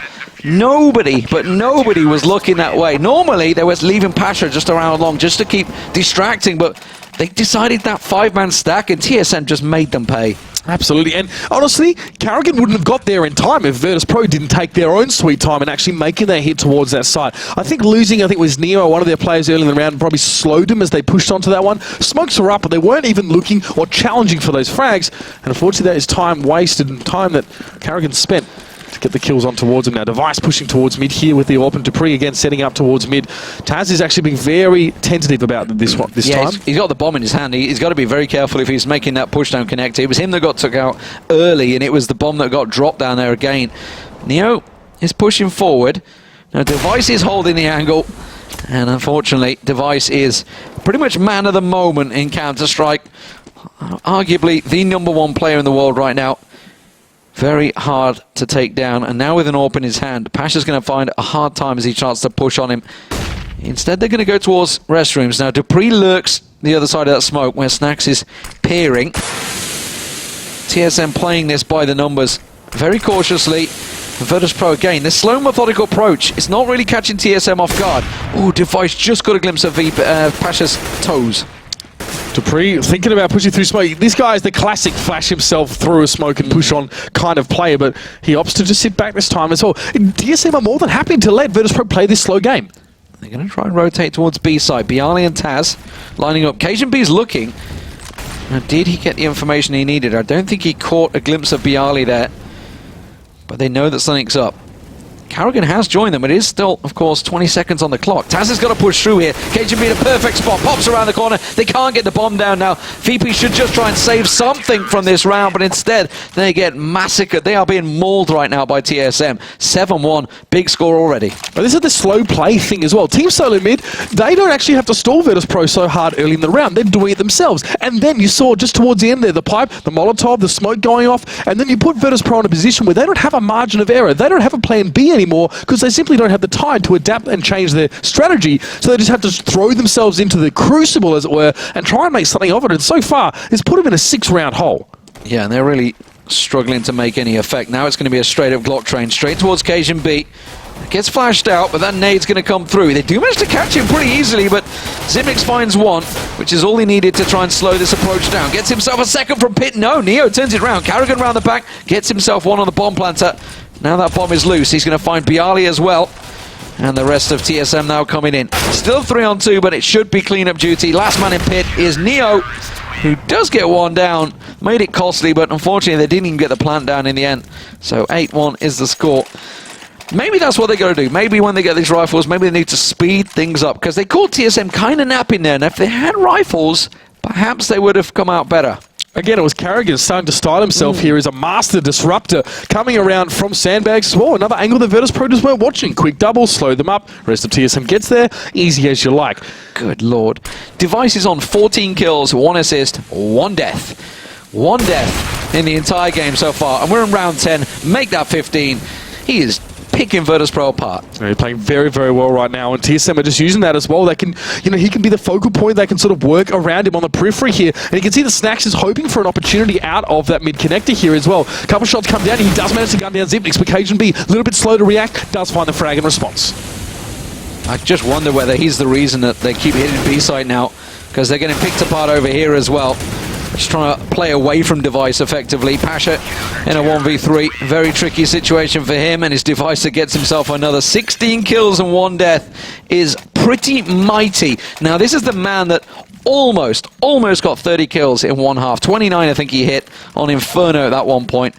Are we going to see the same again? Now, you wouldn't have thought it on Overpass. We are at round 11 as well, so he's got to go pretty big in the next few rounds to do that. But it is just pistols again for Virtus.pro. They are really struggling here. Again, this is looking very grim for the Poles at this stage now, as they have to, again, try and create something out of relatively little. Can see this time TSM with a bit more of a stronger presence towards long as well, using Dupree and Device there. Virtus.pro wouldn't be terrible for them to punch straight through mid here as well. This is a big gap. They've gone straight through the restroom. Look, the Carrigan's actually the only man. Now on the rotate, Taz is almost in A site. They've pushed through restrooms. They have to realize there's someone pushed up long.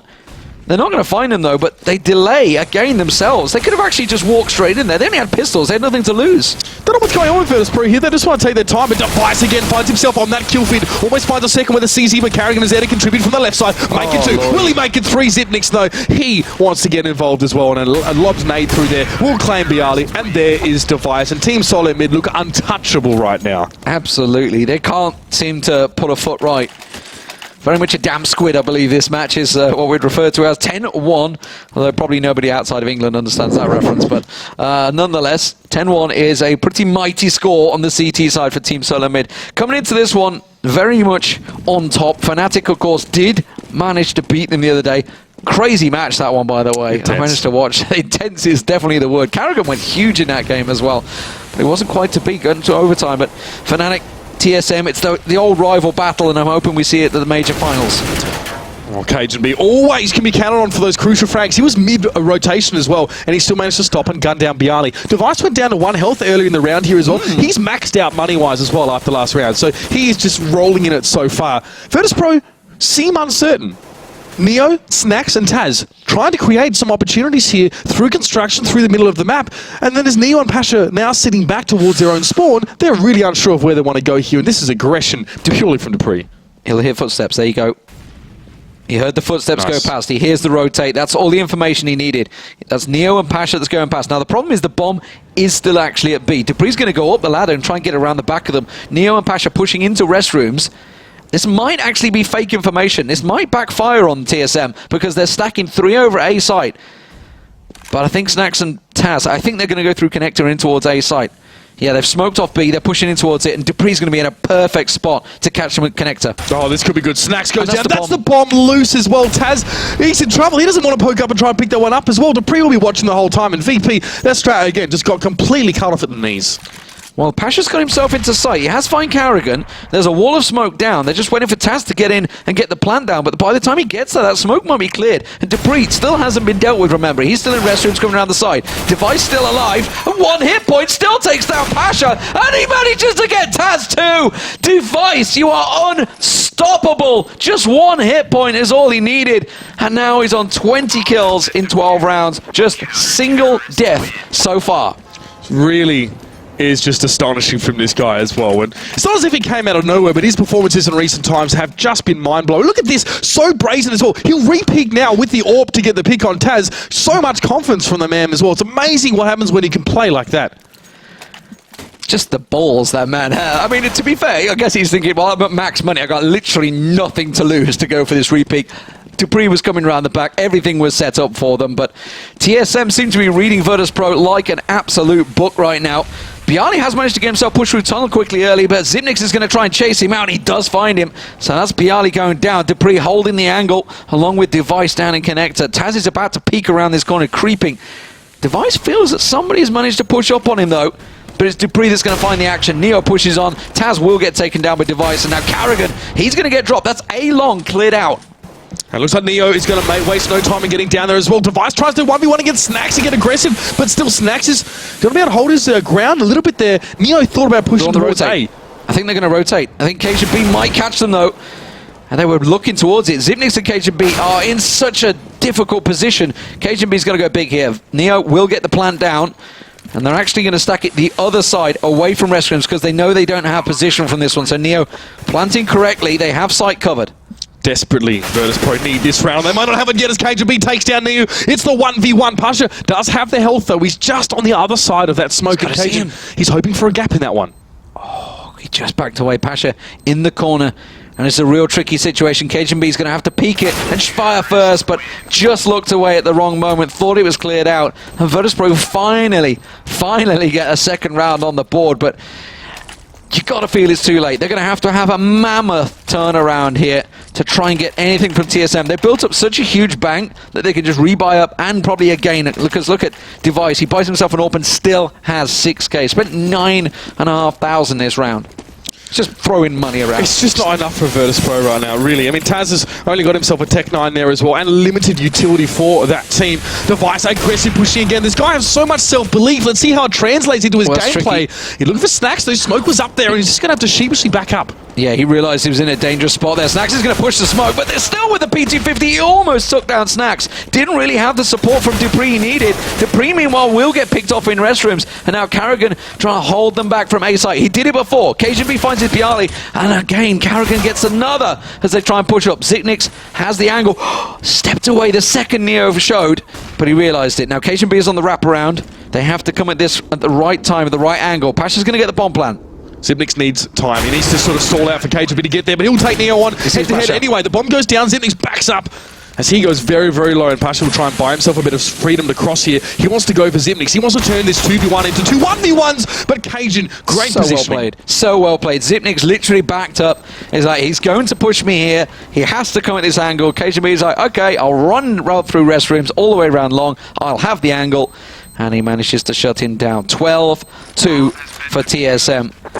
This is very much a one-sided show from TSM, no doubt about it. Envy, of course, coming up next against TSM on Inferno. They're going to be watching this with great interest, because this is going to be a tough TSM they're going to be facing. I feel Virtus.pro just been picked apart. Whether they've just got lazy, whether they've just got lackadaisical after the SK game, or like you said, maybe not taking the Pro League quite so seriously now they've got so many losses under their belt. This is looking like it's going to be, what, the 9th, 10th loss for them now? Probably not going to see them in the Pro League finals this year. No, I don't think we will at all. I don't think there's any chance here, but there might be a chance for this round as Virtus.pro want to get aggressive. Got to come on Mac 10 in there as well. Some SMGs, but it's just not going to be enough. Carrigan shuts down Pasha, and Cajun just trying to work behind those barrels. Carrigan gets his second as well, and Xyp9x also gets involved. It's a bloodbath, and Team Solo Mid, they write their name in it. 13-2. Massive, massive CT side from TSM. Huge stuff. Dominant performance overall. Device leading the charge for his team, but really overall, the whole of CSM just playing brilliantly. Virtus.pro unable to find any foothold, any really angles in there. And obviously led from the pistol round onwards. Hoping they can get things back underway here, because Virtus.pro, I don't know whether they're going to have some sort of discussion, think, what the bloody hell has just gone wrong?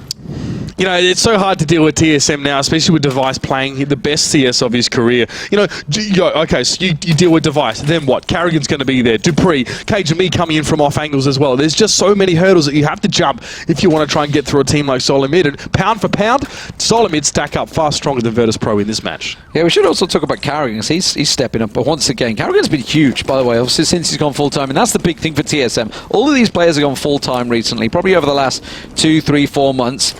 And it's showing. It really is showing. They are really a very performing team. That's horrific. I missed a word out there. A very overperforming team. I don't know. That's a little unfair, because they were always classed as the chokers. They were always the there or thereabouts. But right now, they are definitely there. The question is, can they go one step further next week in Cluj? Can they take the major? They have to really reach the final for anyone to really give them that mantle of saying they're #1 in the world. Or will Fnatic get their 4th? Who knows? That's coming up soon. 13-2 the still score. And the pistol round about to go away. I think it goes without saying that this is mandatory for Virtus.pro to win this one out here. Pasha goes down to 1 HP. There's going to be a smoke up here from Snax as well, as they actually combine really nicely over on A. And TSM being blocked out for the moment. Yeah, don't write TSM out just yet. 50 seconds on the clock. The rotate is coming. KGB's going to be the man that slows them down and actually gets a shot onto Pasha, which is forced Virtus.pro to stay. Now Neo and Taz on the rotate. Bialy's still in position. Taz not going to drop down, does get a glimpse on Dupree, but it's a fake! It's a fake! Snacks is in a great position though. He should catch Cajun B as soon as he comes around the corner. Carrigan could get the revenge kill. Snacks will go for it. Now Carrigan knows where he is and he will get that kill. The rotate coming out, Dupree's making tracks, but the bomb going to go caught out! Yeah, Taz will find him, and he pops around the corner, finds a head of Dupree. Nice little fake out from TSM. Almost worked if it wasn't for those meddling kids. It's a Scooby-Doo reference, I like it. Well, obviously Virtus.pro had no choice but to win that round as well. Nice little classy stuff there from Taz at the end of the round. But if you have a look at Virtus.pro as well on the scoreboard, I'm telling you, man, there are 3 players below 7 frags here as well. It's just not been great for them. Bialy having a very, very quiet game himself here. So TSM, you can give them an inch and they'll take a mile, especially at this point, especially flying so high here. But let's see what they do. They've actually gone to force up some deagles here as well. Flashes and a smoke in the mix. Plenty of armor as well. Yeah, we've seen some very successful deagle work as well from TSM, from many teams, honestly, over the past, but it doesn't seem that that one's going to connect. It was Neo. Didn't really take much damage, just down to 88. Meanwhile, 21 for Dupree, so that didn't work out for him. Snacks is going to get challenged around the corner. Cajun B with that Tech 9. Oh, Carrigan nearly taking Cajun B's head off there. Now that's going to force him back. The bomb in the hand of Carrigan, but it's Zimnix that's trying to beat the distraction, and he finds Bialy on B. That's open B side up. I don't think TSM realise it though, because they're backing away and pushing towards A, where 3 members of Virtus.pro are. The rotate from Virtus.pro is going to sell the fake. A side's wide open. Taz is the only man there. These two teams are like night and day right now. These are mistakes that VP can't afford to be making, and yet they are. Device won't get quite as lucky as his teammates on towards Taz, but he will drop eventually anyway. And Solo Mid force up for pistols and crush Virtus.pro. A glimmer maybe for them after winning the pistol round, but now it's all but snuffed out. Man alive. How many times have we seen these second rounds? But this was just deagles. This is just pure deagle work, pure aim work. And it works out well for TSM. 14-3, that puts Virtus.pro in the dumpster right now. Nothing at all really being bought up by them. Just the odd pistol here and there for whatever flavor the player may like. But TSM collecting the weapons, collecting the rifles, and in full control of this matchup. 14-3 the score. Neo and Taz trying to push around the corner, but Zimnix just mowing them down with the SMG. Oh, what can VP do now really is TSM just so much momentum, so much impetus as well. They're feeling confident and you can see it. It's all over their gameplay right now. 2 smokes towards B. Bialy and Taz huddling behind those ones now as well. Taz wants a high advantage. It's going to be a Molotov to Zipmix just to clean out some of these little spots here. But still, once they get to grips with Virtus.pro, this could get ugly. Bialy is able to get them towards Zipnix. Dupree behind the sandbags. Flash for a moment, but he still takes down Bialy. Had to try and get that weapon. That's what he wanted, the SMG, but Dupree held the angle. Now Carrigan's coming through Monster as well. He's going to get a vision of Taz and Pasha just coming around the side there. But it will be Dupree that should be challenging it round as we get a little stutter. It seems to be totally frozen.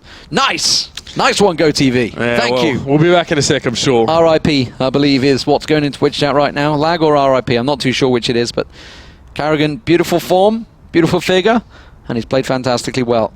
It is, honestly, you look at the scoreboard, it's 22 kills for Device, great first half from him. He has got 5 deaths now, which, you know, is less than ideal, but 18 for Cajun B, 19 for Carrigan. All across the board, they're doing well. Dupree actually the only one that hasn't really picked up too many kills or assists, but I guess when the rest of his team are getting the kills left, right, and center, someone's got to get left out. Yep, I think Dupree's more than happy to be the delegate of that role at this stage here as VP. You know what, it's a shame as well. The Polar Bears bow out of this one, not with a triumphant roar, but by the seams of it, after this round we'll know, but more of a whimper, as it were, as we see the double mag 7 buy coming from Pasha and Taz. Maybe something towards Connector here to create some opportunities and just be solid there, but Team Solo Mid, you cannot fault them right now. They look sterling in every aspect of their play. They tried to go aggressive and Neo ate a nade straight in the mouth. 57 health straight down, and they're going to push around him. Snacks is trying to get himself tucked in around. He does get himself one, but Carrigan's pushing up behind him. Zipnix also coming through Connector will find him. Pasha, he's going to get challenged out. Mag 7 not working for him. And TSM, they're just rolling on through Virtus.pro. That's it. Only 3 players left. Taz, Neo, and Bialy here. The final stand for Virtus.pro, especially on this one. TSM have just pillaged their way through this match. Never really given Virtus.pro a chance there. There's Neo with the scout. There's Neo with 2 scouts, hoping for something truly beautiful, but he will be shut down by Dupree, and it is Bialy who's just now on the rotate here. Caught at bank. A lot of smoke coming up here, and the bomb ticks away. Yeah, no vision whatsoever. Totally smoked out. Bialy can't do a thing about this. He's basically got to go headless chicken through that smoke and hope that something works out for him. He's going to try and rotate back to the other side. Gets re-smoked straight away. Can't do a thing. Has to push through. Goes through blind. Straight into Zipnix. Clean, clinical stuff from Team Solo Mid. 16-3 the score on Overpass. That is what you call death. Giờ này tiền đang ở đâu? Cờ bạc gian bây giờ là kẻ trắng tay. Tinh thần giờ ruộng bỏ ta, còn mình ta thân xác như màn. Còn đâu đi về kẻ đón người đưa. Người yêu xưa bây giờ gặp nhận chẳng ra. Một đời giàu sang đến mấy, phút lỗi lầm giờ kẻ trắng tay. Đời bạc gian có ai không ham giàu sang.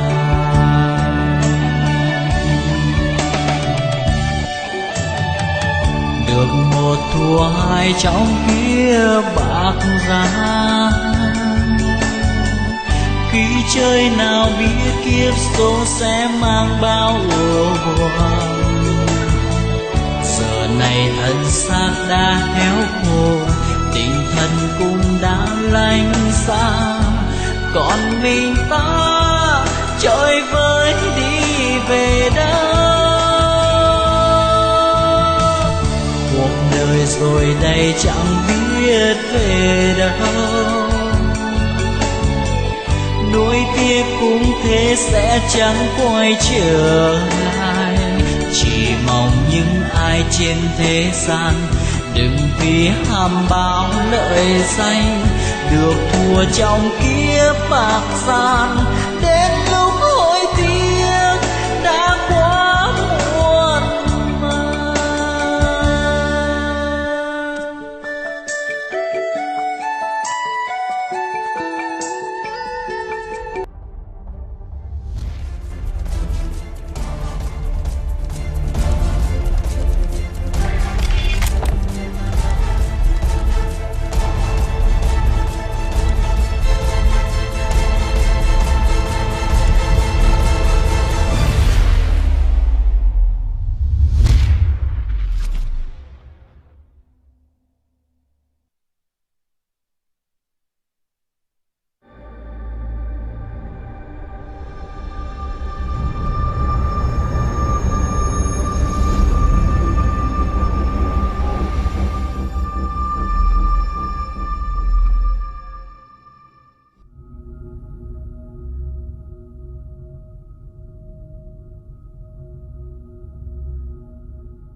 There's the second kill. Are you joking? My name is JW. This is Maniac. I am Shroud and I play ECS. And I play on the ECA. And I play on ASC.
Welcome back, ladies and gentlemen, boys and grills. It is the SLESEA Pro League. I'm joined by Mitch Leslie once again, and I am Lee D-Man Smith. So, it is Team Solo Mid up against Envious, the biggie of the night. It's on Inferno. What are we thinking overall in this one? We just saw TSM sweep Virtus.pro aside, despite the fact they lost just as big the day before. A lot going on between the teams right now. Not too sure who's sandbagging before the major, who's showing what they've got, but Envious are in a very good position to try and take third place in the league right now. TSM and Fnatic way ahead of everyone else. Yeah, those two top spots are pretty much unassailable at this stage. I mean, Envious would love to get in there. I think their record on Inferno has been excellent in recent times, like 85% win rate or something like that. They did also win the last match against TSM on this map back at the DreamHack London qualifiers. So, got to be some confidence there. I mean, TSM look very, very hard to top right now as well. I think that fact alone is definitely going to sway a lot of people's thinking about how this map will go. Yeah, Envy been a little bit back and forth recently as well. They lost to Titan on Dust 2, I think it was the beginning of the week. I think it was either Tuesday or last Thursday. I'm not too sure which one it was. It was sometime in the week, at least. It caught us off guard, and Titan played very well. Into the ninth round now. We're going to see which way they goes. Obviously, everybody want to be on that CT side at the start, but as we were talking about, all fighting for position. Now, 4 members of Envy are in their villa, which is down in the south of France. Very nice indeed. Got their swimming pool there, although it's a little cold to be in that right now. Saw the pictures of they all had the jackets on outside, so it wasn't quite as exciting as you may think. But the only person who's not there is NBK. We'll read into that what you will, but at the moment, Envious... Probably, you would think, the fact that they are in this gaming house all sat together should have better communication, technically. Yeah, I mean, I think it definitely has an impact there. Sometimes it can be detrimental impact actually having a whole team crammed in here. But of course, as you go shouting pro, at each other, yeah, can be an issue. But I saw some videos there from Envious this morning. They were making baguettes and carrots and whatnot, so they seem pretty content. So they should be alright in this one as well. I mean, look, there's some sick matchups here, really. Device versus Kenny S right now. Who's going to come out on top? Or not as relevant, of course, on Inferno as it is on some other maps, but still an important one. But here's a pistol round, and here is TSM setting up as Envious look at the positions. Yep. Look at the positions. KGB, if he checks around that corner, there's 4 members of Envy all about to push on through. He catches them coming through the boiler, but Carrigan only managed to get 1. And with him and KGB down, that's just opened A site right up. Now, Zipnix is still there. Envious have kept Happy all the way down the bottom of mid. Zipnix is the man that's going to rotate through quad. Device and Dupree both coming from library. This is really tricky because Keo and Apex both in pit. Zipnix now is just going to creep up here. Happy finally coming through from mid. Zipnix looking for pit there. Apex will drop quickly. He's going to go on towards the side as well. Can't connect with Kenny S. Now Happy is trying to duel it out with Dupree. He'll get the better now. It's just Device left to his own devices as the bomb will sort of tick off there, and most of Envious are in the vicinity. Yeah, it was a little unfortunate. They took out the 1-man in pit. They saw Apex in there. Didn't expect the second. Keo manages to get himself an easy frag from behind. And Happy, the man that was sitting down the bottom of mid, orchestrating the whole move, quite happily picks himself up too as well. So Envious take themselves that pistol. It is going to be Mac 10s all around by the seams of it. Yeah, well, whatever flavour of SMG you prefer. Apex not going to go for the Mac 10. The odd one out, it would appear, for the rest of his team. Envious looking to shred through these unarmoured TSM players here. We'll have to see how they want to set up for this, though. Again, Happy will split off from the rest of the team. He's just going to stay here at bottom of mid while most of Envious group together, looking towards apartments, looking towards, utilising these close angles here. Apex is going to even take the jump up on towards the balcony. TSM here, standard, very, very standard setup for them now. We'll have to see how it goes. There's a bit of a spray from Apex comes in, and MBK very quick on towards Cajun B. Yeah, Zipnix is just about to hop up there, realise the danger, and back straight into pit. Happy just charges straight through mid, tries to get a couple of shots through smoke, but nobody there. Zipnix is still the man in pit. Dupree trying to get around through Arch, but he's already been picked off. And well, Device and Zipnix, the two standing. Kenny, is he going to find him? Yes, he is. Just spins and finds the head. Oh, TSM struggling to come up with much at the moment. Here is Device, obviously was the B player now. He's going to try and hold on to that smoke grenade on the CZ, I'd say at the least. Maybe go for something cheeky towards the end here. But he'd love to get into a position where he can start to pick up that AWP or at least get involved in some of the fights with some decent guns. Having a great night tonight, surely looking to continue that. But Envious will come out strong here on Inferno. They always look really comfortable on this one as well. 13 wins and 2 losses in recent times as well. So they definitely should be backing themselves here. Yeah, big map for them, no doubt about it.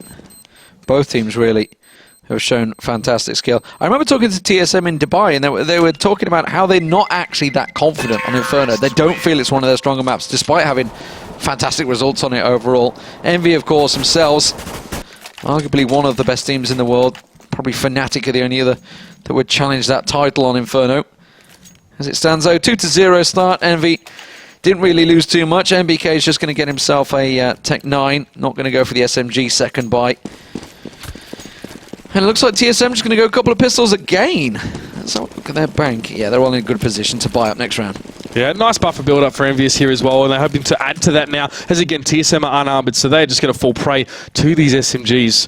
But this time they're not giving them so much of themselves up as a target. I mean, Dupree and Device, that B smoke went up fairly early on in the piece here, and Envious are happy just to take their time and begin the stack here. Happy pushing through in mid, does take a fair bit of damage as well. Shots coming in from both sides, actually. He's actually lucky to dodge them for the most part. Zipnix is trying to hit him from the back, and he's not going to be able to save Carrigan. And now they're going to push straight on towards B site. They don't get themselves completely in clean, but Kenny S finds himself too. And BK rattling the shots off. Happy just holds himself positioned down the bottom of mid, and Plant will come down. This is looking to be a third clean round on the board for Envy. Zipnix and Cajun B the two to challenge, but I don't feel that too confident to push through on this one. They probably want to just hold them pistols. That's it. Kenny, yes, nice work with the Deagle there. He has made so much bank this round as well with 2 Mac 10 kills, so undoubtedly going to be looking towards that AWP here as well, and will be well positioned to do so. Team Solo mid, though, will buy up all rifles here. And, of course, they'll be able to get themselves now on a more even footing with the Frenchman. Here we go. Kenny gets himself the AWP. Kyo and MBK, you're going to switch out. Going to stick around. Okay. Keeping 3 SMGs. That's risky play from Envious here. They're gambling on the fact that TSM won't buy head armor because of the AKs. I feel that's how they're doing it. Plus, they didn't get too many kills, so they're probably just saving that extra little bit of cash. Maybe hoping they don't go for it, but big gamble, no doubt about it. Zipnix and Cajun B were holding quad there with Carrigan on Arch, but they're going to back away.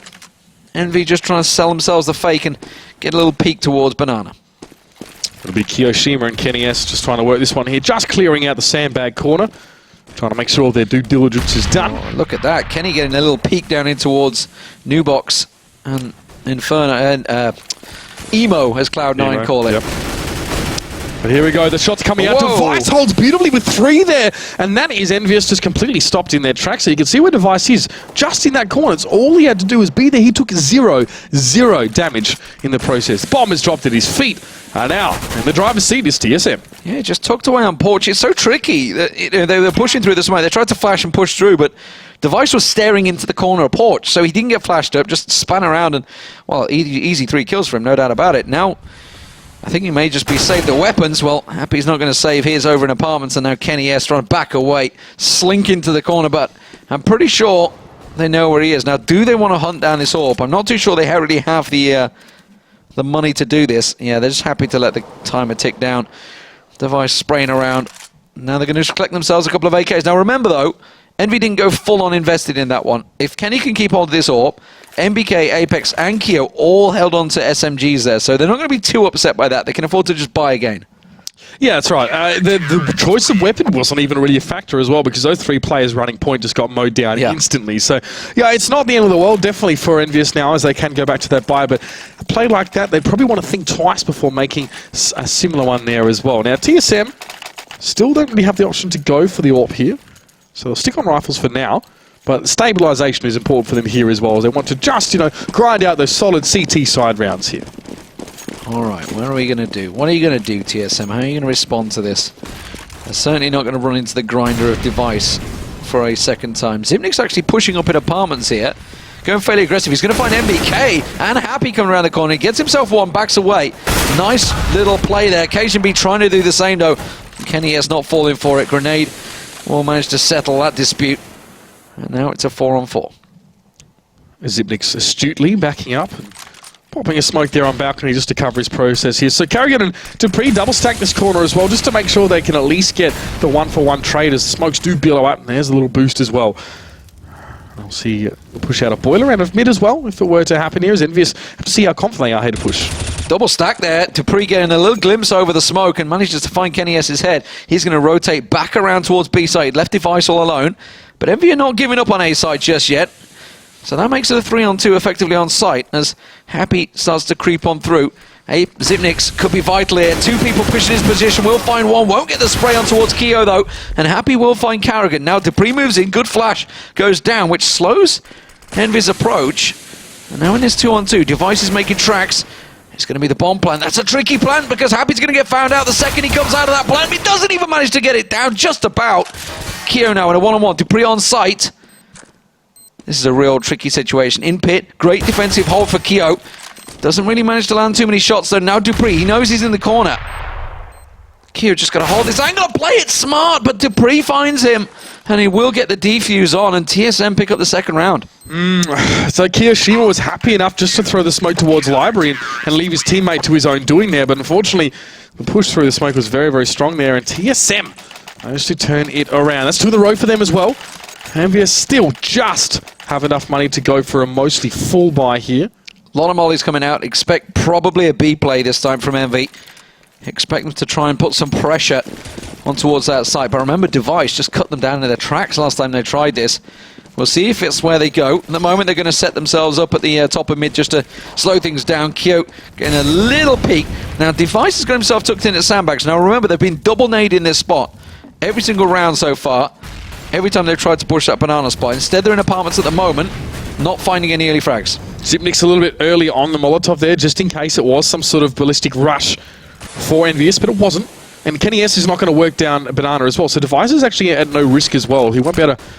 We won't be receiving any nades from Envious at this stage. It seems like their attention is elsewhere. They want to work on towards his A. The push is about to come through here. KGB doesn't know what's about to hit him, I think, now. As you can see from here, there's no one watching from quad, so at least Envious have made their way through this far. There's Kenny S on towards Zipnix. Yeah, that's the opener they needed. Carrigan and Cajun B, they're in on site, and Cajun B gets a great little peek there. All the information he needed, but Kenny lands the shot, and now MBK challenging straight in towards Carrigan. Little hop, skip, and a jump gets in him. Dupree gets himself around the side, finds the planter, just mows them down. They line up for him, and they make it a 2-on-2. Dupree slinks away, waiting for Device to come and support. Happy now forced to get involved in some way here, but the Molotov will cut him off for the time being. Bomb still goes down at A here as TSM had to just take a quick adjournment towards mid. As they regroup, and it's Dupree. He's going to be pushing up through those apps, and it's Device to come through towards quad. Happy is in pit here. You can see these teams' positions have been switched as they defend. And Team Solo mid go for the retake. It's Happy in pit. Couple shots coming in towards him from Dupree. He knows he's there, but can he make the shot? The flash comes in as well. Dupree manages to get on towards the sky scot-free, and Happy has no idea. Kenny was on site with the AWP, and he was just left alone, basically, and Dupree comes in, gets himself a 4K overall. Fantastic stuff. They get the defuse in there. Massive, massive play from Dupree there. Very well played on the retake as well, more importantly, because they just flashed out, and basically Kenny was just abandoned on site, and they both double pushed him. When he had an AWP, he could only go for one. And TSM now absolutely crippling Envy's economy. They have just lost 3 rounds back-to-back, so they will get the round loss kicking in, but they're going to have to go for a save with the pistols, and it's a deagle round for them. Yeah, no surprises here now as TSM look to be starting to find their straps, feeling fairly confident with their setups here, and Device again will push down towards those sandbags. Last time they double-naded it coming out from Envious, Device wasn't there, so he's probably not expecting that. But Envious don't look like they want to go for that one either. Again, it's more focused towards mid. An attempt at an entry there for Apex. He has to back off as Carrigan just wards him away with the shot from the AWP. Yeah, only just a little bit of armor on Apex and MBK. MBK already found. Cajun B goes aggressive, finds himself one, saw them backing away as well, so they know exactly where they are right now, TSM. And they've no reason to push it any more aggressive. Device is creeping his way down Banana. He's going to get around the back of them. It's Kenny that's going to peek first. Cajun B as well, just a quad. There's Device though, does find Kiyoshima. He was being left back by Envious, and here was the contingency plan. He had the bomb in hand, and some reason wasn't ready for Device to push him when he did here, so Envious have to backtrack first and foremost here. They might make some sort of entry here, but still, the bomb isn't an important issue now as Zipnix takes down Happy, and there's Carrigan as well. He's going to have a look as Kenny S just tries to get the heck out of dodge, and he's going to be pursued by the entirety of TSM. Oh! Great deal work there, but it shouldn't be enough as Cajun B will gun him down. Almost made them costly. Got the one down, didn't quite get the second, but TSM in the lead now for the first time. Now there's the round money kicking in for Envious, so they will be able to buy themselves back up. And it's the Kraken coming out for MBK. Let's have a look. What's he got? Is he got the Kraken skin? Oh, I bet you he has. I don't think he does, actually. I'll have a look in a sec. He's not giving us any. Damn it, selected already. He's going to keep with the knife. They're going to rush out. So we'll see how this works out for them. Shotty for MBK. It's worked for him in the past. He looks like he's going to be taken into apartments. Alright, well, Sawnoff might get a bit of a run here for the moment. Envious again pushing up. Carrigan sitting back here. And we have 3 stack here for TSM over at B. A lot of flashes towards A for Envious here. And again, the standard split, Kenny S and Keo on Banana. Carrigan about to get challenged out, and Kenny will find him. And that was the 3-stack. Carrigan decided to take that AWP over towards it. Kenny getting legged up there. Obviously, that's the bonus of being on top of those logs. They flicked from Carrigan, almost connected. Keep an eye on MBK, though. He's looking to try and challenge out. It's Cajun B maybe pushing. He's going to come out of Arch, and that smoked off 2 members of TSM as they pressure down on Dupree at Archway. And MBK already having pushed out there. Cajun B cannot see a thing in front of him. And MBK very low, but still wants to challenge here as well. He knows hasn't spent too much for this round here, and he just wants to catch anyone he can through that smoke. But Apex and Happy, they're close by. Yeah, this is a great little fake from Envy, but they can't afford to die. They're losing a lot of hit points here. They still haven't been able to get on towards B side. Now the smoke is cleared, so Keo and Kenny probably going to try and make that move. But Dupree is rotating. Look at Apex, though. He's gone through Arch. He's trying to run around the back of them. They're trying to 4-man stack on towards B side. TSM not reading this. KGB was smoked off Arch, but Device holding strong with that AWP. He's rescued it from Carrigan's body, and he's keeping them at bay.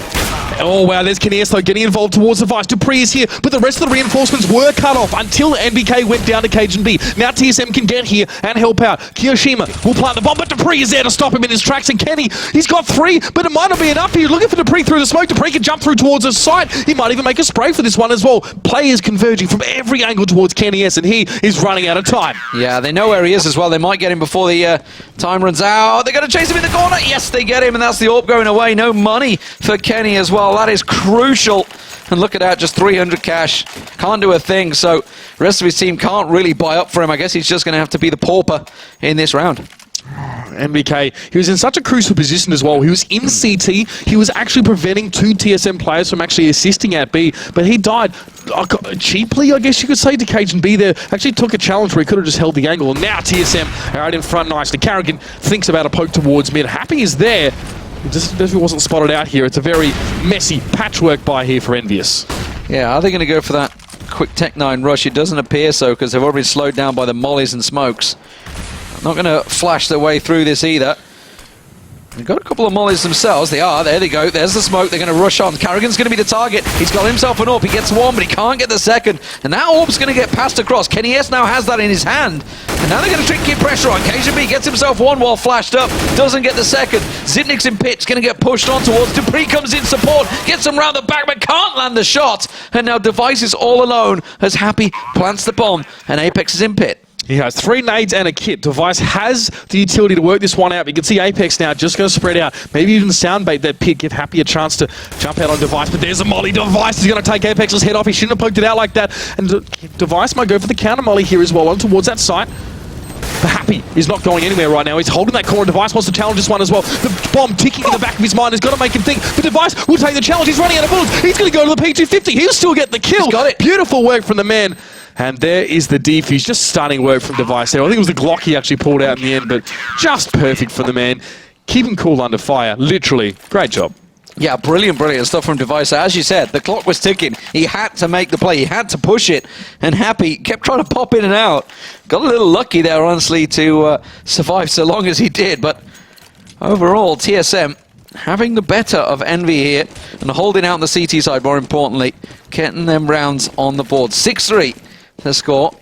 And again, Envious, what are they going to do? How are they going to switch it up? That was a kind of a partial for them. That was 2 AKs and 3 Tech-9s in the previous round, so not a great loss overall for Envy. Managed to take so much off TSM, but TSM, once again, holding strong, sitting with Cajun B and Carrigan, covering off the top of mid.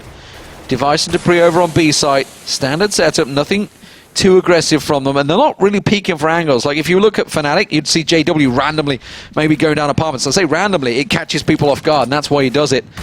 TSM playing it by the numbers this time. Yeah, he would have pushed the second mid by now and tried to go for some snap flick around the corner. But smoke comes out now. Envious looks like they want to make the move, and Carrigan forced to already get back around the corner. Cleverly that he did as well. But Apex will try and just mollify him here with the smoke. I'll go up as well, and this might be a rotation through CT to the B sides. Indeed it is. Now, it didn't work out last time. They got caught out from Library. MBK's going to catch Carrigan. Carrigan heard the footsteps. He heard the footsteps of MBK. Knows there's someone there. It's down to MBK to try and keep him at bay. Doesn't work out. He gets pinned out. Now, Device in sight. Can he just keep them at bay? That flash is going to do wonders. He knows they're going to be pushing his angle. Doesn't manage to hold them down, though. Kenny gets the kill. And now Karrigan and Zipnik's pushing in. Apex has got himself in construction side, but Karrigan's just going straight in, straight through the middle, but he gets caught out barbecue. He was threatening, he was on the rotate, he got one as well on his way, but Zipnik now realises he's better off to back up and fight another day here. Is he's going to get aggressed onto by Apex, and Molotov will help him part. It might not be enough to finish it off. He goes for the USP, he gets the kill, and he's got another one running straight towards him, and he's bringing a knife to a gunfight. He had no idea that Keo was lying in wait. Yeah, so 6-4, Envy back on the board. TSM can afford to buy themselves straight back in this one. Shouldn't be too bad for them. As I say that... It's a bit average. Yeah, well, and that's because when Envy had the Tech 9 round, they took so much off TSM, they had to fully buy back up last round. So they're actually, despite the fact they just won the last 6 rounds running, their bank's not great. And that's why they're on the pistols. Well, let's see what can they do with them now, as Device at least has an M4 here. Kiyoshima looks like he wants to make some sort of slower push maybe down Banana at some stage, or just keeping Device in place for the moment, keeping him under the thumb as KGB in apartments. He's pushed up aggressively and really wants to shut Envious out of this one here, but the Molotov is going to force his hand. He moves back. Zipnix will also be there as well. See what happens here now as Apex takes the... Oh, wow, Apex with a lovely quick double there. That was super fast. And that's the entry fragging potential of that man. Now it's Dupree, Karrigan and Device, underarmed, underutilized, and Envious with a full team. But the rotate comes out, and they go straight towards Device, the one man that's got an M4, the one man that has a rifle. So while Envy could have pushed against pistols, they've chosen to switch it up. Probably feeling that TSM would have rotated away from this. They didn't realize they're going straight in towards Device. They do get him down at last, but that quick counter coming out from Dupree, and the deagle work. Now he knows there's an M4 around on Spool, so he can try and collect that. And MBK and Apex are in a tricky position. Karrigan's on the rotate. Karrigan's found himself an AK, and now he has the cross. Dupree will go down. Karrigan all on him. He's got head armor, defuse kit, AK, everything he needs to win this 2-on-1. Plenty of health as well, but will it be enough now? One on his left, one on his right. MBK down to 1 health. He almost is trying to run distraction here from Grill. What can he do? Not a lot, just enough, in fact, as Apex Distraction pick is him up. exactly what he did. It worked perfectly, like you say. Kind of just showing himself there. And now TSM, they can't afford to do anything now, because that was kind of a mishmash of whatever they could afford. But Envious, they know this. You can see the MAC-10 coming out for Keo. I guess MBK, is he going to do the same? Is he going to get anything past him? I mean, he's got no money. Yeah, it was a costly round. Just going with a P250. Yep. Okay. That cost them a fair bit, that round. I mean, they were down to the 1 player at the end there as well. So this is how Envious are being forced to grind out some of these rounds against TSM. But still, they keep themselves within 1, and that is the important number. I thought Apex would have passed him something there. Apex is sitting on like 6k. Oh, Keo getting tagged up heavily there by Device. And then cleared out. Look at this. Suddenly they get themselves 2. Now they know there's 1 on porch, and suddenly B site is cleared out. Just a quick smoke going down should stop Karrigan and Zipnix on the rotate. Do get themselves a little look, but that is all it's going to be. And Cajun B pushes Banana. So 3-on-3 pistols, but Cajun B's rescued an AK. Karrigan's closer. He's back behind Spools. Keo sees him though with the MAC-10, and that's who's going to hurt Team Solid Mid now in their attempt to try and retake this one. It's one after another after another. The shooting gallery. Apex takes the fluffy toy away from that one, and we are even at 6 apiece. Takes the fluffy toy. Yeah, the big bear, the shooting gallery at the fair. I see. You take the girl. And it's a very tenuous link, that one. Yeah, when you have to explain it so much, it's... Man, look, half my Aussie sayings are impossible to understand at best, so that's better than my normal. Well, there we go. Who knew that he's managed to... Apex has got himself a fluffy bear. I'll remind him of that next time I see him. 6-6 all square. Envy back in this one. TSM, though, can afford to buy themselves back into this one. The Radloss kicking in does give them the rifles they needed. But Cajun B and Zipnix going aggressive. And look at this. They just go straight headlong into Envious. The MAC-10 flying across there. And now Karrigan gets cleaned out. And Envious just hoover up everything they need from this round. Dupree and Device, they're left to just sit on B side. Primal aggression coming out from Envious there. I don't know what they had on their baguettes this morning, but it definitely seems to have paid off. Still with 5 men after this one as Apex just sprayed them on down. There's no way Dupree and Device even want a bar of this. Of course, they actually have some decent inventories that they don't want to throw away here. And yeah, they can. There's time. Yeah, they just put the plan down. They know they're going to be sitting on B site. They're just going to have to check all the angles. They've got to do it carefully, though. Not bad players, but Dupree peaks. Device shows himself. And Happy and Apex clear it out. 7-6. Envy back in the lead. This is a great T side, by the way. From then, 7 rounds on T is impressive stuff. I really do love. Look at this. Look at this. Pure acrobatics, really. Flying baguette. Yeah. Incredible stuff there. Combination from Keo and Apex. And Apex got one more right after that as well. That's what just opened up that side. This is a fantastic game. And Team Solo Mid actually did go for a little bit of a weird buy last round, so they have absolutely nothing.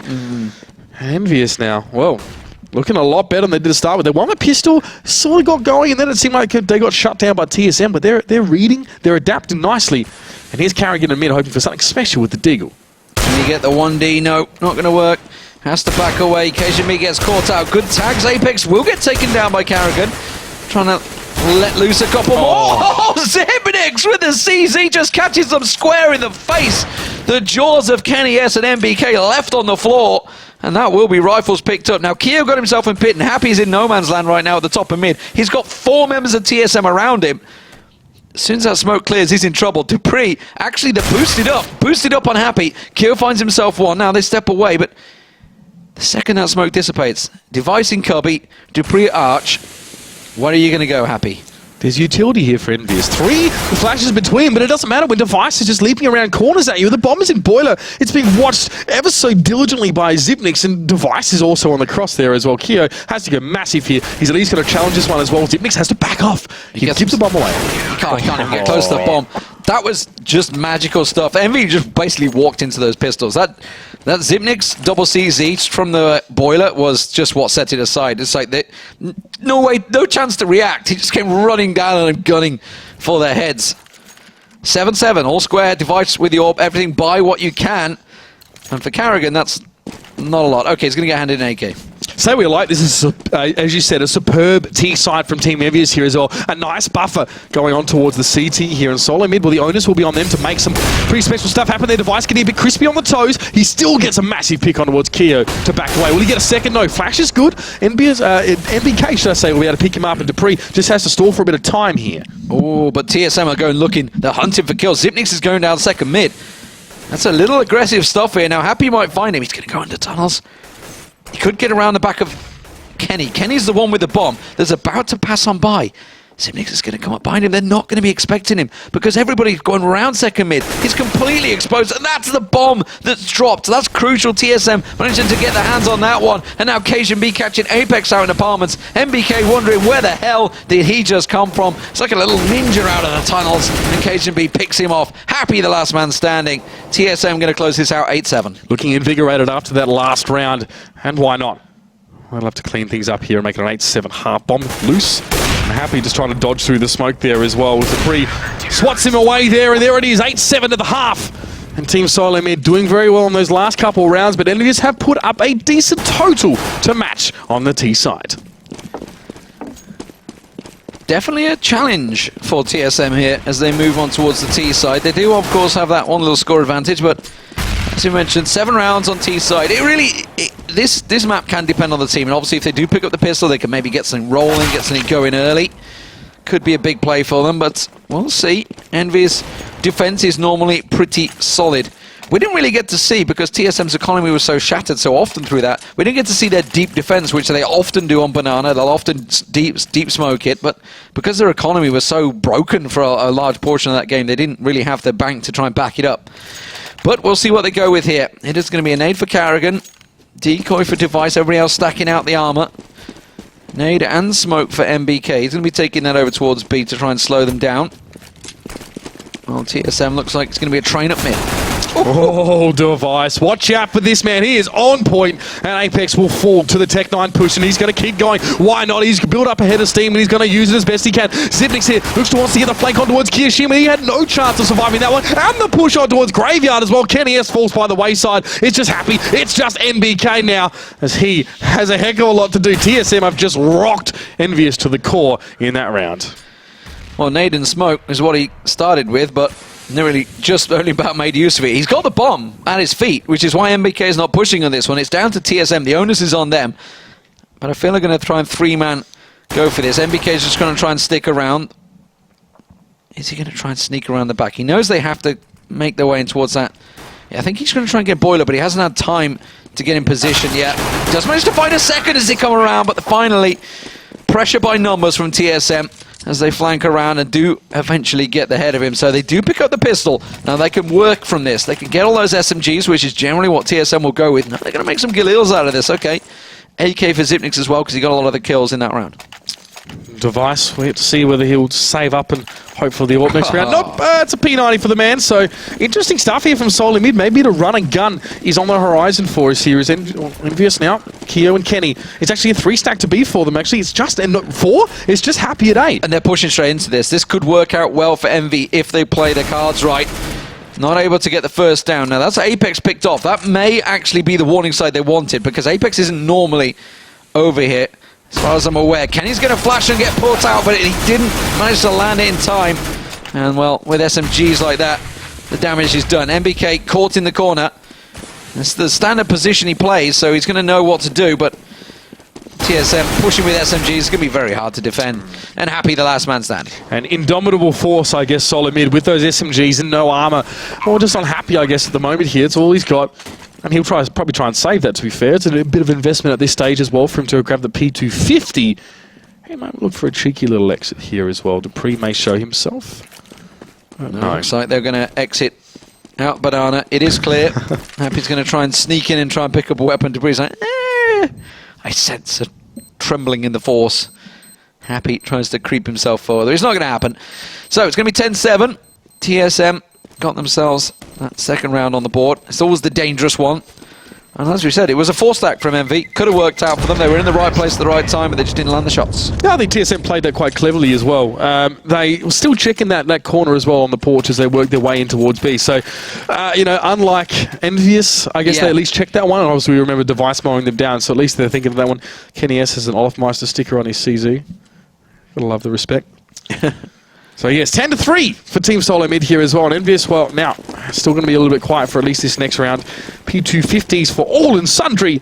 And even some armor, of course, that Happy managed to preserve from the round prior. Guessing it's from the final. I think it is. I saw a couple of weapons from the final the other day. It's another 4-man stack here on B site for Envious. Trying it again. This time Happy's the sole man all the way over. And Device, this time coming in thinking, where are you? You sneaky little devils. He gets tagged up down to 21 and backs away, spraying as he runs. Apex is going to chase it, finds himself one. Device does manage to quickly get the reply though, stopping that aggression. Now Envy all going to backtrack away from this one. MBK is going to be the man that chases down Banana. Kenny and Keo on the rotate because Happy has called out he needs help.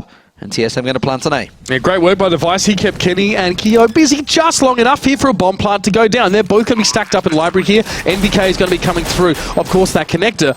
Device in mid, bit of smoke there as well. He can't do too much for the moment. And Envious actually backing away from this one here, interestingly enough. They're even with what they have, they're not willing to sort of throw that into the fire, as it were. And they're all going to go chill on B. Maybe hoping that TSM come sort of hunting them. They can at least have a bit of a stack there and take some guns away from them. But things are looking a little bit more dire now for Envious in this half. Well, that's the opening couple of rounds that I guess you would expect. It's going to be the opening 3. Envy did invest a little bit towards the second round. They do manage to collect themselves a weapon. As I say, that Device manages to cover it off. Is he going to get the second one on towards Kenny? Yes! Yes, he is! And that's going to be costly. So, Envy, though, can't afford to buy up. This is the round. This is the big one. Is Device going to hang on to that P90 or is he going to switch over to an AWP? No, he's going to actually switch to a Galil and give the P90 to Carrigan. Alright, ballsy play. Why not? Do it, TSM. Go for it. Alright, they're just saving a bit here, of course. Device. It's just like Carrigan. You need some money. You only got 5k. Here, have a P90. Yeah. Go. Still doesn't want the AWP. Go forth and get lots of kills.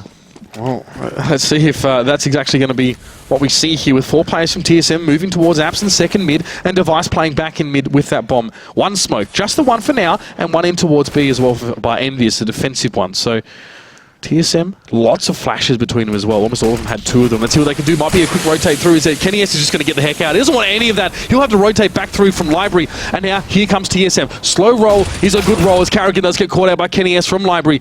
That's a great can't fake. see anything though. Oh, Happy was there. It's a great fake though. MBK almost rotating away from this one, and Device and Zipnix are pushing his position. Now he manages to get the flash down. That's where the bomb is pushing, and they've cleared them out on A side. So Device and Zipnix, the only 2 standing for TSM. And Envy are on the rotate. Now MBK not really got a great coverage. You can see he's at the back of construction, but they don't check the corners. And MBK just pops out and gets himself 2 free kills. It was a costly fake, what it turned out to be from Solar Mid as well. I don't know if they even anticipated the wrap back around from Kenny S through connector, CT, and then Library, because he was there and he completely caught Carrigan with his pants down. And Happy as well actually came through from mid to catch a second player trying to go through CT. So, I don't know, Solar Mid there didn't really work out for them at all. Envious still not looking that flash money-wise. They can buy up at the very least here, so can TSM. So, this is an important round, this one. Yeah, remember they were running with P90s and Gilils as well, Yeah. so they can afford just to get themselves back in, but they don't want to lose this round, that's for sure. They don't want to get Envy starting to build that bank up. And they are slowing things down considerably. They've left the bomb all the way back down in towards the spawn, which is what Carrigan's just come back to collect. Apex and Kyo holding angles. Not really any tags landing. Device just got caught just slightly, but not a great deal. That's going to get re-smoked off. Device has got himself tucked in sandbags at the moment, but the bomb is making its way towards A side. Device is the distracting force this time around. We'll see whether they try and put pressure, because quad is clear. Oh, beautiful from Kiyashima, straight through the window of that truck. And now TSM actually just back off straight away. They're not going to force this envelope any further. Maybe even consider B, with Device having laid in wait, the sleeper agent for the whole round. But there's Carrigan as well. He was looking for Kenny S. Kenny S was going to reciprocate though, but Carrigan will just get the kill. Yeah, 2 hit points left for Carrigan. Very close duel there. MBK left alone again. Device and Zipnix. That smoke is about to clear. MBK's got himself tucked in porch. I think the chicken bought it there. A little spray back and forward. This time the bomb is not with them. They're trying to sell the same fake that they just had last game. Cajun B with the bomb. Kyo's going to see him as soon as he comes around that corner. Kyo gets an angle in pit there. And of course, don't forget, he's got Apex just above on porch as well. So everything is covered off here. Kyo's burning. He needs to move. He's burning down. He's going to get taken out. Apex can't clear them out. And now Sight cleared out. Cajun B's going to get the plants in here. But Happy is in position from Library. Happy should wait here for NBK and wait for there's at least 2 of them to poke into this one. It's a good smoke from Cajun B. He'll be glad he had that one there. And the spray will come through from Happy. Cajun has time to relocate. However, Envious now can work with these 2 players pushing forward together, and Cajun B is going to have to get a little bit cheeky on this one now. Doesn't back himself into the corner though. Always moving, waiting for a chance. NBK check the corner first. He's going to take a lot of damage for it. And Happy in the 1v1. Oh, he does just get it. And he should just have the defuse as well. Kit in hand. But my God, Cajun B definitely made him work for it. Yeah, he just collected the kit there off the ground. Very, very close. They had to push it there. They had no flashes to push through the smoke, so they had to just try and push together. But they do get their round out, and that's going to put TSM in a tricky position. It's going to be a bit of a force coming out here. 2 AKs, so that's about it. They can squeeze out a 3rd. And a 4th. Okay, hang on a minute. How much money did they have coming into this one? The round loss was kicking in, but I didn't think they had that much in the bank. Okay. Well, okay, I was going to say, Carrigan surely can't afford one. There's no way he's got the cash to do this. They're going to have to pass them by. But AWP for Kenny S, and now he's peeking. Just had a little glimpse down mid there, but immediately gets smoked off. Yep. It's maybe the first time he's really been able to play with that, maybe even for more than 1 round, but there's the Molotov there being mostly quenched by the smoker. Device was just trying to sneak his way in. NBK will leave spools and actually take a more forward position now, especially as Happy is backed off that corner. And they're just going to try and play it from an alternate angle here.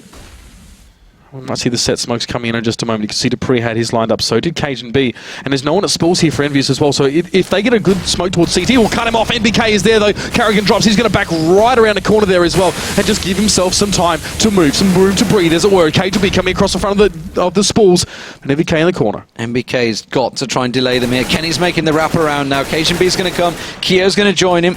Kenny quickly around Speedway. Apex is a long way back on A site. Still unsure because they haven't sighted the bomb yet. Device manages to catch hold of 1. That's going to be Kyo. He knows that MBK's in the corner and Cajun B will find him. 2 on 2. Smoke's about to dissipate. Kenny S gets a little flash around there. As soon as it clears out, Kenny's going to get free reign to land these shots. Apex got through in that little flash. And now, oh, he gets picked off by Cajun B. That was a big, big shot to land. And now Kenny's in a real tricky position. He's got an AWP in hand. He got to push this, but this isn't going to be costly. Envy, well, can they play Device? He knows he's nearby. Nate just rattles on through. Kenny lands 1, but he can't get the 2nd. And that was the danger. I think he was really trying to get up and get one of those weapons away, but instead had to hold on to that AWP. And TSM close out the 12th round. Yeah, by the looks of things, even though Happy had built up a little bit of a bank there, he will just save along with the rest of his team. I've seen some teams in this position almost spend the money to buy up an AWP for just a 1 player and try and work around that one here, but a little bit more conservative from Envious. Now the bank is pretty badly broken after that disappointing finish to the round. Yeah, they're going to have to try and save this one. Carrigan and Zipniks with those Tech 9s won't be too upset. They're up against pistols, though. This time they're stacking out. Now, they've hit B kind of every time they realise that Envy are on a bit of a save. They've kind of just piled on towards B site. This doesn't look like it's going to be any different. Zipniks is the only distracting force on apartments, while the rest of TSM start to push his way. CT smoke goes down. That keeps Happy out of the game.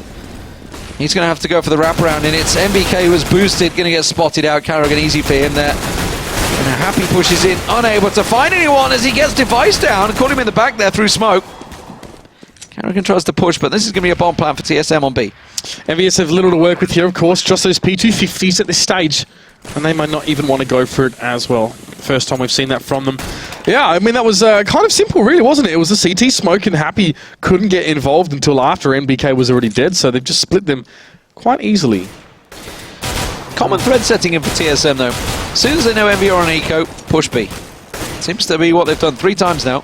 Envy have stacked it twice, hasn't really worked out for them. Ooh, little dink from Apex there, finds himself one. Trying the one taps on Zipniks. Dangerous exit from TSM. Surprised they're still challenging this when they know that Envy is still here. Gonna try and gets another one through the smoke. This is really dangerous from TSM. Is he gonna get it? No, Cajun beat just about holds on. That's a lot of rifles lost there for TSM.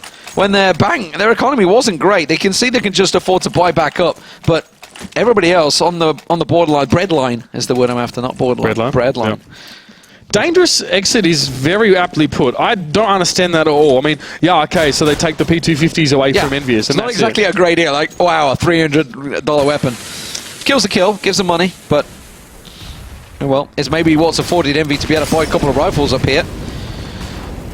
Yeah, maybe. I mean, we can see the smoke coming down again towards that B. 2 players? 3 committed to Banana at this stage. 4. I'm going to make it maths is hard. Same again. They feel that it's possibly an eco. Obviously, they would have heard the rifles there. I think Happy rattled off a couple of shots, but they're doing exactly the same as last game. This time, Zipniks has gone a bit more aggressive at the top of mid, though, to try and distract, and it's worked. They're going to 4 on 2, try and overwhelm. A lot of smokes, a lot of flashes, a lot of shots, but nothing landing. Finally, one does. MBK gets taken out there. Happy on the rotate. Kenny S is much closer, but look at Happy. He's right on top of Spores. Doesn't, unfortunately, land the shots. Kenny spraying and just handing everything, just letting loose as much as they can, but unfortunately, nothing lands. Yeah, I mean, you can see what happened there as well. Happy doesn't want to go to Spores because he doesn't want to have to challenge someone pushing Banana as KGB takes down Kenny. So, I mean, he gets cut out from that side every time. It's like the basic MM strat almost. I mean, I don't want to say it like that, but, and it was obviously that standard Molotov that comes into flush MBK out of position. TSM, their B push is just nice right now. It's really, really solid. And Kiyoshima and Apex, or at least they have guns. Oh, not Kiyoshima. Apex is just going to chill down there in the tunnel and await the round to end. Well, we were talking about the 7 rounds that Envy has had. TSM have got 6 already on the T side. This is 14-9. Real big problems. And Envy just not able to get anything going. You know, that was their rifle round, but it was a partial at best. Now they're in pistols. This would be match point for TSM. You would assume they'll take it.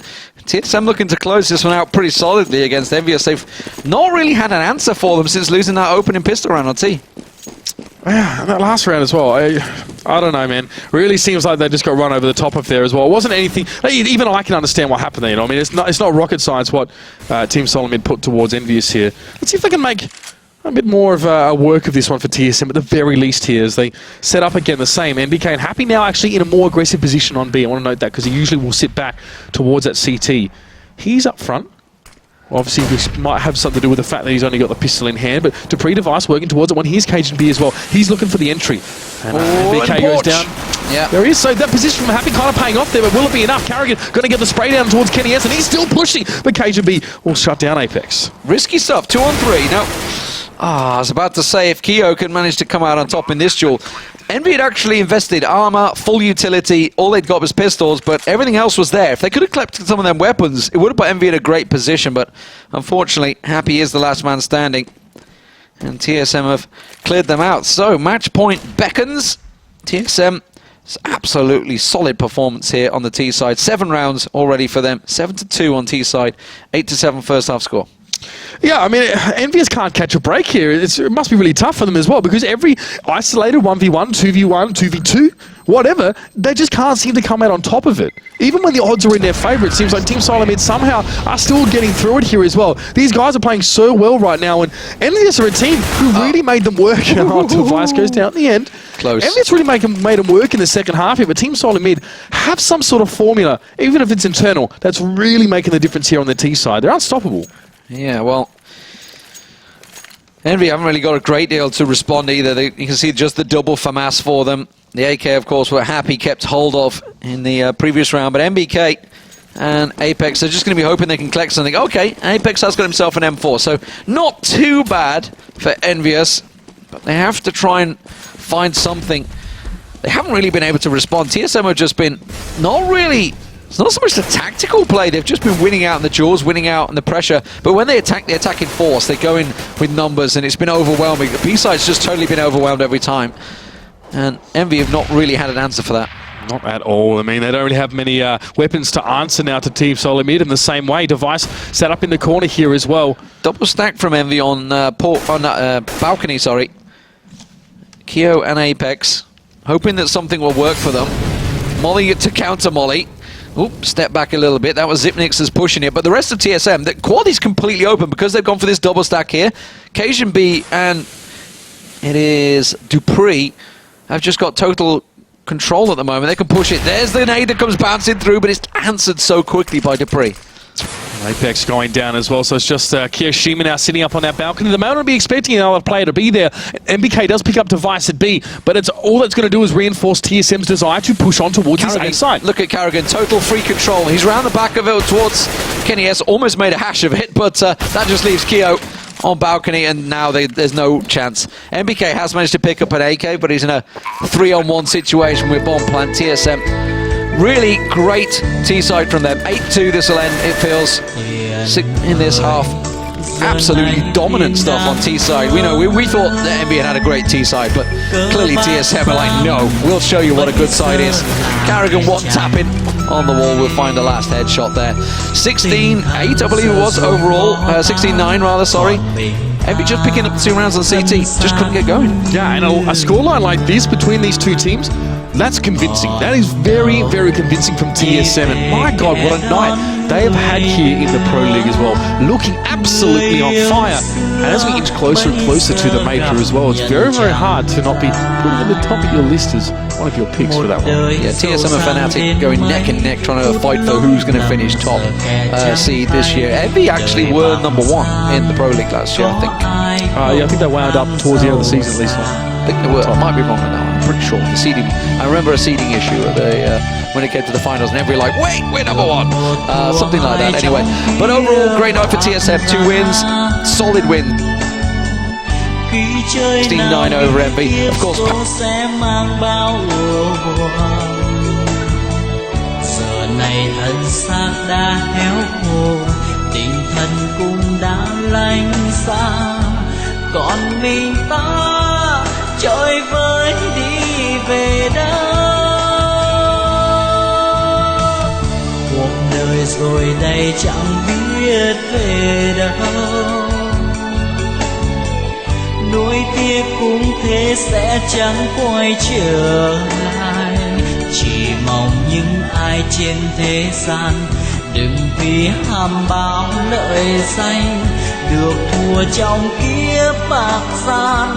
Đến lúc hối tiếc đã quá muộn màng.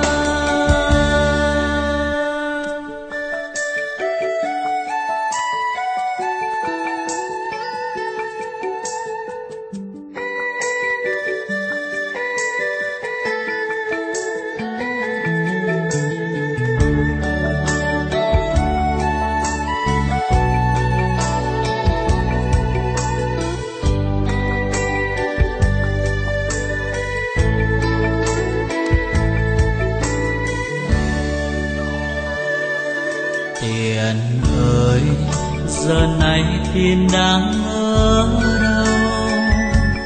Cờ bạc gian bây giờ là kẻ trắng